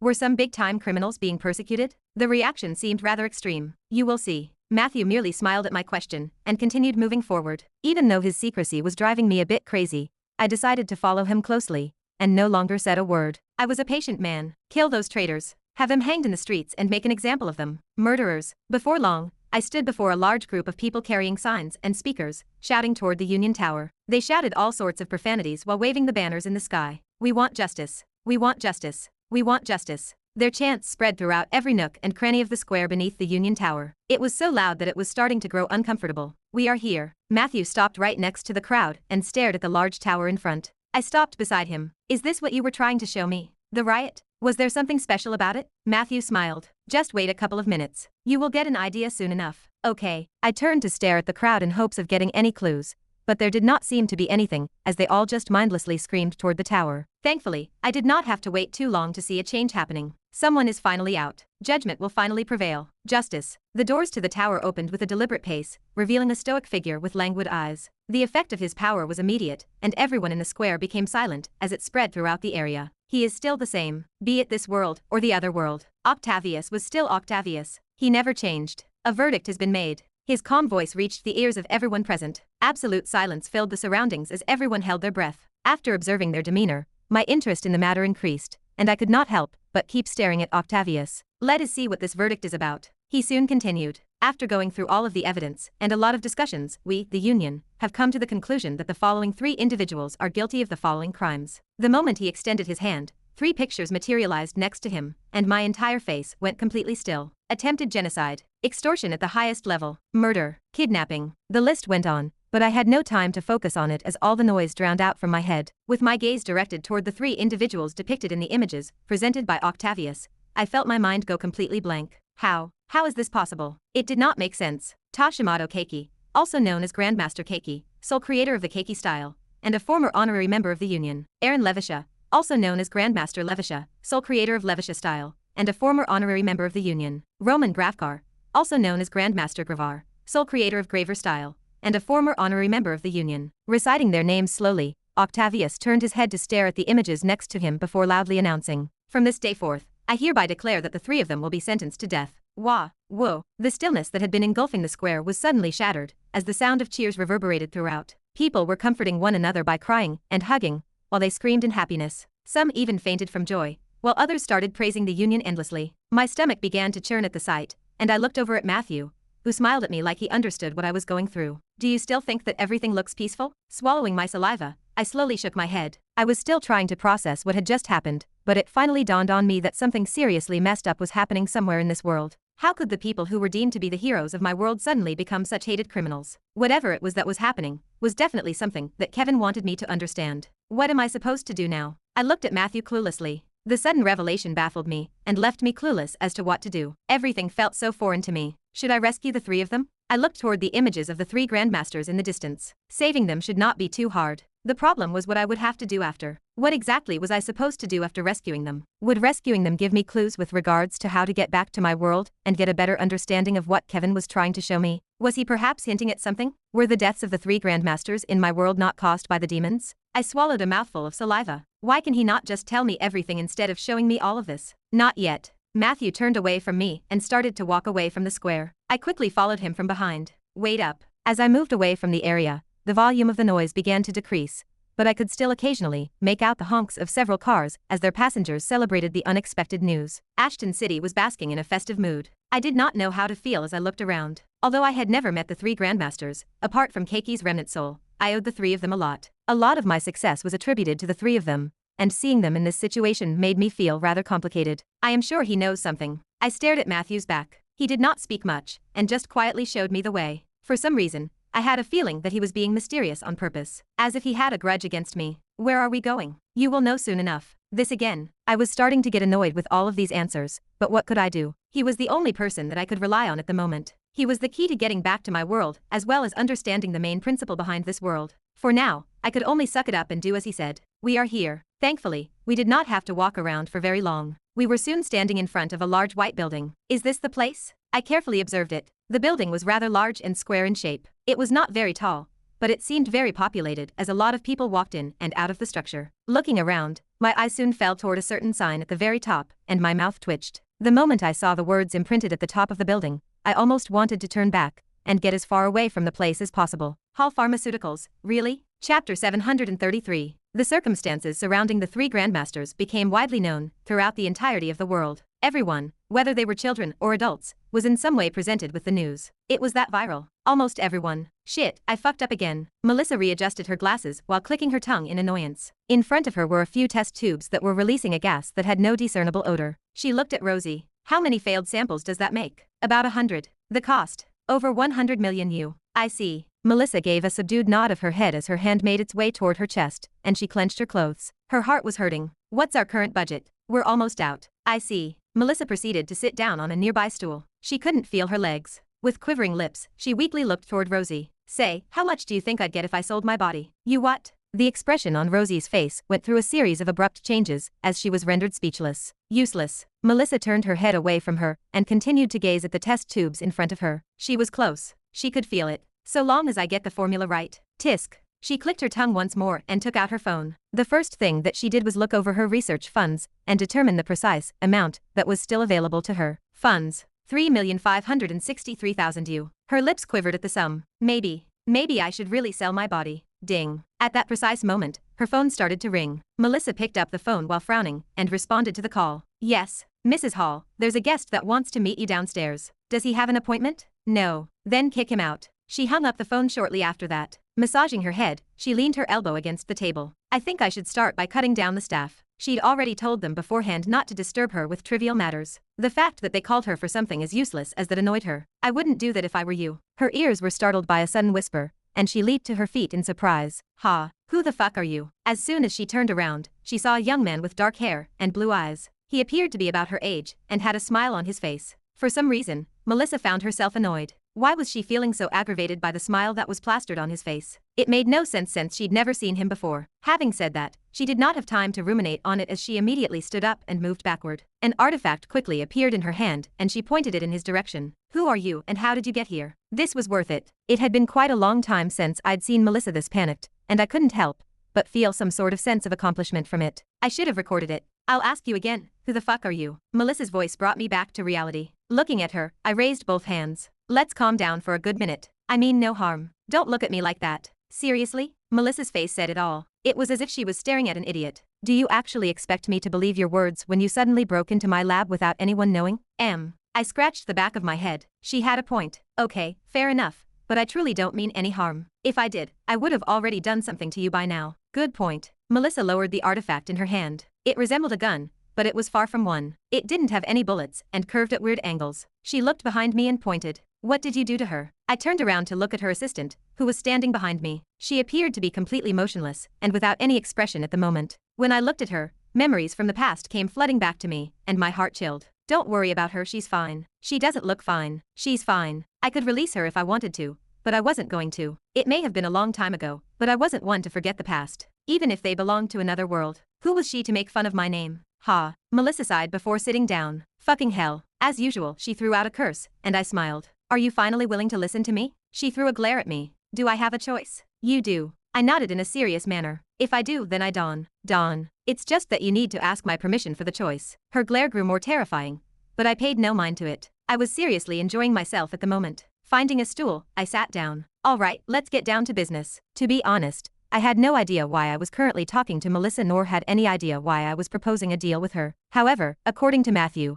if I wanted to find out more about the current situation, then I had no choice but to interact with her. From what I've heard, you seem to lack money, right? Yes. Melissa sighed while raising her glasses a little. I'm impressed by your stalking skills. I smiled and paid no mind to her comments. Demonic Melissa was worse than her. I'll keep this short. I'll give you several important recipes and formulas in exchange for a small percentage of the profits. How much is a little? Like 5%. That little? Melissa seemed rather surprised by the offer, and to be honest, I would be too, but it didn't really matter to me. I was in no need of money. The opportunity to engage further with her was the sole factor in my decision to accept a share of the profits. If it turned out that she was one of the clues I needed to get out of here, then doing this was necessary. I looked at her. You seem to trust my words quite a bit. No? She threw me the same look as before. My mouth twitched a little. Since I have no choice, then I might as well accept your words. Let me make this clear. I don't trust you at all. Fair enough. She made a good point. I massaged my forehead a bit, then stood up and walked towards her. What are you doing? Melissa immediately stood up and moved back. I rolled my eyes at her actions. Don't worry, I already have a girlfriend.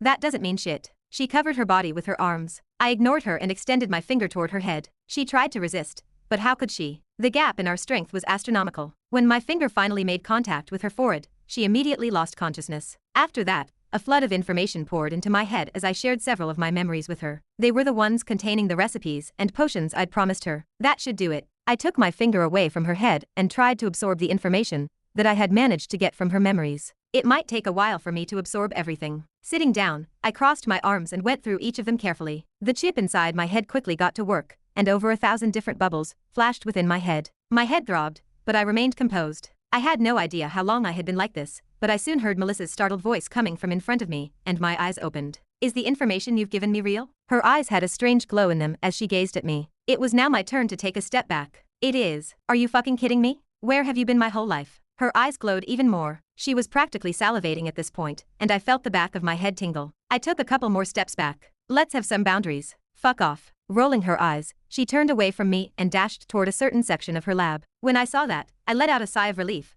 but my mood quickly changed for the worse. I think I have an idea of what the clue is. My face twisted a little at the thought. My feelings were all over the place as I watched Melissa, who was smiling and laughing as she happily took out her notes and flipped through them. If my guess was correct, then this is bad. I let out a soft breath and turned toward the entrance of the lab. When I saw that Melissa was completely focused on what she was doing, I knew there was no point in trying to talk to her anymore. I accomplished the purpose of my visit regardless. I really hope I'm overthinking things. As I approached the door, I reached out to grab the handle. However, just as I was about to do so, the door unexpectedly opened, and I saw a familiar face appear in the space before me. The figure froze in place as soon as it caught sight of me, but not long after that, his haughty voice resounded out loud while a murderous aura emanated from his body. Who are you? Chapter 734. For a brief moment, I shut my eyes in an effort to permanently etch the scene in front of me into my memory. I had to. Never again did I expect to see this sight again. An arrogant voice once again echoed out loud. Did you not hear me? Who are you? What are you doing here? What is your relationship with Melissa? My lips trembled. I was struggling. I really was. I found myself fighting an uphill battle to maintain my composure as I looked at the man in front of me. His glare was strong, and the arrogance in his demeanor was clear. It has been so long. I was almost starting to get emotional. Are you deaf? Did you not hear me? He had a firm grip on the collar of my shirt. As he tightened his hold on me, his emerald eyes cast a menacing glare in my general direction. I felt my body get lifted off the ground, but I did nothing. Tell me, what is your relationship with Melissa? Once more, my lips were quivering, and I raised my head in an attempt to conceal the expression on my face. This is too much. I was almost starting to feel thankful for Kevin. Answer me. He raised his fist and tried to punch me. I finally came to and cocked my head to the side just in time to avoid getting punched in the face by his fist. Ha! The fact that I was able to avoid being hit by his fist appeared to startle him, as his face went blank for a brief moment. The sight made me grin, and I pressed my hands against his forearms. I only applied a little pressure. Ack! Instantaneously, a distorted expression appeared on his face, and I gently yanked his arms away from my collar. It was honestly effortless. Let go. He glared at me with a distorted look. Do you know who I am? Yes, I do. I nodded my head. Of course, I knew who he was. Then I suggest you let go and scram away from Melissa. That is not possible. I shook my head with a serious expression. His face distorted further, but but I did not mind as I simply enjoyed his reaction. It had been so long since I had seen this version of Jin, and I just could not help myself. Leaning closer, I softly whispered into his ear. You see, the two of us have a special relationship. Special in the fact that we were business partners, but obviously, I omitted that part. And I was glad I did, as Jin's face bleached completely as horror flashed across his face. What did you say? My lips trembled once again. I had to take a deep breath in order to keep my composure. You have heard me correctly the first time. After tapping on his chest, his entire body froze, while I composed myself and adjusted my clothing. I reached out and patted Jin on the shoulder as I turned my head to look in the direction of Melissa, who was completely oblivious to what was taking place. I suggest you give up. It is for your own good. She is a lost cause. Aside from her work, I never saw her show any interest in anything romance-related. The Jin in my world understood this long ago,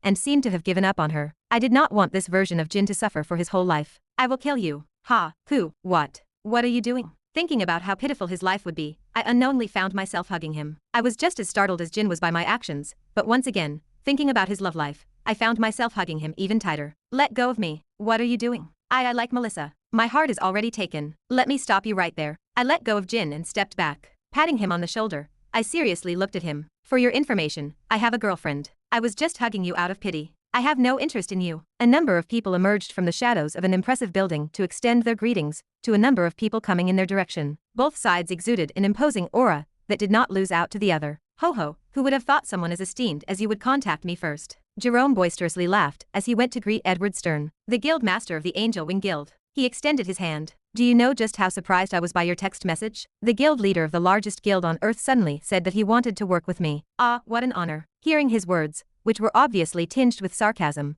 Edward's face underwent no change as he extended his hand forth and shook it. It is indeed your honor. Jerome's face stiffened, but he soon smiled again. Not very humble, are we? Why would I be? Edward looked at him with squinted eyes, a formless pressure coming out of his body. Am I supposed to pretend to be humble? I am merely stating the facts. It is indeed your honor to meet me. In spite of Jerome's best efforts to conceal it, the rage that was building up on his face was obvious even as he tightened his grip. Indeed, you are the guild master of the #1 guild. What is the point of being humble when you are merely stating the truth? I am glad you noted this. Edward finally let go of his hand and Jerome did the same. The two sides separated, and Edward looked around. Should we get down to business? Please. Jerome extended his hand and invited Edward and his entourage into the building. Oh, just then, his eyes caught sight of a certain figure, and his smile widened. Could this be your daughter? He deeply gazed at the young girl who stood behind Edward. She was a beauty without a doubt. Jerome was not sure that he had ever seen a woman who was as beautiful as she was in his life, and he believed that his wife was the most attractive person in the world. Furthermore, judging from her aura, she was without a doubt extremely talented. The more he looked at her, the more he liked her. This is indeed my daughter. Edward stepped forward, blocking Jerome's sight. As he looked down on him, the intangible pressure that had been emanating from his body just a few moments earlier grew to an even greater intensity. Is there a problem? No.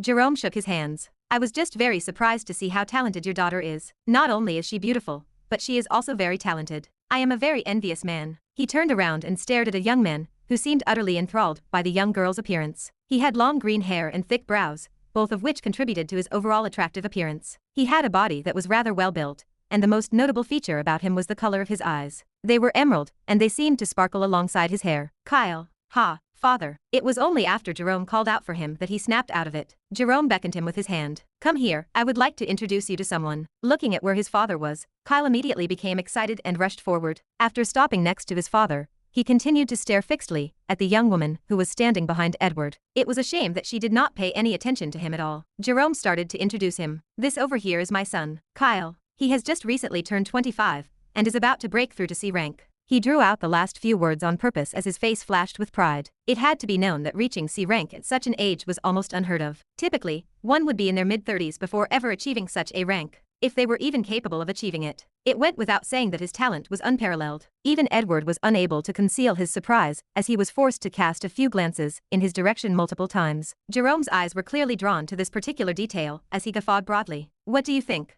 Pretty good, Edward honestly said, taking his eyes away from the youth. It is good to know your son is this talented. I am sure he will make a good addition to your guild in the future. With that being said, let us get down to business. I do not have much time to spare. He departed shortly after that, no longer paying any attention to the youth. His daughter trailed closely behind him while maintaining her expressionless face. She did not even give his son a sideways glance, a stark contrast to him, who could not stop gawking at her. You are right. Seeing Edward leave, Jerome's fist silently clenched, but he was able to force a smile. Let us get going then. He proceeded to lead them into the building. Coldness flashed across his eyes as he led them into the building. Let us see how long you can be arrogant for. How did it go? I managed to find the clue. As I was leaving the building, I saw Matthew walking in the opposite direction. When I thought about what I had been able to piece together from Melissa's recollections, I realized that my mind was not exactly in the right place. I hoped that I was wrong. I really did. Judging from your expression, it looks like you really do have an idea. Matthew happily smiled while leaning against the side of the building. Lifting his head to stare at the sky, his gaze soon shifted toward my direction. Since you have found the clue, then I guess my job for now is done. You are leaving? Already? Was this all that he wanted to show me? Matthew moved away from the wall. My job is done. I have done what I needed to do. Everything else is up to you. We will meet once more later, so do not miss me too much. My brows furrowed, but they soon relaxed. When I considered the tidbits of information that I had been able to assemble, it really did seem like I did not need his help anymore. I now had a distinct clue as to what path I needed to take in order to get out of here. All right then. I exhaled while looking up at the sky. Thank you. I was not even able to thank him when I realized that he was already gone. After taking a quick glance in all directions and confirming that I was, in fact, alone, I gave a sarcastic grin and shook my head. How rude. Chapter 735. The Union gave the name the Pen to their incarceration facility. Because the prison was home to some of the most dangerous criminals ever known to humanity, it required the most stringent level of control and security. Any one of the people who were locked up had the potential to pose a significant risk to both the national and international security of several countries. Because of the obvious dangers involved, the location of the facility was kept a secret, and only a select few individuals were aware of its precise whereabouts. This should be the place. I count myself among the fortunate few in that I was one of those who knew where the location was. The fact that the location was identical to the one in my original world made things a lot easier for me, despite the fact that the two worlds were very similar to one another. With demons and other races no longer invading the planet, the geography of the entire world was very different from the world that I was familiar with. The first cataclysm still took place as a result of mana unexpectedly making its way into the world, and Ashton City was also constructed in the same location as it was in my world. But those were the only similarities I could think of when it came to the two worlds. Everything else was practically different. I guess this too isn't too different. I wasn't really shocked by it though. After all, it was constructed into Mount Everest itself, the mountain that was once deemed the tallest in the world. It was no longer the tallest, but due to its remote location and harsh climate, it was the ideal place to confine the most dangerous criminals. Let's see. As I gazed at the mountain that was on the other side of me, an icy wind blew through my clothes. It was a little chilly, but I was able to tolerate it. The most annoying part was the thinning oxygen, but I could also bear that to some extent. There it is. I cracked a smile after finally locating the entrance to the facility. It was very well hidden, and if not for the fact that I was someone whose strength far surpassed that of what this world's greatest held, I probably would have had a harder time finding it. Let's get this over quickly. My vision began to blur, and the next thing I knew, I was standing in front of a massive metal door located deep within the mountain. Who are you? Enemy alert. 2 soldiers were waiting for me when I arrived, and as soon as they saw me, they pulled out their weapons and began yelling as loudly as they could. After I gave them a quick glance, the 2 of them froze, and I continued on in a leisurely manner toward the large metallic door. The door disintegrated into a fine powder as I lightly pressed my hand against it, revealing the expansive facility that was hidden behind it. Sorry for the intrusion. I made my way into the building while giving a curt nod to the 2 security guards, who were staring at me with frozen expressions. Pen, control facility. A woman with long, glossy black hair, red eyes, and a straight posture stood with her fierce gaze fixed on the many monitors that were in front of her. Those around her didn't dare utter a single word or even breathe. They weren't equipped to deal with the kind of pressure that the woman was putting off. It was just too much for them. Every second felt like an eternity for them. Hero, rank 17. Name, Mia Janis. Regarded as one of the most powerful women in the world, she wasn't someone to be trifled with. If it weren't for the fact that she had to stand and watch over the pen, there was a good chance that she would have been placed higher on the heroes list. What was most terrifying about her was her strict and serious disposition. She treated everything with the utmost seriousness, and she punished any mistakes, regardless of how serious or minor they were, in the most severe way possible. At the moment, intruder, alert, intruder, alert, intruder, alert. The monitors started to flash red, and the room completely froze. Turn on the camera feeds. It was Mia's calm voice that helped everyone get over their initial shock as a large holographic screen appeared in front of them. At this precise instant, all of the people present were able to catch a glimpse of a young man with jet black hair and deep blue eyes moving leisurely around the facility. Mrs. Janney, the target is currently in Segment A, approaching Segment B. I can see that. Mia's expression remained unchanged as she continued to stare at the holographic display that had been placed in front of her. Her tone remained exactly the same as it had been before, calm and collected. It was as if nothing had happened. Can we get a read on his rank? The facility was outfitted with a number of different pieces of equipment, all of which were designed to determine the ranks of those that passed through it. It was an efficient method for rooting out anyone who attempted to infiltrate the facility while cloaked in a false identity. Negative, the equipment seems to be. Target has breached segment B. I repeat, the target has breached segment B. He wasn't able to finish his sentence before his face bleached.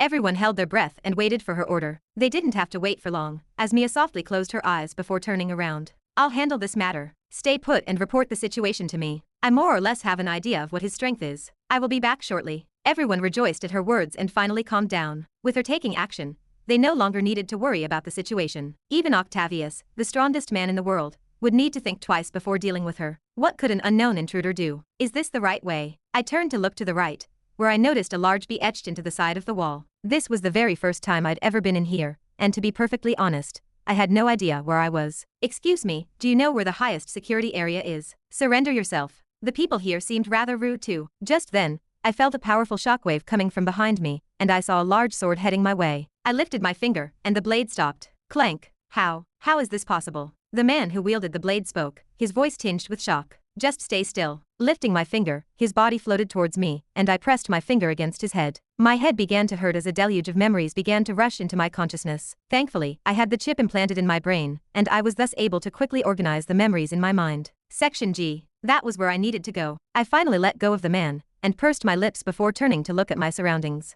I should be in Section B at the moment. That's a bit far from where I need to be. I gave my surroundings a second look, and went over the memories stored in my head. Raising my foot, I stomped the ground. Rumble. My surroundings began to shake, and a large hole formed beneath my feet. Without giving it much thought, I took a step forward, and promptly fell into the hole. Thump. I wasn't sure how long I was in free fall, but it wasn't long before my feet touched the ground again, and when they did, I found myself inside a very isolated facility that was covered in metal all around. It sort of reminded me of the time I was in the monolith. This should be Section F. I figured it out from the large F that was imprinted on the side of the walls. The place was divided into sections that ranged from A to G, with G being the lowest and most secure area. From my memories, Section G was placed right next to Section F, which meant that I was very close. It should be this way. I pulverized a portion of the wall by pressing my hand against one of its sides. During the course of the process, a number of guards came my way and attempted to stop me. However, I was able to overcome their resistance without too much difficulty. I didn't even need to lift a finger to deal with them. This should be it.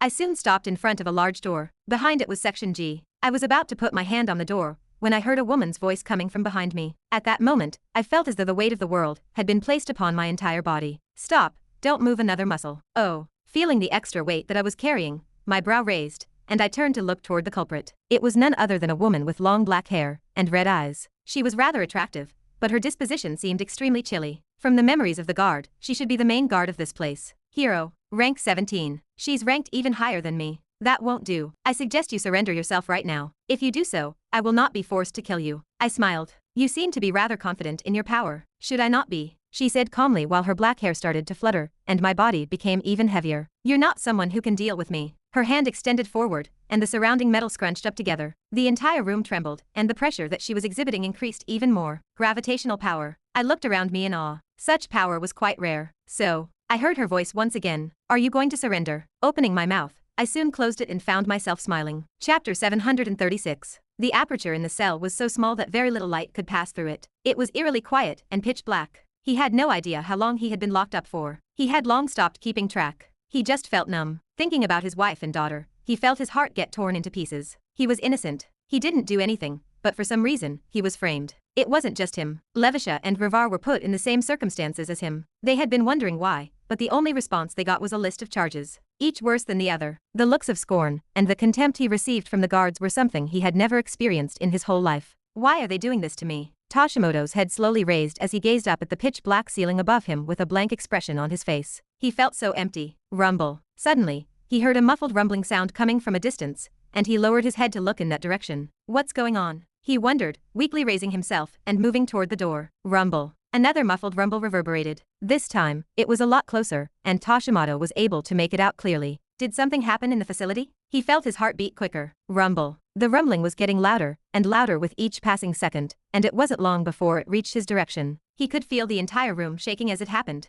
This power, it felt terrifying and oppressive. Mia. He was able to instantly recognize it due to the heaviness of it. What was more terrifying was the fact that it was getting weaker and weaker by the second. Is she fighting against someone? It soon became clear to him that something major was happening. An attack, perhaps? He wasn't sure, but for it to require Mia's personal intervention, it had to be extremely serious. Boom. The terrifying sound of an explosion came from nowhere, and at the same time, the door of the cell was violently blown open. Hashimoto had to quickly cover his eyes with his arm in order to protect himself from the sudden influx of light that filled the room. Arg. He still nonetheless felt his eyes sting. What is happening? In spite of the pain, Hashimoto forced himself to open his eyes and see what was going on. It was there that he caught sight of two deep blue eyes staring at him. With a smile on his face, he greeted. It's very nice to meet you. Master. Benefactor. Was that the right way to address him? Technically speaking, he wasn't the same person as the one from my world. But at the same time, he was. Or was he not? Ugh, this is so confusing. I felt a headache thinking of how to address him. In the end, I still came to the decision that it was appropriate to address him as master. It was a form of respect for everything that his martial manual had granted me. Without it, I wouldn't have been what I was today. You, who are you? He looked different from the Keiki that I knew. Compared to the remnant soul I had met back then, he looked much older and more malnourished. The skin on his face was also quite pale, and he appeared to have trouble standing up straight. Let's leave the questions for later. Let me help you get out of here first. I offered him my hand, which he glanced at with caution. I smiled at that. I understand your caution, but you really have no choice but to take my hand. It's either you take my hand or you stay here and go through the death sentence. Grandmaster Keiki's face changed before he eventually nodded his head. You're right. His sudden calmness and composure in dealing with the unexpected matter was rather surprising, but how should I put this? As expected of my master? He took the initiative and grabbed hold of my hand. It was at that point that I directed my mana into his body, and finally, his frail body started to transform. His previously pale face became flushed with red, his posture began to straighten, and his muscles began to fill. Within seconds, he looked like a completely different person. He seemed startled by the sudden changes, but I merely smiled at him and let go. That will do for now. Let's go. Rumble. I had just turned around when I felt a strong force heading in my direction, and I furrowed my brows. How annoying. As I moved my hand forward, a figure slammed into the nearby wall, leaving behind a sizable impression. Cough. Several coughs came after that, and I found myself on the other end of two glaring red eyes. Impossible. She weakly muttered while trying her best to get out of the deformation on the wall. I rolled my eyes and turned to look at Grandmaster Keiki. What's wrong? The way he looked at me was akin to that of someone looking at a ghost. How? Don't worry about it. I gave him a friendly pat on the shoulder before turning my attention to the other two prison cells. After pointing at them, the doors suddenly blasted open, revealing two elderly men in poor health. One's stature was larger than the other, while another seemed rather handsome, and I instantly knew who they were. Grandmaster Levisha, Grandmaster Gravar. I signaled to them with my finger, and they both sped in my direction. When they arrived, I pressed my hand against each of their chests. Instantaneously, a similar scene from before replayed, and the two of them began to heal very quickly, and not long after that, they became filled with vitality. What's going on? What's happening? After opening their eyes, both of them stared at themselves in disbelief for a moment before turning their attention back to me. As soon as they laid eyes on me, I smiled warmly and offered them a greeting. It's an honor to meet you. The two of them looked at each other before shifting their attention toward Grandmaster Keiki, who shook his head. Seeing just how apprehensive the three of them were, I didn't bother saying anything. Had I been in their situation, I would have reacted the same as them. Cough. I had just finished speaking when I was startled by a series of coughs coming from behind me. Turning around, I saw Mia standing there. My eyes opened in surprise. She is quite tenacious. You, what are you doing? Can't you see? I thought it was fairly obvious from the start. She glared at me more fiercely and took a step forward. Her hair was all over her face, and blood was dripping down the side of her mouth and down the back of her head. Don't you dare. Piffed. She spat a mouthful of blood halfway through her sentence and took a knee. I was honestly impressed by her willpower. Had it been anyone else, they would have already given up by now. I wonder just how strong she would have been in my world had she survived. The fact that she was not a person who I knew very well led me to believe that during the second cataclysm, a demon had most likely been the cause of her death. It was a pity since she was so talented. All right then, let's get going. I turned my gaze away from her and looked up. Just as I was about to make a move, I heard Grandmaster Keiki's voice. Wait. I stopped whatever I was doing and looked at him. He stared straight into my eyes with a serious look. Are you really on our side? Even though his question appeared to be rather straightforward, he and the two other Grandmasters became tense the moment he asked it. They were still extremely vigilant. I calmly looked at the three of them. If I wasn't on your side, I wouldn't have bothered coming here. Grandmaster Keiki closed his eyes for a short time, and then turned around to look behind me. He looked toward Mia. Then, if you're really on our side, take her with you. Ha! His words surprised me as I turned to look behind me, where Mia was. She was looking at me with a fierce glare, and I looked back toward Grandmaster Keiki. An idea suddenly popped up in my mind. Is she on your side? Yes. He nodded. Without her, we would have probably been in even worse shape. You can say that the only reason we are still alive is because of her. My eyes squinted. Last I recall, they were in pretty bad shape. Did she brainwash them into thinking that she was on their side? As if he could read my mind, he continued. They were planning on having us chained up for every moment of our stay over there. She was the one who opposed it, almost risking her career over it. Risking her career? I looked at her strangely. Before I could say anything else, Grandmaster Levisha spoke. The forces behind our imprisonment are far stronger than you think. Just that simple action was a big risk for her. I see. I came to a sudden understanding. Very well then. Let's get out of here then. Bringing another person out wasn't really a problem. With a wave of my hand, my vision warped. Chapter 737. How? How is this possible? Toshimoto's last memory was of the young man waving his hand before the surroundings around him abruptly changed, and he found himself in front of a large abandoned warehouse. His mind blanked at the sight. When he came to, his eyes bulged in shock. This is impossible. When he looked around him and realized that he wasn't hallucinating, his initial shock quickly escalated into complete disbelief. He wasn't the only one who was shocked. Levisha, Gravar, and Mia all appeared to be in a state of extreme shock as they took in their surroundings alongside him. Everyone's attention was drawn to the young man, who appeared to be no more than 30 years old, and was casually making his way toward the warehouse as if what he'd done was nothing worth taking note of. Was that space distortion? Mia asked in a grave tone as she felt the ground, making sure it was real. Once she was sure they were indeed standing on real ground, she found herself swallowing a mouthful of saliva. Did he use some sort of artifact? It was the only thing that could have explained such a phenomenon. Even Octavius, who was the strongest human in existence, was unable to accomplish such feats. He could, at most, run extremely fast. Octavius once said that once one reaches the S rank, they can fly. But that's as far as it goes. Space distortion shouldn't be possible, Grandmaster Gravar suddenly said, and everyone held their breath. This was especially so for Grandmaster Keiki, who was still recovering from the sudden shock of finding himself in another location. Mia took a deep breath and stood up. Although he's strong, very strong, it is impossible for anyone to cross over the boundaries of S rank, let alone higher. It is most likely that he's used some sort of artifact to get us over here. Everyone nodded their heads. It was the only explanation that they were willing to accept at the moment. Are you guys coming or not? As soon as they heard his voice, the others glanced at one another before heading in the direction of the abandoned warehouse. After the initial shock of the previous accident subsided, the look on their faces gradually transformed into one of renewed seriousness. Whatever the case was, they couldn't run away. The only thing that they could do was wait and try to figure out what the man's objective was in bringing them out. Let's go. Under Grandmaster Keiki's lead, the three of them entered the warehouse. It was riddled with cracks and spider webs, but it would still do. Make yourselves comfortable. I pointed to a few sofas that I had just positioned a moment earlier. I could have probably selected a better location to speak to them,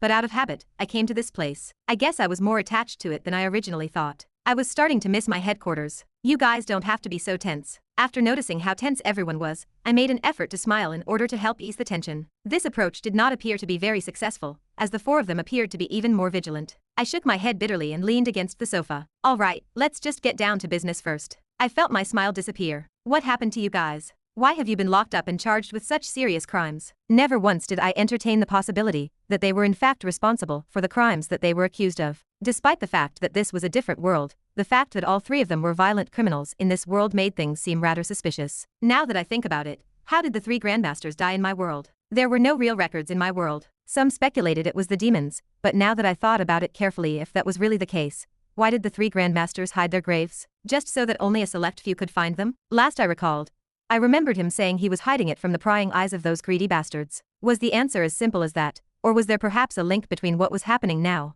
and what had happened to them in my world? The sudden thought made my heart rate quicken. It's not impossible. I once again looked at the four of them. Don't worry, I know it might not look like it, but I'm on your side. You can say that I owe each and every one of you a debt of gratitude. The three of them looked at each other once they heard my words. They didn't really seem to believe me. I guess I have no choice but to show you. I eased myself out of my seat while simultaneously extending my arm. My sword materialized out of thin air as I tightly gripped it in my hand, and I slid it along the side of my waist in one smooth motion. I missed this feeling. It had been a while since I touched my sword. I stared at Grandmaster Keiki in the eye. Watch carefully. Click. The first movement of the Keiki style. Quick flash. A subtle clicking sound rang in the air. A startling transformation took place in Keiki's demeanor in response to the soft click that came from my hilt. It wasn't just him, the others also showed similar expressions. I wasn't done. My entire body began to tense up as I placed both of my hands on the hilt of my sword, and I could feel the muscles in my arms and shoulders expanding. Impossible. Impossible. Grandmaster Gravar changed even more after seeing this. I took a step forward.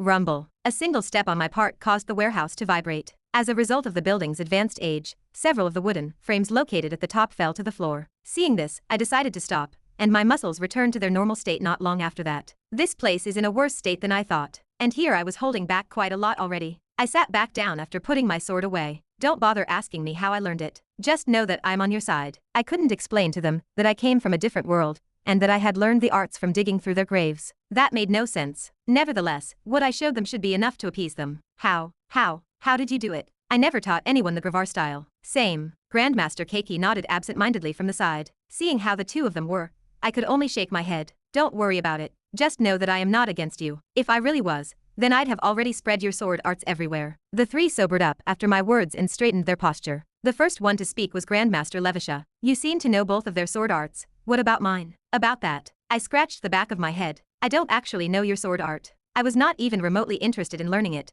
so I never persuaded Kevin to teach me it. The same was true for the Gravar style, which I learned not out of choice, but rather out of necessity. Even though it wasn't the complete Gravar style, what I learned still held the essence of it. If I wanted, I could probably learn it. Don't worry, just because I don't know the Levisha style, it doesn't mean that I won't be helping you. Like I said before, I owe the three of you a lot of debt. Just think of me as someone who wants to repay what is owed. In spite of what I said, all three of them continued to exhibit skepticism. I didn't blame them, but soon enough, the three of them accepted the situation. Do we even have a choice but to trust you? Grandmaster Keiki sighed. Regardless of whether we're wary of you or not, the reality is that the three of us are wanted people on a death sentence. We have no choice but to trust you. Grandmaster Keiki slowly closed his eyes and nodded his head firmly. All right, ask me anything you want. I will try to answer whatever question you have to the best of my ability. He looked toward the other two, no, three, before continuing. I'm sure the other three feel the same. Everyone nodded shortly after that, and I smiled. I'm glad to hear that. When I finally saw them come to terms with the situation, I let out a sigh of relief. Pinching the bridge of my nose, I stood up and started walking in their direction. Since you guys are willing to cooperate,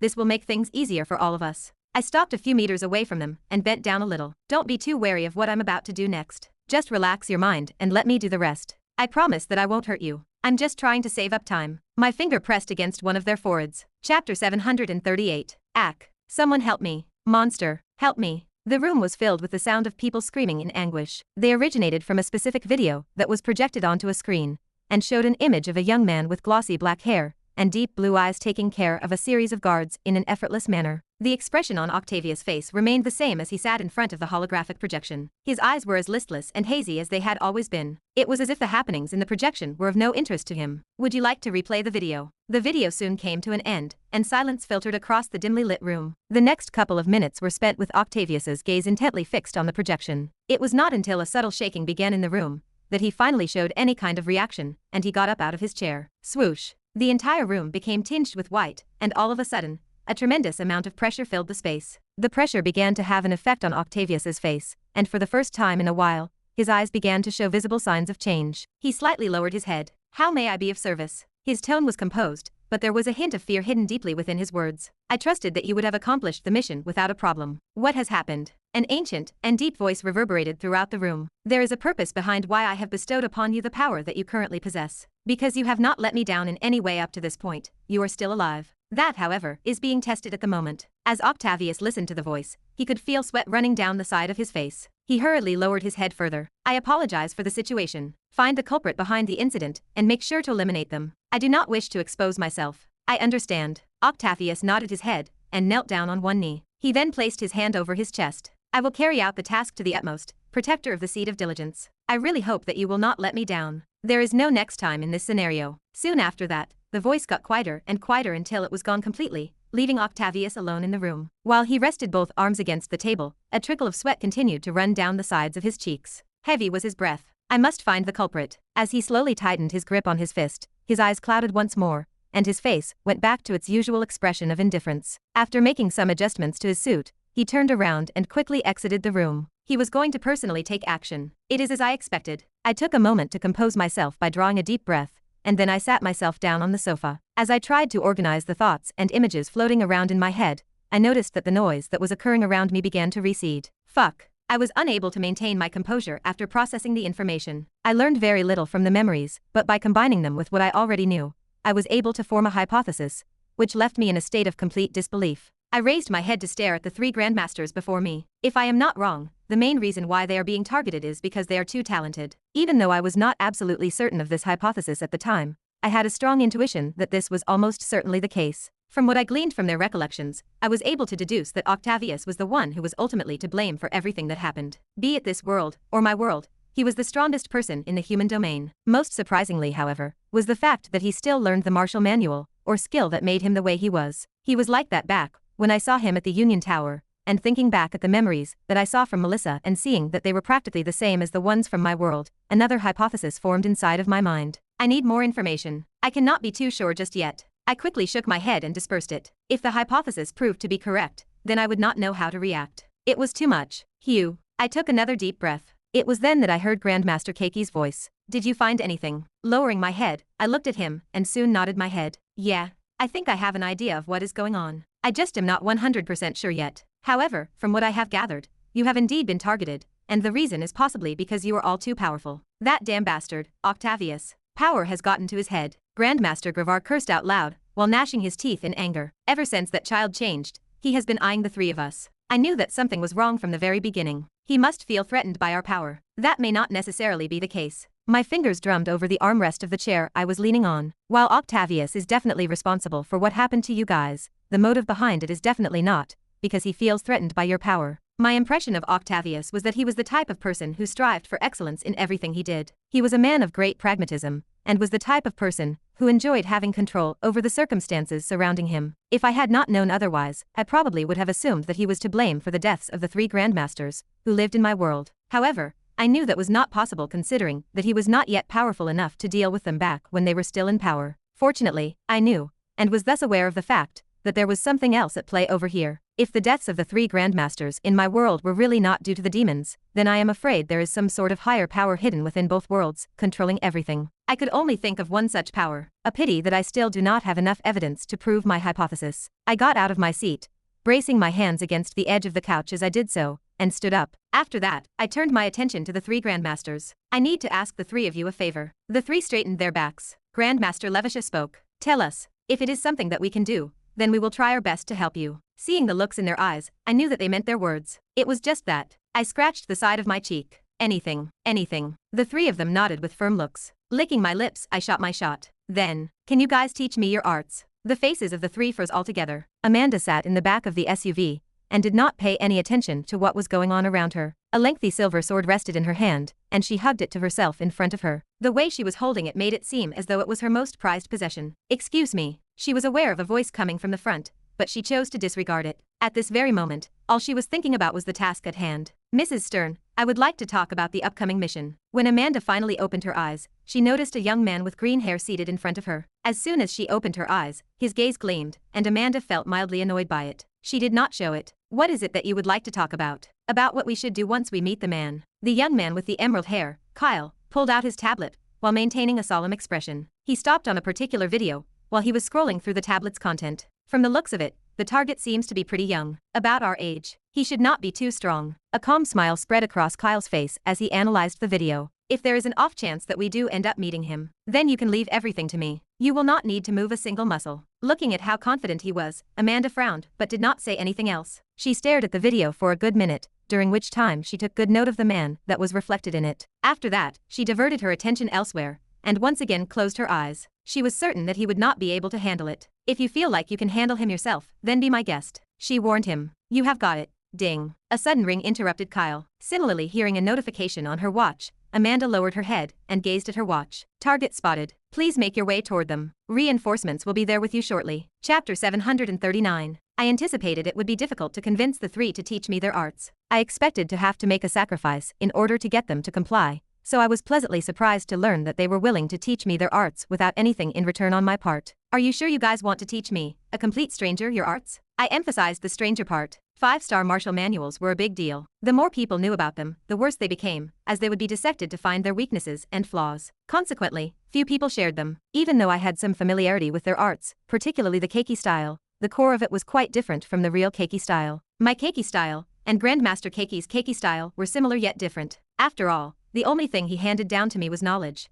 And when it came to martial arts manuals, knowledge wasn't everything. It's fine. If not for you, we would have died without having spread any of our arts to the world yet. We thought we had some time before we could pass them down to those we deemed worth it, but we ended up in the situation that we're in. Grandmaster Keiki lowered his head with a frown. Grandmaster Levisha finished the sentence for him. Grandmaster Gravar nodded his head. Moreover, based on what I observed earlier, you could have directly forced us to teach you the arts, but you didn't. In addition to your knowledge of Toshimoto's art style, which I have no idea how you acquired, you also seemed to be knowledgeable regarding the Gravar style, and so you are definitely talented enough to learn our arts. Martial manuals, especially for 4 stars and above, learning requires a certain level of talent. He was trying to hint at the fact that I had the necessary talent to learn their arts, due to how I was able to learn the Keiki style. I felt a little embarrassed hearing their words. My talent is not bad, I guess. The 3 looked at me with strange faces, and I turned my head away from them. Their gazes were rather uncomfortable. All right, I'll start first. Grandmaster Keiki stepped up. He looked at me with an interested look. I won't ask you how you've come to learn of my art style, but I'm curious about something. Ask away. You. His eyes narrowed. Just how much of the Keiki style have you learned? Up to what movement? Ah. I pursed my lips. After musing for a minute, I went ahead and told him the truth. Up to most of the 6th movement. 6th movement. Grandmaster Keiki's face froze, and his body stiffened. His eyes widened, and his face twitched repeatedly. The 6th movement? 2 hands grasped the sides of my shoulders as Grandmaster Keiki's face inched closer to mine. Hold on a minute. I moved my head away with how close his face was getting. How did you learn the 6th movement? No, as a matter of fact, how did you even learn the 5th movement? Even I myself have barely even grasped that. That's impossible. Are you lying to me? Toshimoto, is everything okay? What's wrong with you? Levisha and Gravar looked at him strangely. They seemingly didn't understand why he was behaving like that. It was only after he turned around and explained that they finally understood. Both showed similar shocked reactions. Is this even possible? How is it possible for him to reach the 6th movement when even you haven't created it yet? Grandmaster Keiki looked at them and shook his head. It's definitely possible. You two should know better than anyone that this is possible. He shifted his gaze to me once again. Young man. His gaze turned complicated. However, as if he had made up his mind, he continued. If possible, can you teach me the 6th movement? Grandmaster Keiki's sudden request left me at a loss for words. How did it go from me asking for them to teach me to me teaching them? After thinking for a moment, I shook my head. No, I'm sorry. Grandmaster Keiki showed a disappointed look. He didn't press further. I understand. You probably don't want. That's not it. I cut him off before he could misunderstand the reason for my rejection. I didn't reject you because I didn't want to teach you. The reason why I can't teach you is because you're not yet at a level where you can use it. Even at the moment, I could barely use the final movement of the Keiki style. It would be a bit of an exaggeration to say that I had completed the 6th movement. In point of fact, I only mastered about half of it, and the primary reason for that was because of my strength. If someone like Grandmaster Keiki were to learn it, he'd explode on the spot. He was simply too weak. Not yet at a level where I can learn it? Grandmaster Keiki looked at me with a confused look. I smiled at him and didn't elaborate. You might not believe me now, but you'll possibly come to understand why I said what I said now. I clapped my hands and looked at the 3 grandmasters. Anyways, that aside, we don't have much time. If possible, I'd like to start learning already. A few guests were going to be arriving any moment now. I wanted to maximize the time that I had with the grandmasters to learn their arts. Only that way would I get a better idea of how to develop my very own martial manual. Mia sat outside in a daze.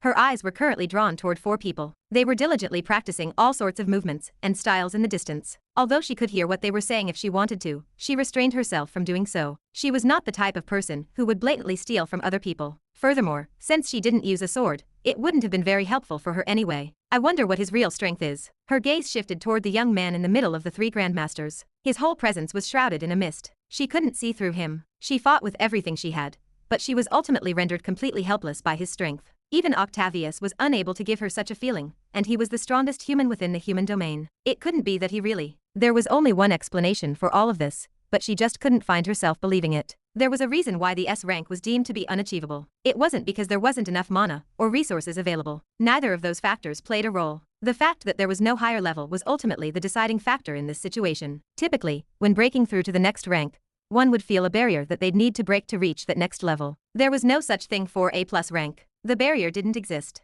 It was as if the world had put a limiter on that one barrier. There had been many in the past who had the potential to reach such a rank. The 3 grandmasters were prime examples. In the end, however, they all ended up failing. Many of those who were talented enough to cross the barrier met tragic ends, with some suddenly killing themselves at certain points. It was strange. Whenever there was someone who was talented, or had the potential to surpass the A+ rank and reach the next level, they'd mysteriously die or get sick. It made no sense, and it was exactly for this reason that Mia helped out the 3 grandmasters. She had the impression that something was taking place unseen by the world, preventing people from progressing to the next level. The fact that she was met with such a significant amount of opposition, after attempting to assist the 3 grandmasters, provided further evidence in support of her hypothesis and it became her objective to determine what was going on. Something sinister was lurking beneath the shadows, and it had clawed its way toward every powerful organization. Slowly, her gaze paused toward the young man in the distance. If he truly reached that rank, then he might be able to help us figure out what's going on with the world, and what's trying to stop us from breaking through to the next level. She could only hope that was the case.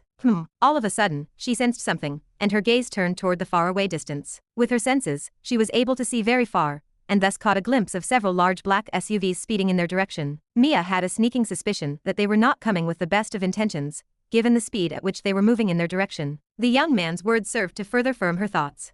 They came faster than expected. Before Mia could say anything, she felt her vision warp. Chapter 740. Squadron 5 is currently headed to the target's location. They will arrive at the destination shortly. Edward glanced at the notification that appeared on his watch before turning his attention to the person operating the vehicle. Head toward the same location as Squadron 5. He paused and added, "Pick up the pace, please." As a result of his words, the car picked up speed. Almost immediately after that, Edward heard a voice coming from beside him. "What's the rush?" It belonged to none other than Jerome, who at that very moment was occupying the seat next to him. "Let the children take care of the problem. They ought to be able to handle the situation with that young man between the two of them. It'll be a good experience for the two of them. It's still best if we hurry up." As he spoke, Edward's pupils contracted slightly. He was not a fool. He was able to figure out what Jerome was planning to do. It did not sit well with him in the least bit. Not that he was worried about Amanda falling for someone like him. Only someone who could match his looks and strength could hope of courting her. You might never know what can happen. With the two of us there, I can rest assured about their safety.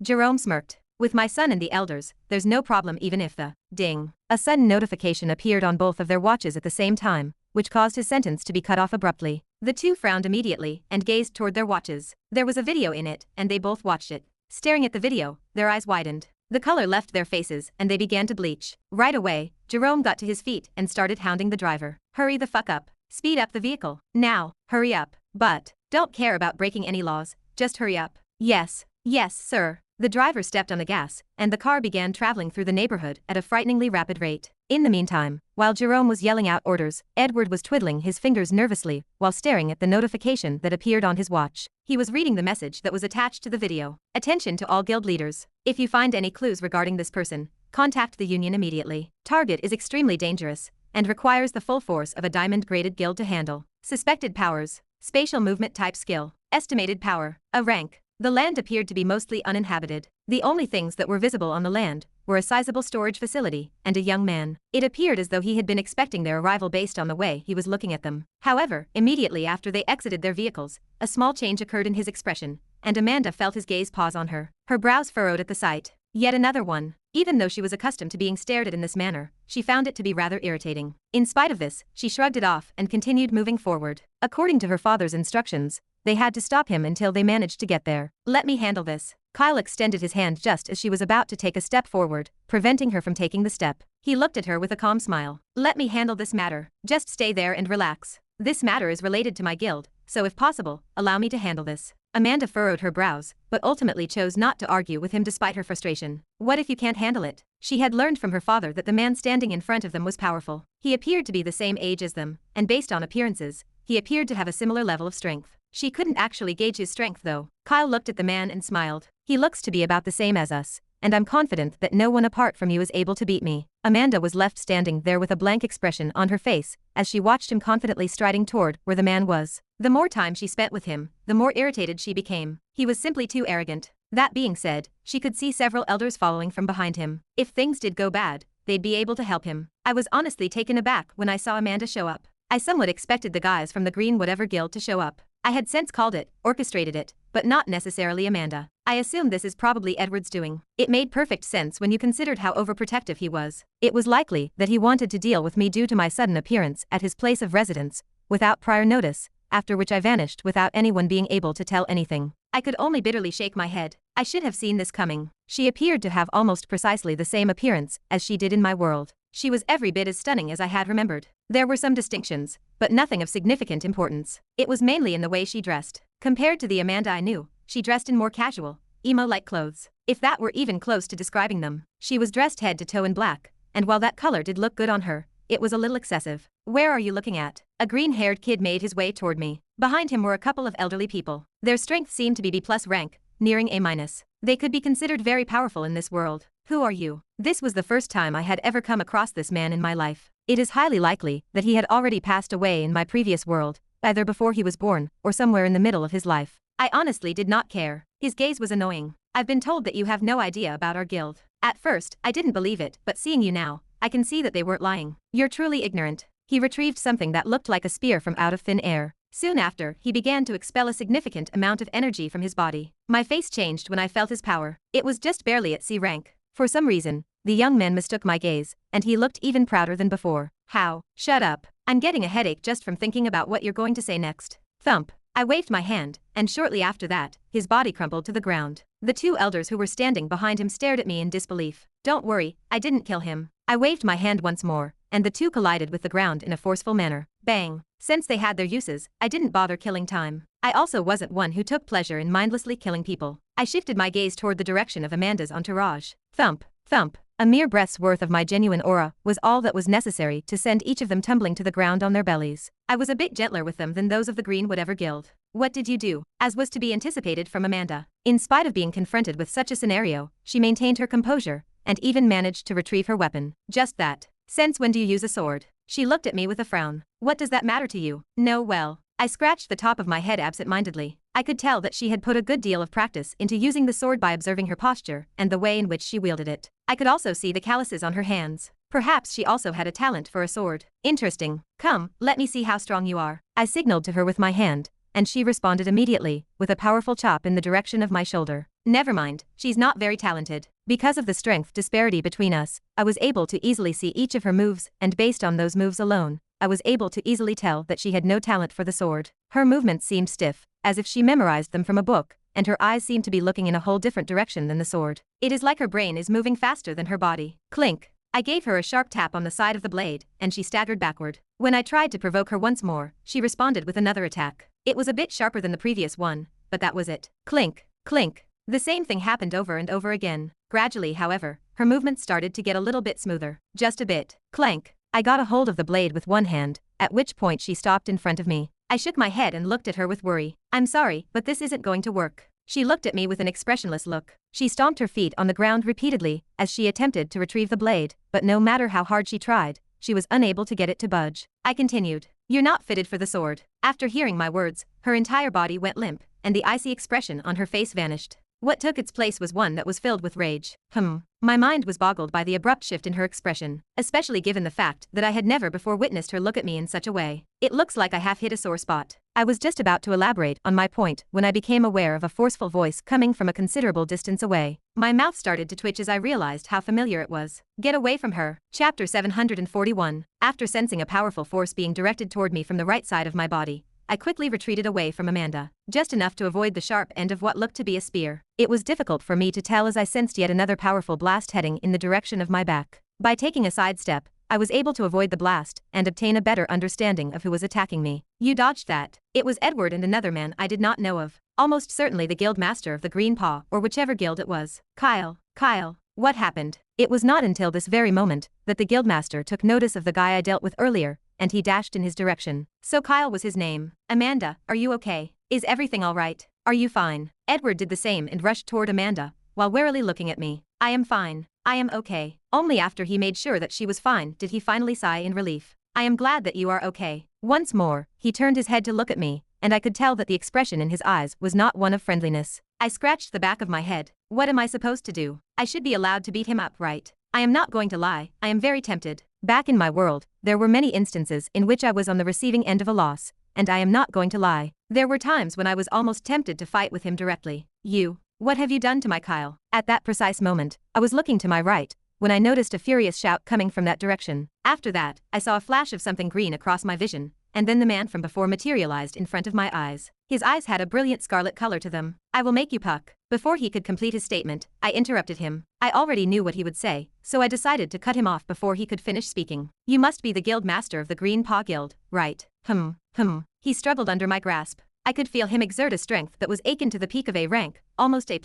It was not bad, but to me, who was SS-, almost SS, it really was not anything worth taking note of. I looked straight at him in the eye. You know, you came a little later than I originally planned. He persisted in struggling against my hold on him. I wrinkled my brows and tapped my finger over his body, and he went limp immediately. He looked at me with complete disbelief. As I was saying, I carried on while casting a glance at Edward, who flinched ever so slightly, and was now approaching Amanda. My brow twitched. Why do you think you were even able to locate me if I did not purposely show it off for you fools to find me? Do you really think I cannot hide away from the lot of you if I wanted to? He continued to stare. He was struggling less. No. The reason why I even bothered letting you know of my location is because I needed you guys. This world was vast. Far bigger than the world that I belong to. I knew from the moment that I arrived in this world that I would require the assistance of some kind of higher power in order to successfully navigate through it. While I was not completely unaware of my circumstances back then, when I slapped that little man from the Green Paw Guild, I already had an idea that he would soon be bringing his guild to me. A chain villain was not to be underestimated. It was also why I was not surprised by their appearance. I squinted my eyes and firmed my grip on his throat. You do not want to die, do you? He shook his head. It took a bit, but he finally calmed down. His skin was red, turning purple,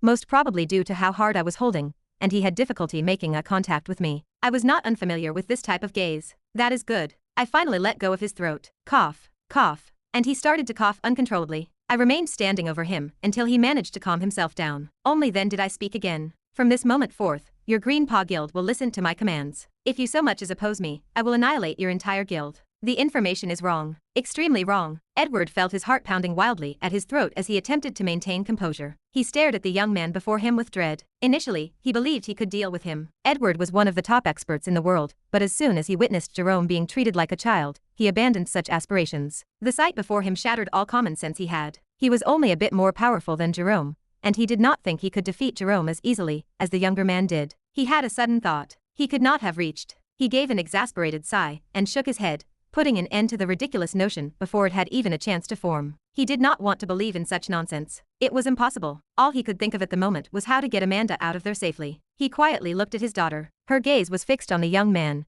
painted with what seemed to be hatred and disbelief. She seemed to be just as startled by his strength as he was. Amanda, Edward called out, and she looked up at him. His eyes turned complicated when he looked at her. He took a deep breath and clenched his teeth. In a minute, I will go over to him and fight it out. Do your best to escape in the meantime and, seriously. Edward felt the hair on the back of his neck stand on end as a voice pricked his ear. Instinctively, he whirled around and punched in the direction of the voice. Boom! A large shockwave swept the surrounding area, and Amanda's clothes fluttered. When the wind died down, Edward watched as a hand slowly and gently closed around his fist. He slowly turned his head upward and saw the same man who had been staring at him earlier with a troubled expression on his face. Did you really have to hit me like that? His gaze appeared to be apologetic, and he quickly released his grip on the fist, much to Edward's astonishment. Letting out a long sigh, he raised both hands. Believe me or not, I am not against you guys. How about we settle this peacefully? Edward stared off into the distance at the other members of the Green Claw Guild before turning his attention back to the young man. He nodded his head. I was just about to suggest the same thing. The man pinched the middle of his brows. All right,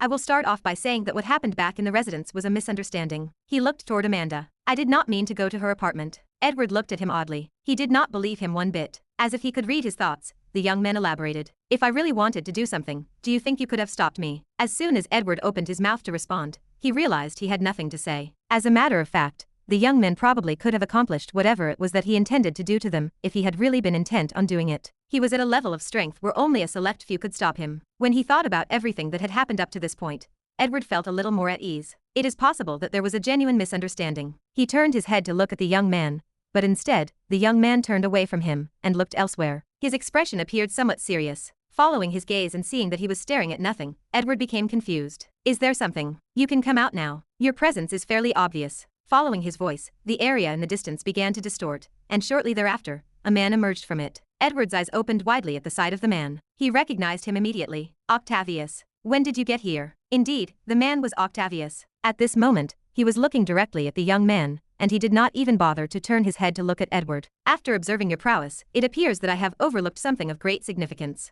My original plan was to retrieve the 3 Grandmasters and place you under lockdown, but it looks like I will have to make some changes to my plans. Oh. The young man displayed a curious expression and gestured with his hand in the air. Almost immediately after that, a sizable barrier began to envelop the area around them, completely surrounding them within its confines as it did so. Octavius stared at the barrier that had enveloped them, and his eyes rippled. As he closed his eyes, the world around him began to shake, and a formidable and limitless pressure began to emerge from within his body. As he continued to close his eyes, the sensation became increasingly intense.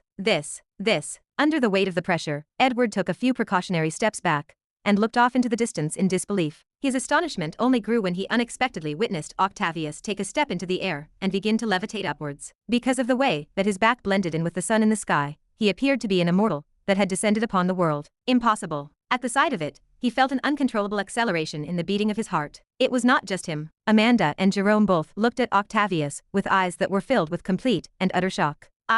Jerome, who found himself unable to tear his gaze away from Octavius as he stood in the air, was the first one to speak. In his eyes, he looked no different from a god. SS rank, he managed to mutter before passing out. Chapter 742. Aren't they overreacting a little? The way the three of them were looking at Octavius was rather odd. It was as if they were staring at some sort of god. I wonder what reaction they'll have when I do the same. I was just about to do that when I suddenly stopped and my eyes opened wide. Why does his body possess the Akashic laws? And why can I feel them? My gaze was fixed on the murky, white substance that was enveloping Octavius. It gave me a very familiar feeling. Boom. I put very little pressure on the ground as the area beneath me began to collapse into a crater. When I looked up, Octavius was staring at me with a blank expression on his face. The strength he was exerting was indeed S- rank, but the most shocking part was the white mist that was covering his body. It made his power soar all the way toward S+ rank. Boom. He wasn't a man of many words. Arching his back, he threw a fist my way, splitting the air in the process. I took a look down at his approaching fist, and then I punched out with the same level of strength as he had.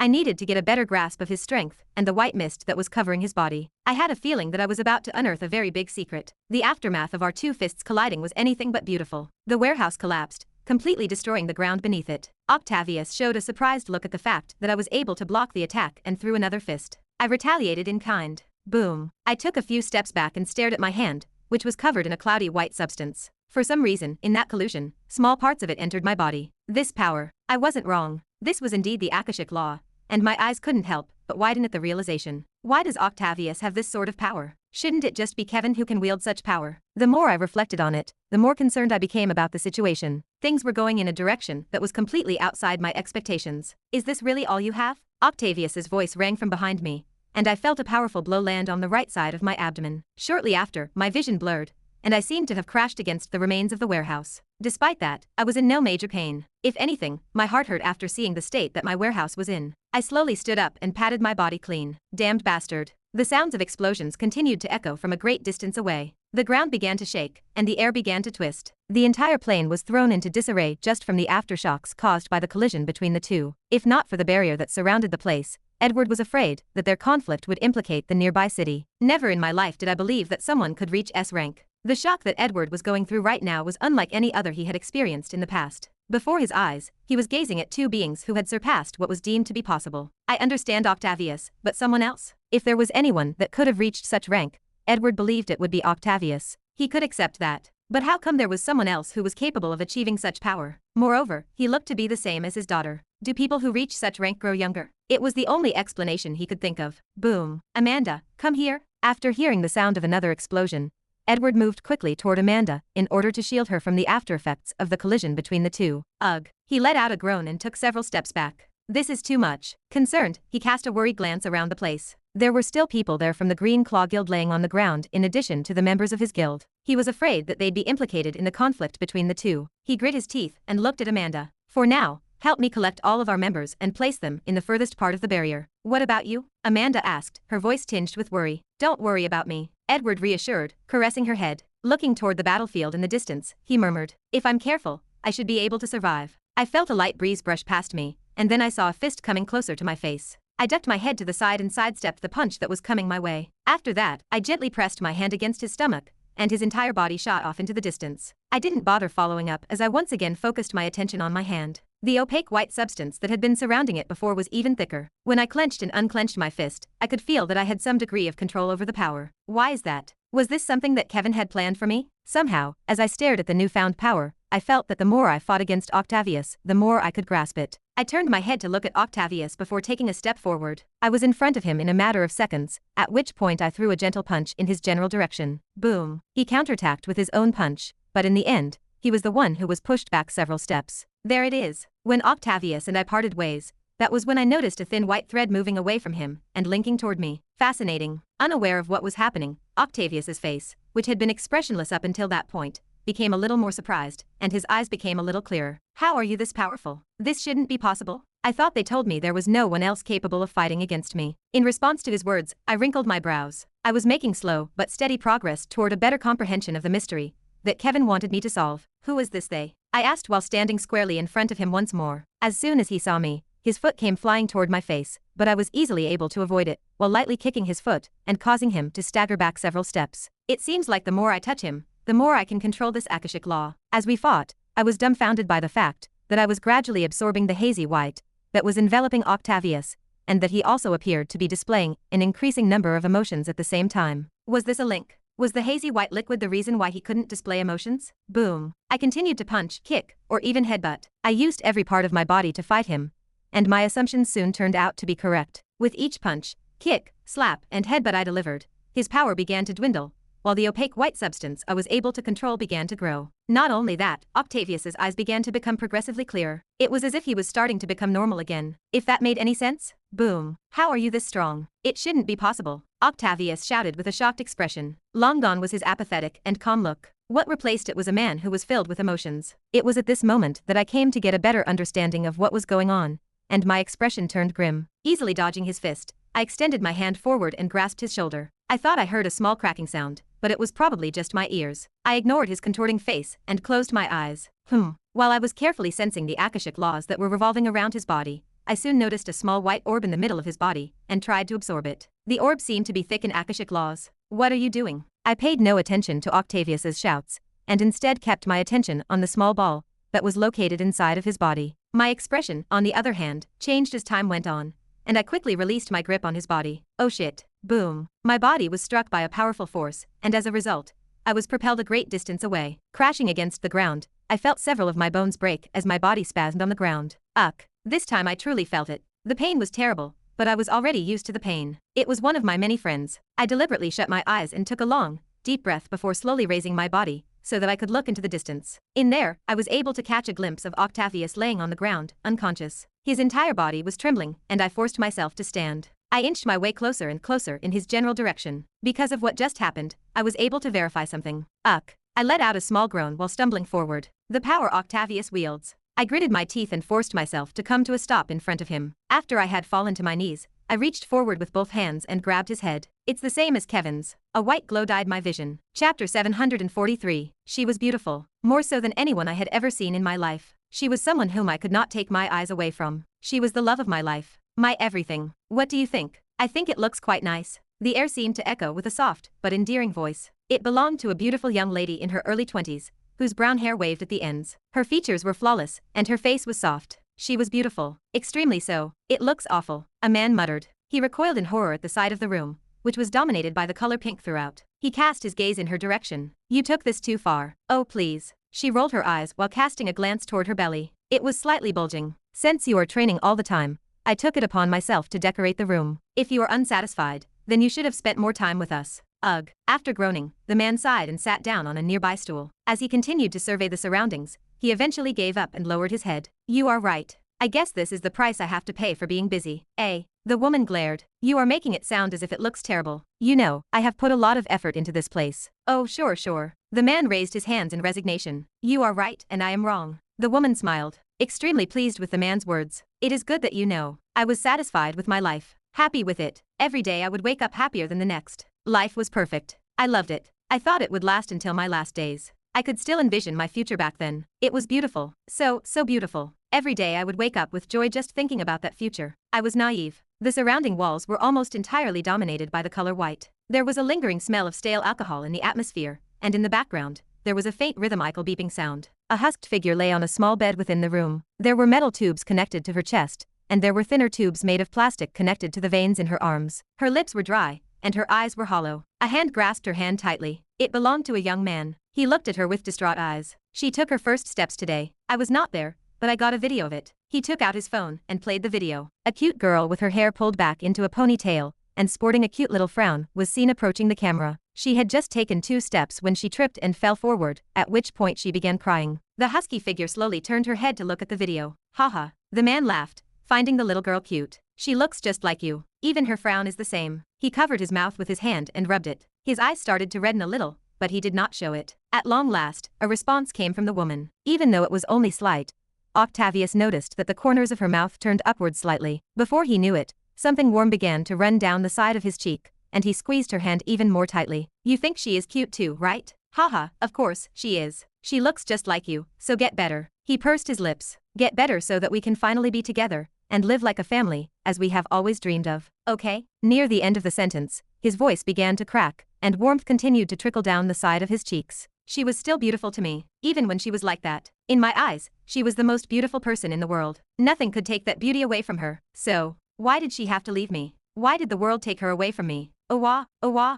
the wail of a child could be heard all throughout. They went on and on and on, stopping only when the child became tired. Octavius lay on the sofa, his gaze directed toward the ceiling of the room. It was pink, a color he hated. Ha.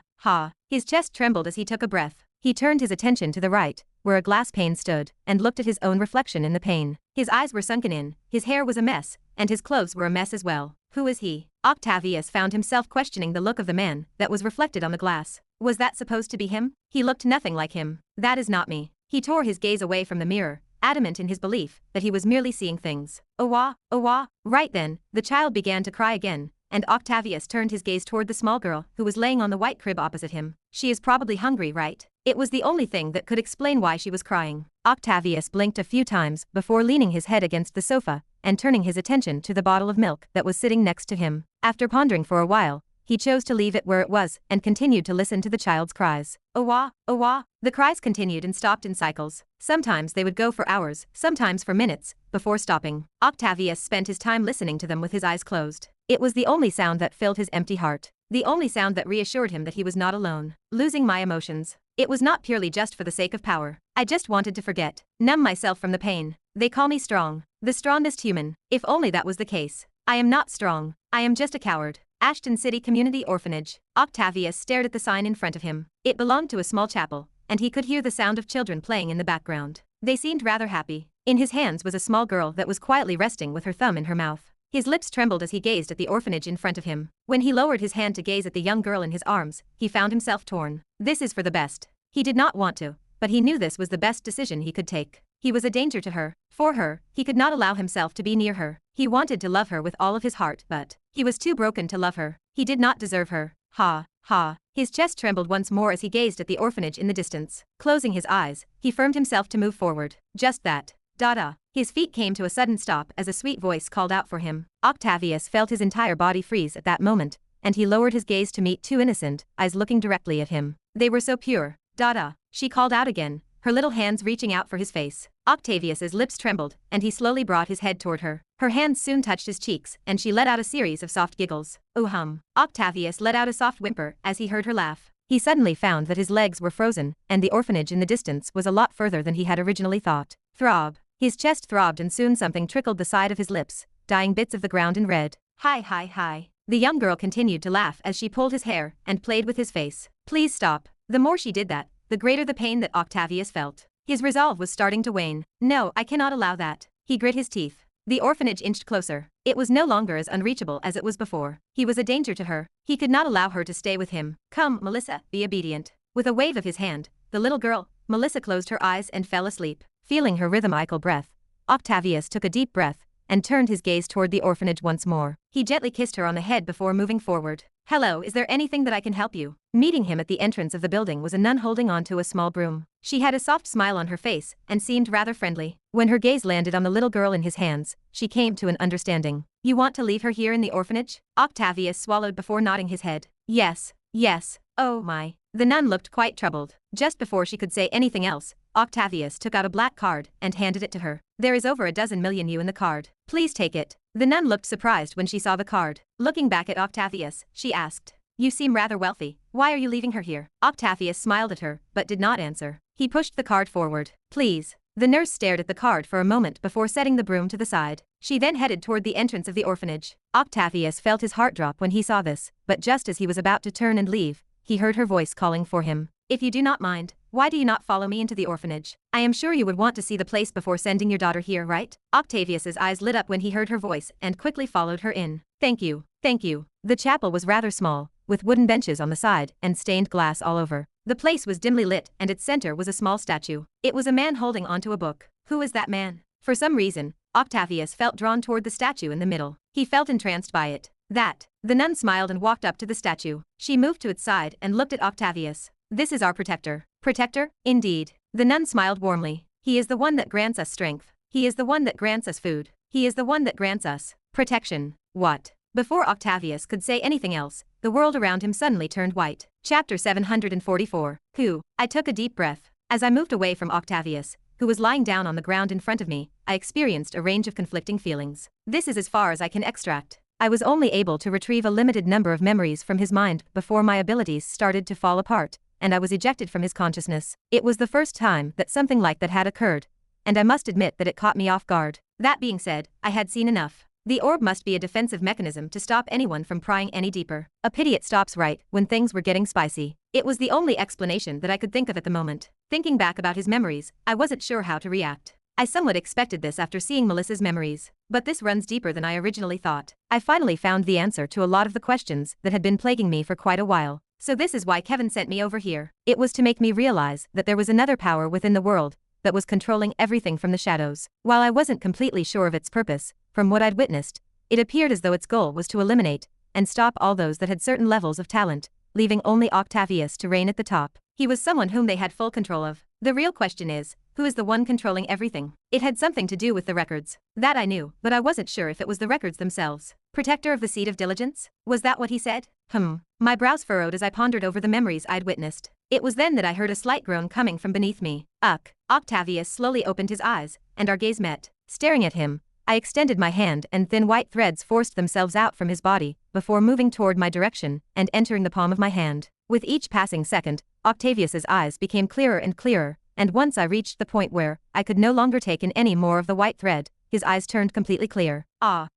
He started mumbling incomprehensible things, while looking around him in a confused state. His face was pale, and he seemed to be displaying all sorts of different emotions at the moment. He was a far cry from the Octavius that I knew. Compared to the stoic and powerful man that I knew, the man that was before me was a frail shell of what he once was. He seemed broken. I bent down to meet his line of sight. How about it? Have you come to your old self? It felt like a long dream. A long and hazy dream he could only witness, but not be a part of. The memories were faint, and he felt comfortable in them. He felt powerful, almost invincible, and best of all, he felt numb. So numb that he managed to forget all the pain that had haunted him for a very long time. He felt great. That, however, did not last for long. It all came crashing down at one point. He wasn't sure when, but that comfortable dream started to crumble right before his very eyes, revealing to him the truth that lay behind that sweet and beautiful dream. A nightmare. What's going on? His memory was fragmented, but he could more or less come to an understanding of what had happened not long after.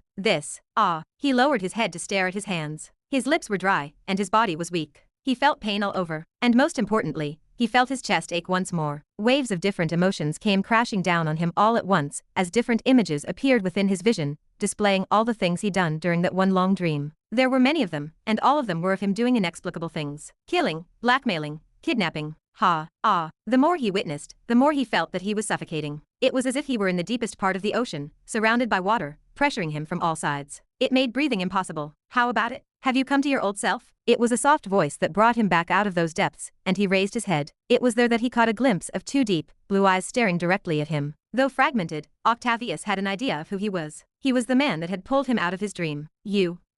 Octavius struggled to find his words. He tried, but every part of him hurt. He wanted to say something, but he couldn't. As if noticing that, Octavius felt the two eyes drift away from him. It seems like the after effects of our fight were a bit stronger than I thought. Have a rest for now. Darkness overtook Octavius's vision. I wanted to ask him a few questions, but it looks like I'll have to do that later. I sighed and moved my eyes away from Octavius. He was in no state to talk at the moment. Massaging my chin, I waved my hand and 4 people appeared before me. The moment they appeared, they stared at me with incredulous eyes. I smiled. How was it? Did you enjoy the sight? The 4 continued to stare at me without saying a word. The way they looked at me felt rather uncomfortable, but I somewhat expected this. What I showed them was a power that far surpassed this world. To them, I looked no different than a monster. Would they believe me if I told them that they had a similar level of strength in my world? I shook my head and shifted my attention toward the distance where I could see Amanda and Edward in the distance. He seemed rather haggard at the moment, with a pile of people behind him. He was most probably protecting them from the aftershocks of our fight. Oh right. Thinking about how much strength I used, I felt apologetic and waved my hand once more. The barrier that was surrounding us disappeared,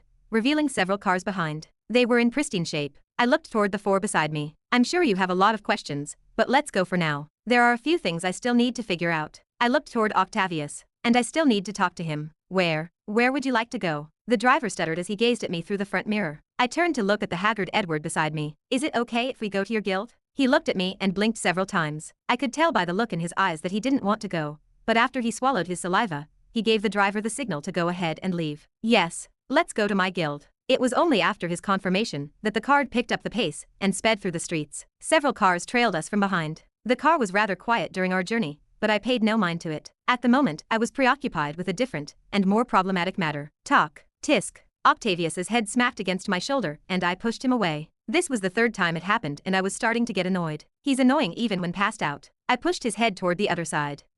It was at this moment that I heard Edward's voice, and I turned to look at him. He seemed to have composed himself a bit. Yes. Do you mind if I ask the reason why you want to go to our guild? There's no deep meaning about it. I reassured and looked at Octavius. I just need a quiet place to interrogate him. I was only able to extract the memories he had before gaining his power. Anything after that was completely sealed, and even with my power, I couldn't pry it open. Nor was I keen on prying it open. Just thinking about the small explosion that had occurred a while back, I knew better than to touch whatever was sealed within his body. I may have been caught off guard, but it was definitely not something I could touch lightly. The only thing I could do was hope that Octavius had recovered enough to answer my questions. Since I have removed some of the laws that were surrounding his body, I should be able to get some answers right. I wasn't sure, but I could only hope. Talk. My mouth twitched and my head snapped toward my right. Ha, why do you keep? Ha, no, fuck, he's drooling. Chapter 745. The Fallen Angel, Wing. Whatever the guild's name was, it was the same as the Demon Hunter Guild in terms of layout. I felt at home the moment that I entered the guild, baffling Edward. In the lower grounds of the guild.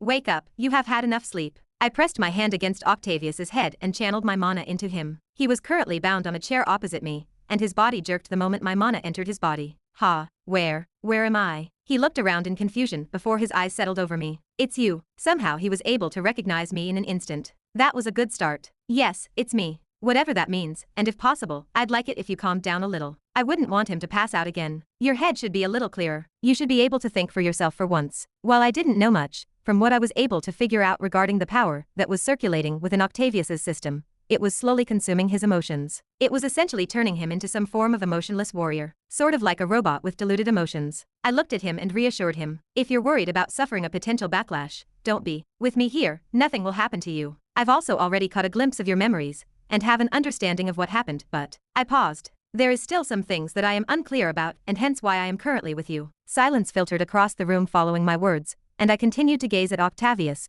who was similarly looking back at me. While I wasn't capable of reading his mind, I didn't need to. His face said it all. You've done a lot of fucked up shit under the influence of the power you wielded. I am not sure how bad, since the only one who knows this best is you. That is not what I care about at the moment. What I care about at the moment is figuring out who was it that made you the way that you were, and what was the purpose behind giving you the power. It wasn't clear to me before, but it was clear to me now. If I wanted to get back to my own world, I had to figure out who the one controlling everything from the shadows was. Once I figure out who it is that is responsible for all of this, I will finally be able to get back. I am sure of it. I looked at Octavius. He was the key to helping me determine who was responsible for everything. Cough. Cough. He coughed several times. Clearly, he was still quite injured from our earlier conflict, but I didn't care. I wanted answers. You. How are you so strong? The question he posed was not what I wanted to hear, and my brows furrowed. Don't worry about that for now. Answer my question first. Who is the one behind you, and why did you do the things that you did? Octavius opened his mouth before lowering his head. I do not know. I knew he wasn't lying from how helpless he looked. You do not know. What do not you know? Who is the one behind the matter, or what the purpose behind your power was? I do not know who is the one behind my power. He answered after a short struggle and cast his gaze on me. You say you have seen my memories. You should know that he has never shown himself to me. Even while I was under his power, I never got to catch a glimpse of his looks. All I know is his title. Protector of the Seed of Diligence. I finished the sentence for him. This title was one of the things that stood out the most in his memories. Protector of the Seed of Diligence. Sounds eerily similar to one of the 7 virtues. 7 deadly sins. My brows furrowed. It could not be right. All right, I believe you in the fact that you do not know who this protector is, but you should at least be aware of what his purpose in giving you power was, right? Cannot you tell me what he has ordered you to do over the past few years? That. Octavius's eyes flashed with complex emotions. Organizing his thoughts, he eventually answered. I do not remember much. However, from what I recall, my mission was simple. That is to make sure that I stood at the top of the world. My brow raised. That is it. Yes. Octavius nodded his head. That is it. He added. My goal was that simple. It was to remain at the top of the world, and eliminate anyone that comes close to my power. I bit my shirt and pondered before asking. Is this the reason why you had the 3 grandmasters imprisoned and sentenced to death? Yes. They were growing too powerful. They were the closest to reaching the next level, and I was ordered to eliminate them. So that is not the first time you have done something like this. It is not. Octavius shook his head, and I lowered my head. I have also been tasked with keeping watch on those that show particularly strong talent. My job is to make it so that they do not develop to their full potential. I see. It is as I suspected. Pondering over his words, a lot of things started to make sense. Thinking back at my world, and recalling how the 3 grandmasters had all fallen during their peaks. It looks like their deaths had nothing to do with the demons. From the looks of it, the one responsible for their death was probably the higher power that lurked within this world. Perhaps the reason they were killed so early was because things were moving at a faster rate than they were now. Haha. I suddenly found myself laughing, catching Octavius off guard. Is there something funny? No. Do not mind me. I suddenly thought of something absurd. I covered my face as an absurd thought crossed my mind. While this world is indeed a lot more peaceful than the one I belong to, it is just as bad as the one I belong to if one looks carefully. While not many people are aware, they are merely a bunch of sheep inside of a large herd. If not for the demons. I laughed again. One could argue that the demons were the ones that gave humans a chance at freedom. Did I say something funny? No, I told you it is something else. I looked back at Octavius and stood up from my seat. Thank you, I think I got a better understanding of what I am up against. I will take my leave now. Wait. I was stopped before I could leave. Yes. I looked at Octavius, who pursed his lips. His eyes shook a little and his head lowered. He seemed to be struggling to find the right words, and I think I saw something that closely resembled fear in his gaze. I found myself stopping at that. Can you do me a favor? Hum. Melissa was in a good mood, to the point that she began humming while she was arranging the items on the table in front of her. This was an extremely uncommon occurrence, and if anyone who knew her were to witness it, they would be astounded beyond belief. La la la. Olililo. It had to be said. She was not the greatest of singers. In fact, she was rather terrible. So much so that Rosie, who was still frozen in place in the distance, started to fear for the glass around the lab. It was shaking. Datum, Pulim, Katum, Chica. Melissa drummed her fingers over the desk. With the influx of information inside her mind, she felt invincible at the moment. Instantaneously, all of the obstacles that had been preventing her from making further progress in her research were gone. From that point on, she was able to conduct experiments without encountering any problems. So smooth was her life in the lab that she herself was baffled by the results. She was on cloud 9 at the moment. Money in the rich girl's world. The glass began to shake even more, and Rosie's face became increasingly pale. She started fearing for the worst. Ding. It was a blessing that the bell at the lab's entrance suddenly rang, at that precise moment, as Melissa immediately stopped singing. It didn't take long for a frown to appear on her face,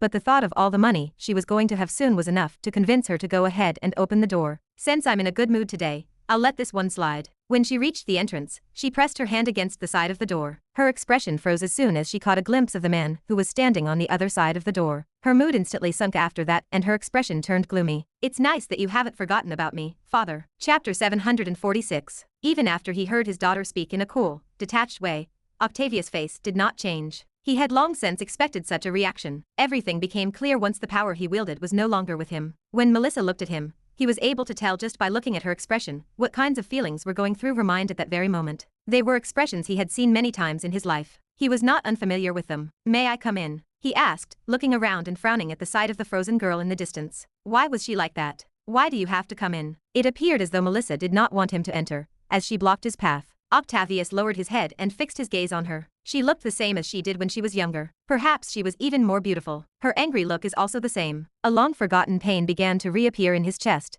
and his expression nearly collapsed. He was able to retain it after a fierce struggle, and after looking around, he returned his gaze to Melissa. I need to talk to you. His voice was calm and soft, but the manner in which he spoke made Melissa feel as though she could not refuse, and she moved to the side in reluctance. Make it quick. She had no desire to interact with the man in front of her, but what could she do? Kick him out. The world's strongest human. Piffed, as if that stubborn bastard would even bother listening to my demands. Melissa could only resign herself to the situation and lead him toward her private lab where there was no one. It was in a bit of a mess at the moment, but she did not care in the least bit. Since he came so abruptly, she had no time to clean it, and even if he had made an appointment, she would not have cared. He was a stranger that shared the same blood as her in her eyes. Clank. She closed the door behind her and turned to look toward her father. She wanted to get this done quickly. Out with it. What is it that you want? Feeling a rough hand against her cheek, Melissa froze halfway through her sentence. Her eyes soon opened wide as she looked at the man standing opposite her in shock. What are you doing? She smacked the hand away and moved several steps back. With her sleeve, she rubbed her cheek and glared at the man. I know that you are my father, but who gave you permission to touch me? You look exactly like her. She froze after hearing his voice. It was not so much the contents of his voice that made her freeze, but the softness of his voice. Never before did she hear him speak to her with such tenderness. When she looked up at him, she was even more shocked to see her usually expressionless father staring at her with an expression that was different from its usual self. He seemed to be in pain. She looked exactly like you when she was younger. He may not have directly stated who the she he was referring to was, but Melissa had an idea whom he was referring to, and as she observed him, a lump formed in her throat. She had no idea how to react at the moment. My stomach is starting to hurt. In her 20-plus years of life, this was the first time that her father had talked about her mother, and she could vividly see the emotions in his eyes. He looked frail. Melissa took off her glasses and pinched the middle of her brows. What are you trying to achieve over here? Do you seriously expect something from me? You do not have to pretend to be like this. If you want something, just ask away. I will see if I can help you. She sat on a nearby stool and bit onto her nails. The way he was behaving was giving her anxiety. Emotions made her cringe. The neglect she faced during her younger years made her emotionally immature. She was not capable of understanding emotions properly, and anything related to them made her cringe. It was for this reason that she buried herself in her research and avoided people. It was not so much that she hated them, but she was incapable of interacting with them. Emotions repulsed her and gave her anxiety. She scratched the side of her neck. Fuck, I want this to stop. Octavius's current behavior was akin to torture for her. Octavius smiled at her words and similarly sat down on one of the nearby stools. He covered his mouth with his hand while leaning his shoulder against the table. There were many things that he wanted to say to her now that he had finally managed to regain clarity over his own head. However, as he looked at his daughter who was seated opposite him, Octavius found himself unable to say anything. He could not recall everything, but the few tidbits that he managed to remember were no pleasant memories. Thinking of how he had treated his daughter for the past few years, the disappointment in her face, the times he saw her cry, and the times she tried to meet his expectations only for him to disregard her efforts, he felt his heart squeeze. I have failed as a father, he unconsciously blurted out loud. Melissa's body stiffened at his words and she looked at him with a baffled look. Octavius smiled. It was a forced one. Every time he looked at his daughter, he felt himself drowning in even more pain, but he bore with it. This was the price he had to pay for his actions. Your mother's death. He took a deep breath. It affected me in more ways than you can imagine. She was my everything. I was happy back then. In more ways than you could imagine. It felt as though I had everything in my life. A soft smile unconsciously spread across his face as he thought back at those moments in the past. He was truly happy back then. She was everything that I could ever ask for in a partner. Caring, funny, annoying. He let out a soft chuckle at the last part, and he felt something toward the corner of his eyes. He slowly lowered his head to gaze at Melissa, who was staring at him with a scrunched-up face. His gaze softened. You could not imagine just how happy I was when I heard of the news that she was pregnant. I was happy, really happy. Alongside the day he decided to marry her, that was single-handedly the best day of his life. Just the thought of starting a family excited me. Every day I would wake up thinking about the future. Life was perfect. His chest slowly moved up, and the smile that had spread across his face slowly subsided. The moment I lost her was the moment that I lost myself. Octavius did not even bother looking at her. He could not find the courage to look at her. He was just laying out what was bottled up within him. She deserved to hear the truth. For everything that he had put her through. Many have hailed me as the strongest human in existence, some sort of talent that has never been seen before. Octavius shook his head. It is a lie, all of it. The more she listened, the more Melissa found her face contorting. What is he doing? Why is he saying all of this, and why now? Whatever he was trying to do, it was too late. Yet, why did it feel as though someone was stabbing straight through her heart? For some reason, his words were piercing her. She did not feel comfortable. She wanted to leave, but found herself unable to. Staring at her father who, for the first time in her life, seemed to be displaying emotions, she found herself rooted in her seat. She clenched her teeth. Ah, fuck, this sucks. She wanted to throw up at this moment. She could feel it in her stomach. With each passing second, the feeling was getting clearer and clearer. She covered her mouth with her hand while her foot repeatedly tapped against the ground. She felt suffocated. She was everything that I could ever ask for in a partner. Caring, funny, annoying. Make this end quicker. She did not know when, but she soon felt an iron-like taste in her mouth.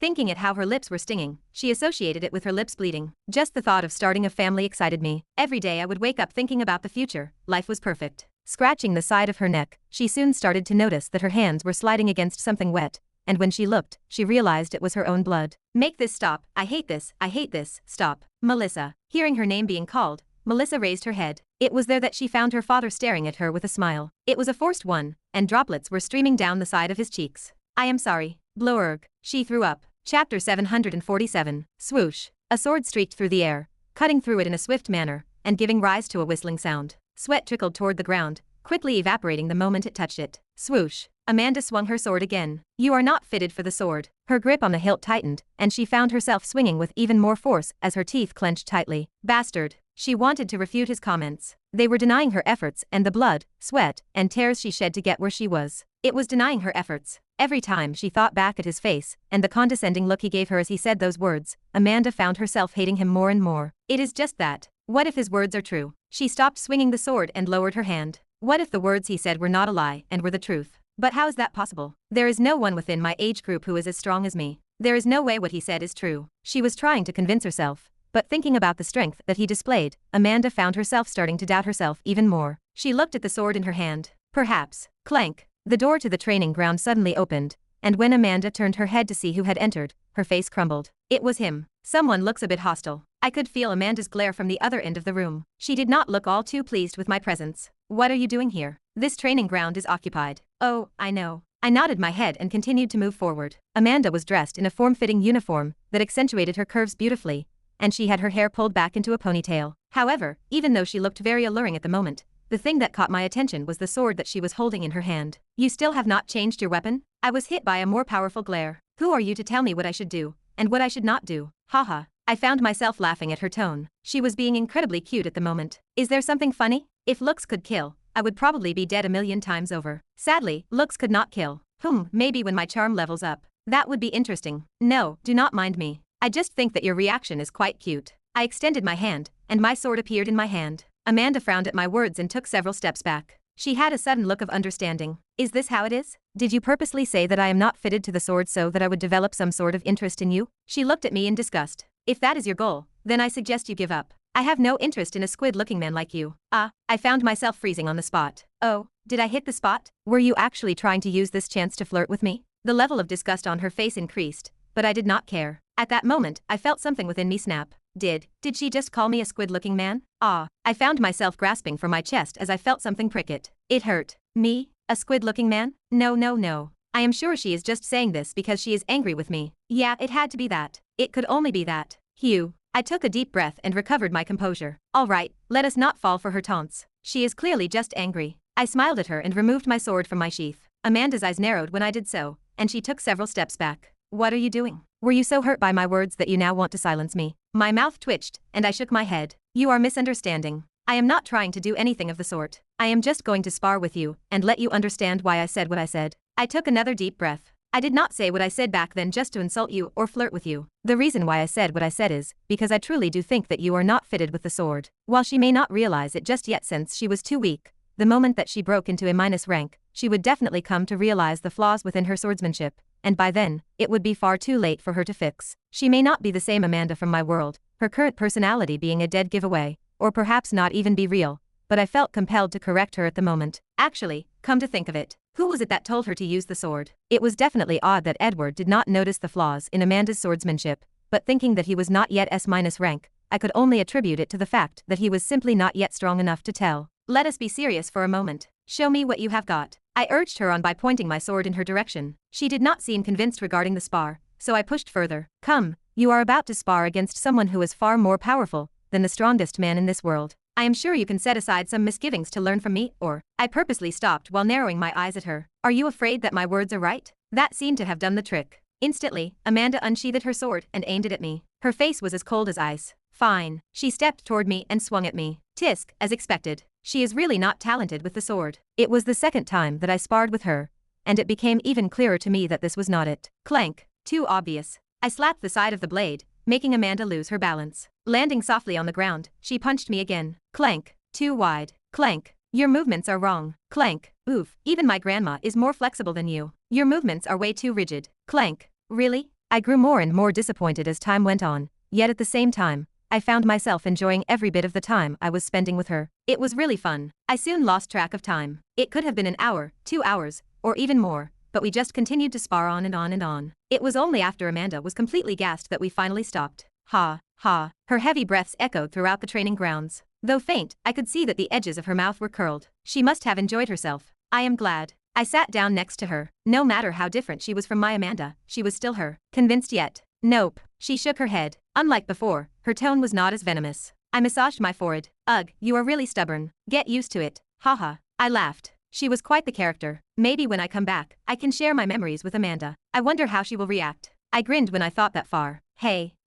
I turned to look at her. What is it? Why are you smiling like that? Are you thinking about someone? Oh. I raised my brow. How did she know? When I looked at her, I soon found myself smiling. Yes, I was indeed thinking about someone else. Her eyes narrowed, but she soon turned her head away. I see. Are you curious as to who I was thinking about? No. Amanda shook her head and stood up. Who you think about is none of my business. Is that so? I also stood up and stretched my back. At the same time, I put my sword away. Well, if you were curious, I was just thinking about my girlfriend. Amanda stiffened on the spot, and I found myself smirking. Ho ho. What is this? Why are you reacting like that? Are you perhaps embarrassed that you realized that I was not flirting with you? Like what? Amanda looked at me calmly. She stared at me coldly, and answered. I was just surprised by how someone that looks like you managed to get himself a girlfriend. Oi. I glared at her. She really knew how to hit my sore spots. I will have you know that. Clank. It was all of a sudden. The door of the training room opened, and a familiar figure walked in. She had short auburn hair, and her face was as exquisite as Amanda's. Amanda, there you are. Where were you? I was trying to reach you. She stopped halfway through her sentence and looked at me. She opened her eyes wide and pointed at me. That.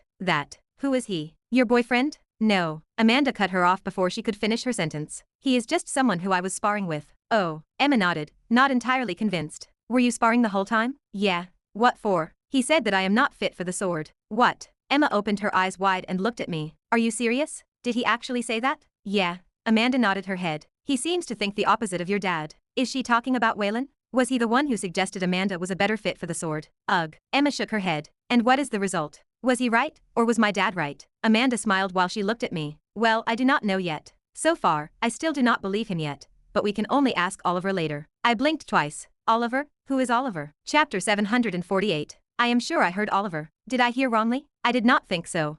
My dad has been kind of busy lately. I have not even seen him around these past few days. Is that so? Yeah, but it is not like it rarely happens. It has been like this since I last remember. I am sure you understand me. Yeah, I interrupted the conversation between the two, scratching the side of my cheek.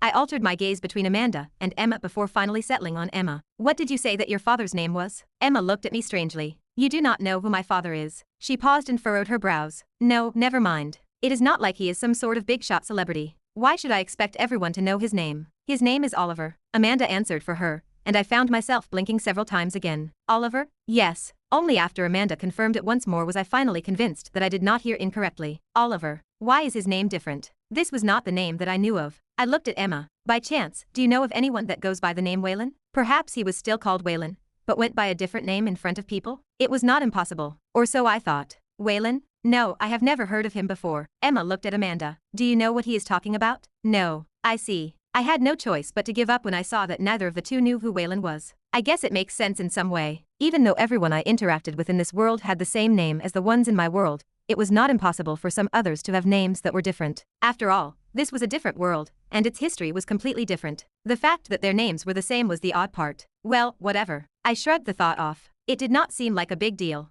Ding. Right then, I received a notification on my watch. I smiled when I looked at it. They are faster than I expected. Ashton City Community Orphanage. Middlestone Street 56. Read more. During the time that I was able to catch a glimpse of Octavius's memories, the orphanage was the one thing that stood out to me the most. That was as far as Octavius's memories led me, but that was enough. Sir, we will be arriving shortly. The view from the window of the car revealed a rundown neighborhood. There were no towering structures, and most of the homes were on the modest side. After what I did to the Green Paw Guild, I felt as if my life suddenly became simpler. In addition to having an excellent information network, they also provided me with a personal driver. It was no thanks to them that I was able to find the orphanage this quickly. We have arrived. The car stopped, and the driver got out. Coming around, he opened the door for me. The orphanage is up ahead. He pointed at a certain chapel off in the distance with his finger. It was uncannily similar to the way it appeared in the memories I saw. It was probably a little bit more rundown, but other than that, it was pretty much the same. Would you like for me to wait for you here? That is okay. While calmly observing the distant chapel, I shook my head. From the exterior, nothing seemed amiss. It looked perfectly normal. It was as if this was just a regular chapel. You can leave, I can go back on my own. Sending the driver on his way, I fixed my clothes and moved toward the chapel. Secretly, I started to channel my mana and demonic energy. If what I saw in Octavius's memories was true,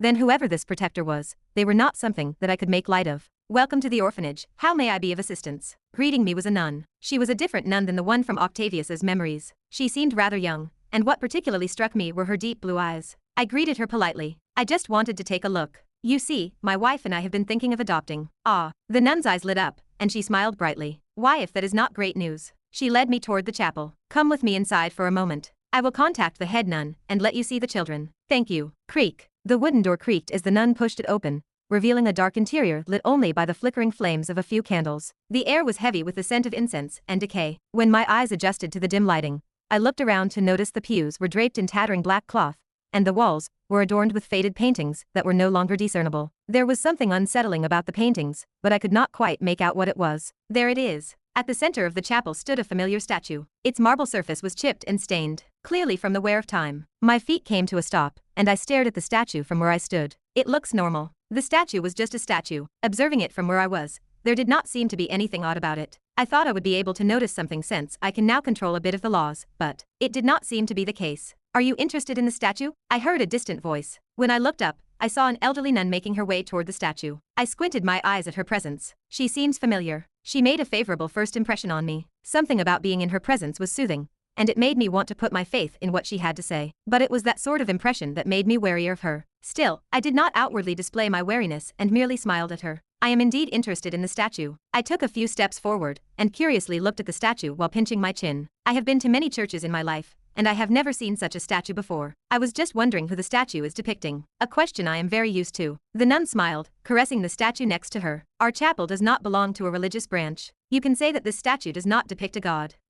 I cocked my head. That is rather interesting. A chapel was a place of worship. If they were not worshipping a god, what were they worshipping? Did you say that you were interested in taking a child for adoption? I was momentarily thrown off by the nun's unexpected question, but recalling what I had said to the other nun at the entrance, I nodded my head. Yes, my wife and I are looking to adopt. Is that so? The nun smiled, and I found myself frowning. For some reason, it felt as though I was being seen through at this very moment. I had not experienced anything like it in a very long time, and it was not a pleasant sensation by any stretch of the imagination, especially ever since I reached the strength that I currently possess. Is there something wrong? Her smile was unsettling. Why am I getting creeped out with someone that has no shred of mana in them? There is nothing wrong. The nun shook her head. She then gently caressed the statue. Protector has already revealed everything to me. You are not here for the children. You are here for him, are you not? I did not like how things were playing out. Ha. I sighed while shaking my head. I should not be surprised. I am sure whoever was controlling Octavius must have seen what I did to him. Thinking thus far, I let out a long breath and nodded my head. You are right. I did indeed come to meet this protector of yours. I am not really looking to adopt children. I decided to come clean. There was no point in lying anyway. What I needed to do now was figure out who this damned protector was so that I could finally go back to my own world. That is much better. The nun clasped her hands together. She seemed genuinely pleased by my words and moved away from the statue. What would you like to know about the protector?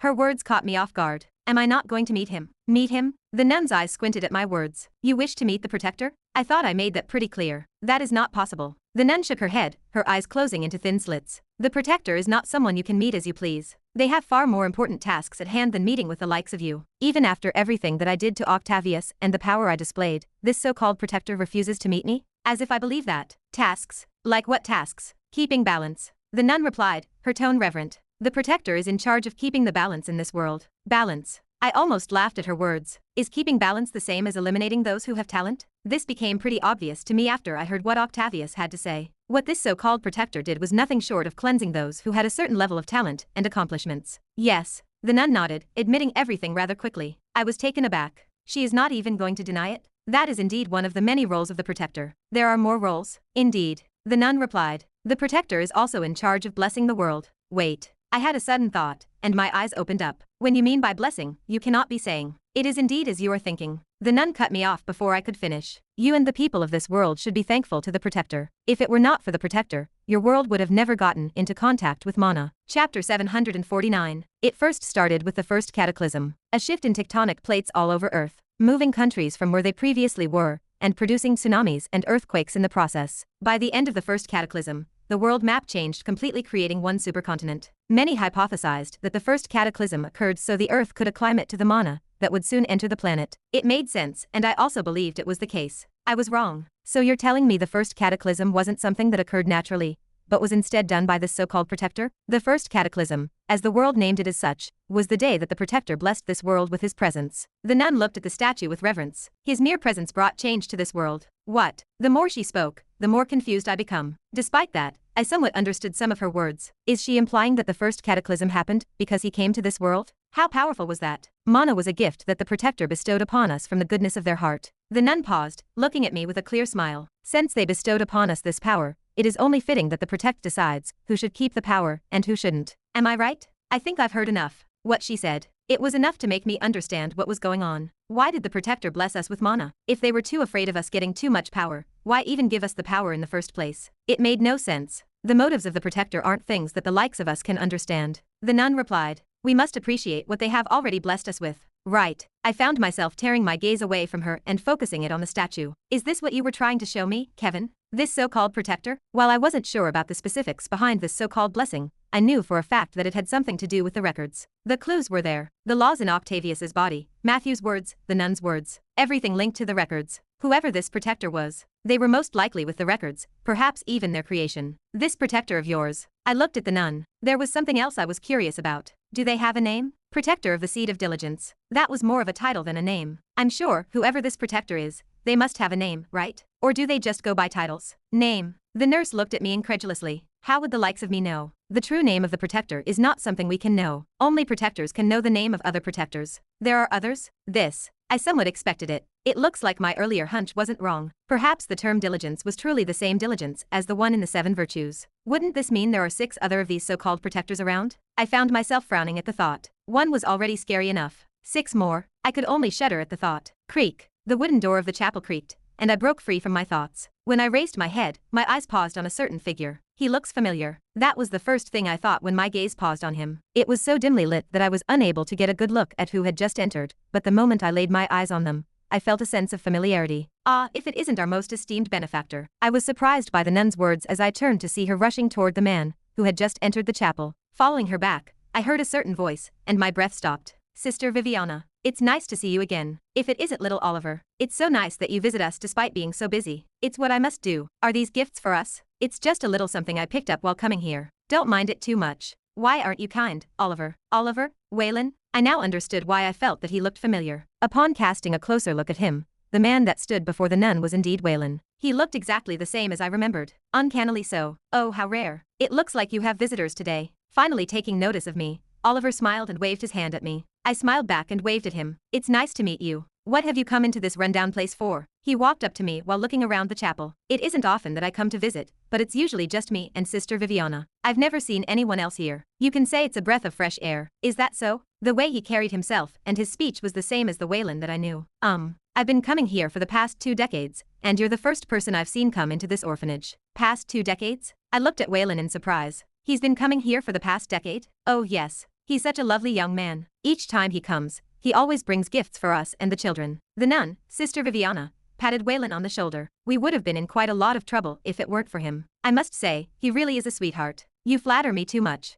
Waylon scratched the back of his head in embarrassment. I pursed my lips at the sight. There was something unsettling about the current situation, but I couldn't tell what it was. The more I observed Waylon, the more I felt that there was nothing wrong with him. He was indeed normal, in the sense that his body did not contain Akashic laws. But the very fact that he was here was alarming. If I may ask. I scratched the side of my neck while keeping my eyes focused on Waylon. What is the reason you're here? How did you find this orphanage? That's a question I'd like to ask you instead. Waylon smiled as he put the gifts he brought toward the nearby bench. This isn't a very well-known orphanage. There are many out there, and I'm surprised you managed to find this one. Technology advances quite fast. I chuckled a little. It wasn't really that hard to find. Plus, you can say that I came here for a purpose. He came for the protector, Sister Viviana suddenly said, happily taking the gifts that were resting on the bench. The protector? Waylon looked at me strangely before looking toward the statue behind me. Don't tell me you actually believe the story behind the protector? Who knows? I smiled at Waylon. It's a fascinating story, I'll give her that. It indeed is. Waylon smiled and tidied his clothes. He then checked his watch. Oh, it looks like my time is up. I have to leave now. My daughter will nag me if I'm late today. She seems adamant about making sure I came home today. Something about helping a friend of hers. You're leaving already? Sister Viviana looked rather saddened by that fact, but that was as far as it went. She didn't try to convince him to stay. You know how Emma can be when she's angry. That's true. Sister Viviana giggled. Say hi to her for me. Will do. He proceeded to put on a light brown coat before turning his attention toward me. Well, it was nice meeting you, young man. I hope you enjoy your stay here. Thank you. I smiled and waved at him. After that, I watched him peacefully leave the orphanage. What a poor man. Just then, I heard Sister Viviana's voice. I turned to look at her. Poor man? What was she trying to imply? If you would mind. She passed me some of the gifts and I took them. After that, I followed her into the deeper ends of the chambers. Oliver. That child. Do you know why he always comes here? No. I shook my head. I was honestly clueless in that regard. Sister Viviana stopped in front of a wooden door and opened it to reveal a small room. Walking in, she set some of the gifts down. I'm getting quite old for this. She stretched her back with both hands on her sides. At the same time, she looked at the room with a gentle smile. This orphanage once was quite popular. It wasn't as run down as it is now, and it was all thanks to Juliana. While listening to her words, I set the gifts down. Juliana? His wife. My brows jumped a little. His wife used to work here? Indeed. Sister Viviana nodded her head. You can say that she's the only reason he's still been coming here after all these years. A pity that Emma doesn't want to come here. I quite miss the little girl. Right. I could more or less understand why Emma refused to come here. Given her character, she probably didn't want to be reminded of her mother every time that she came here. I knew her well enough to tell this much. It really is a pity. She was such a lovely girl. She looked so much like Juliana. There was clear regret on Sister Viviana's face as she said those words. It became clear to me that she was close to Emma's mother. I looked around the place.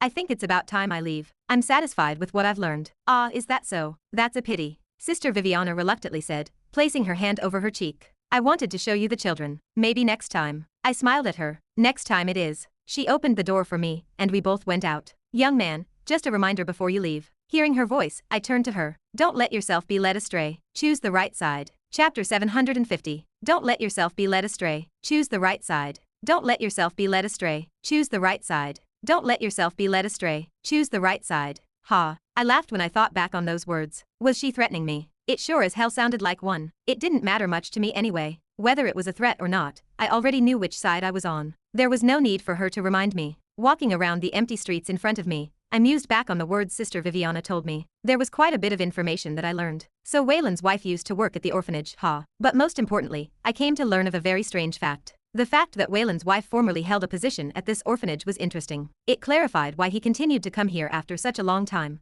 But what remained unclear to me was whether or not they were connected to the so-called protector. A pity I don't really know much about Waylon. Emma was the only person he ever mentioned in any of his conversations. Other than that, I didn't really know that much about him. In addition to that, it wasn't really within my rights to inquire about his wife or his past at all. It wasn't any of my business. Things are different now though. When my thoughts paused thus far, I took out my phone and dialed a number. How can I help you? I smiled the moment I heard the voice coming from the speaker of the phone. It was very polite, a stark contrast to how it was a while back. It's nice to hear your voice again, Jerome. I have to say, you've done a good job so far. Haha, it is only right that I do this much. The smile on my face grew larger when I heard his words. I did the right thing by getting them on my side. They saved me a lot of trouble.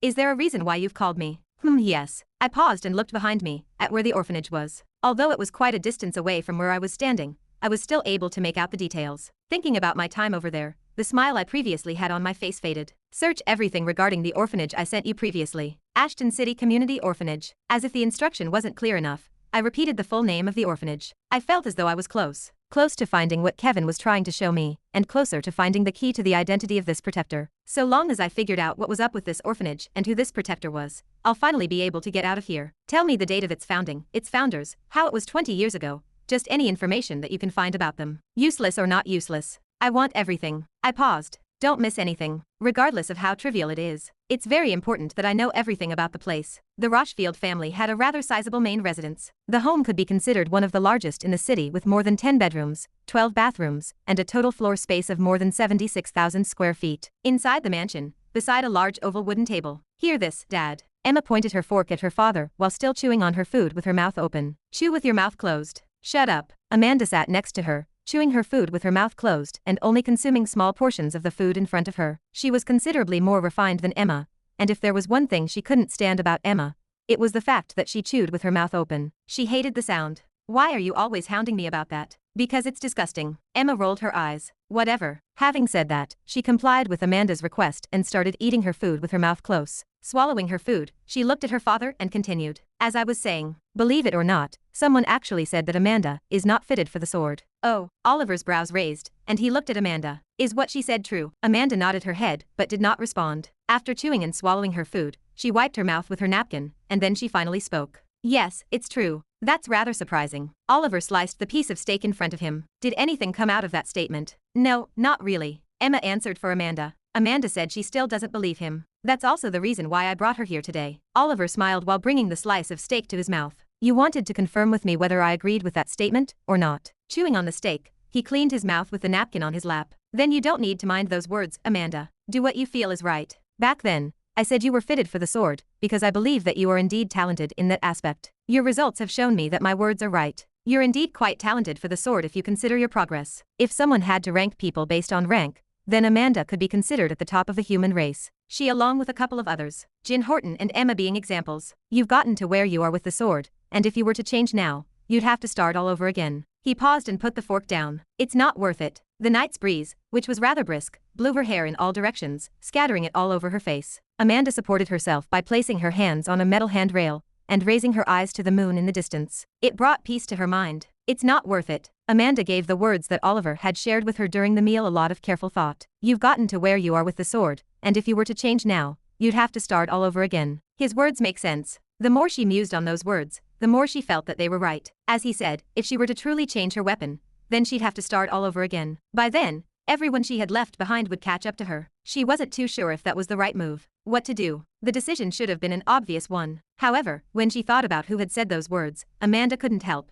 but find herself hesitating. If his strength was similar to hers, then she might have scoffed at him. However, this wasn't the case. She was unable to fathom the depths of his true powers. She had no chance of ever catching up to him, and Oliver, the one who told her to use the sword, had no chance of defeating him either. It was only logical that she listened to him. But which weapon should I change to? That, he never specified. All she could remember was him telling her that she wasn't fitted for the sword. He never actually elaborated on his words. Ugh. Amanda found herself massaging her head. Thinking about him, whose name she still didn't know, she felt her head throb. That being said, thinking of the time she had spent today training with him, she unconsciously felt her lips curl. I guess it wasn't bad. To be continued. Hope you liked today's video. Join the community by subscribing and dropping a like. I'll be back with another update as soon as possible. See you then.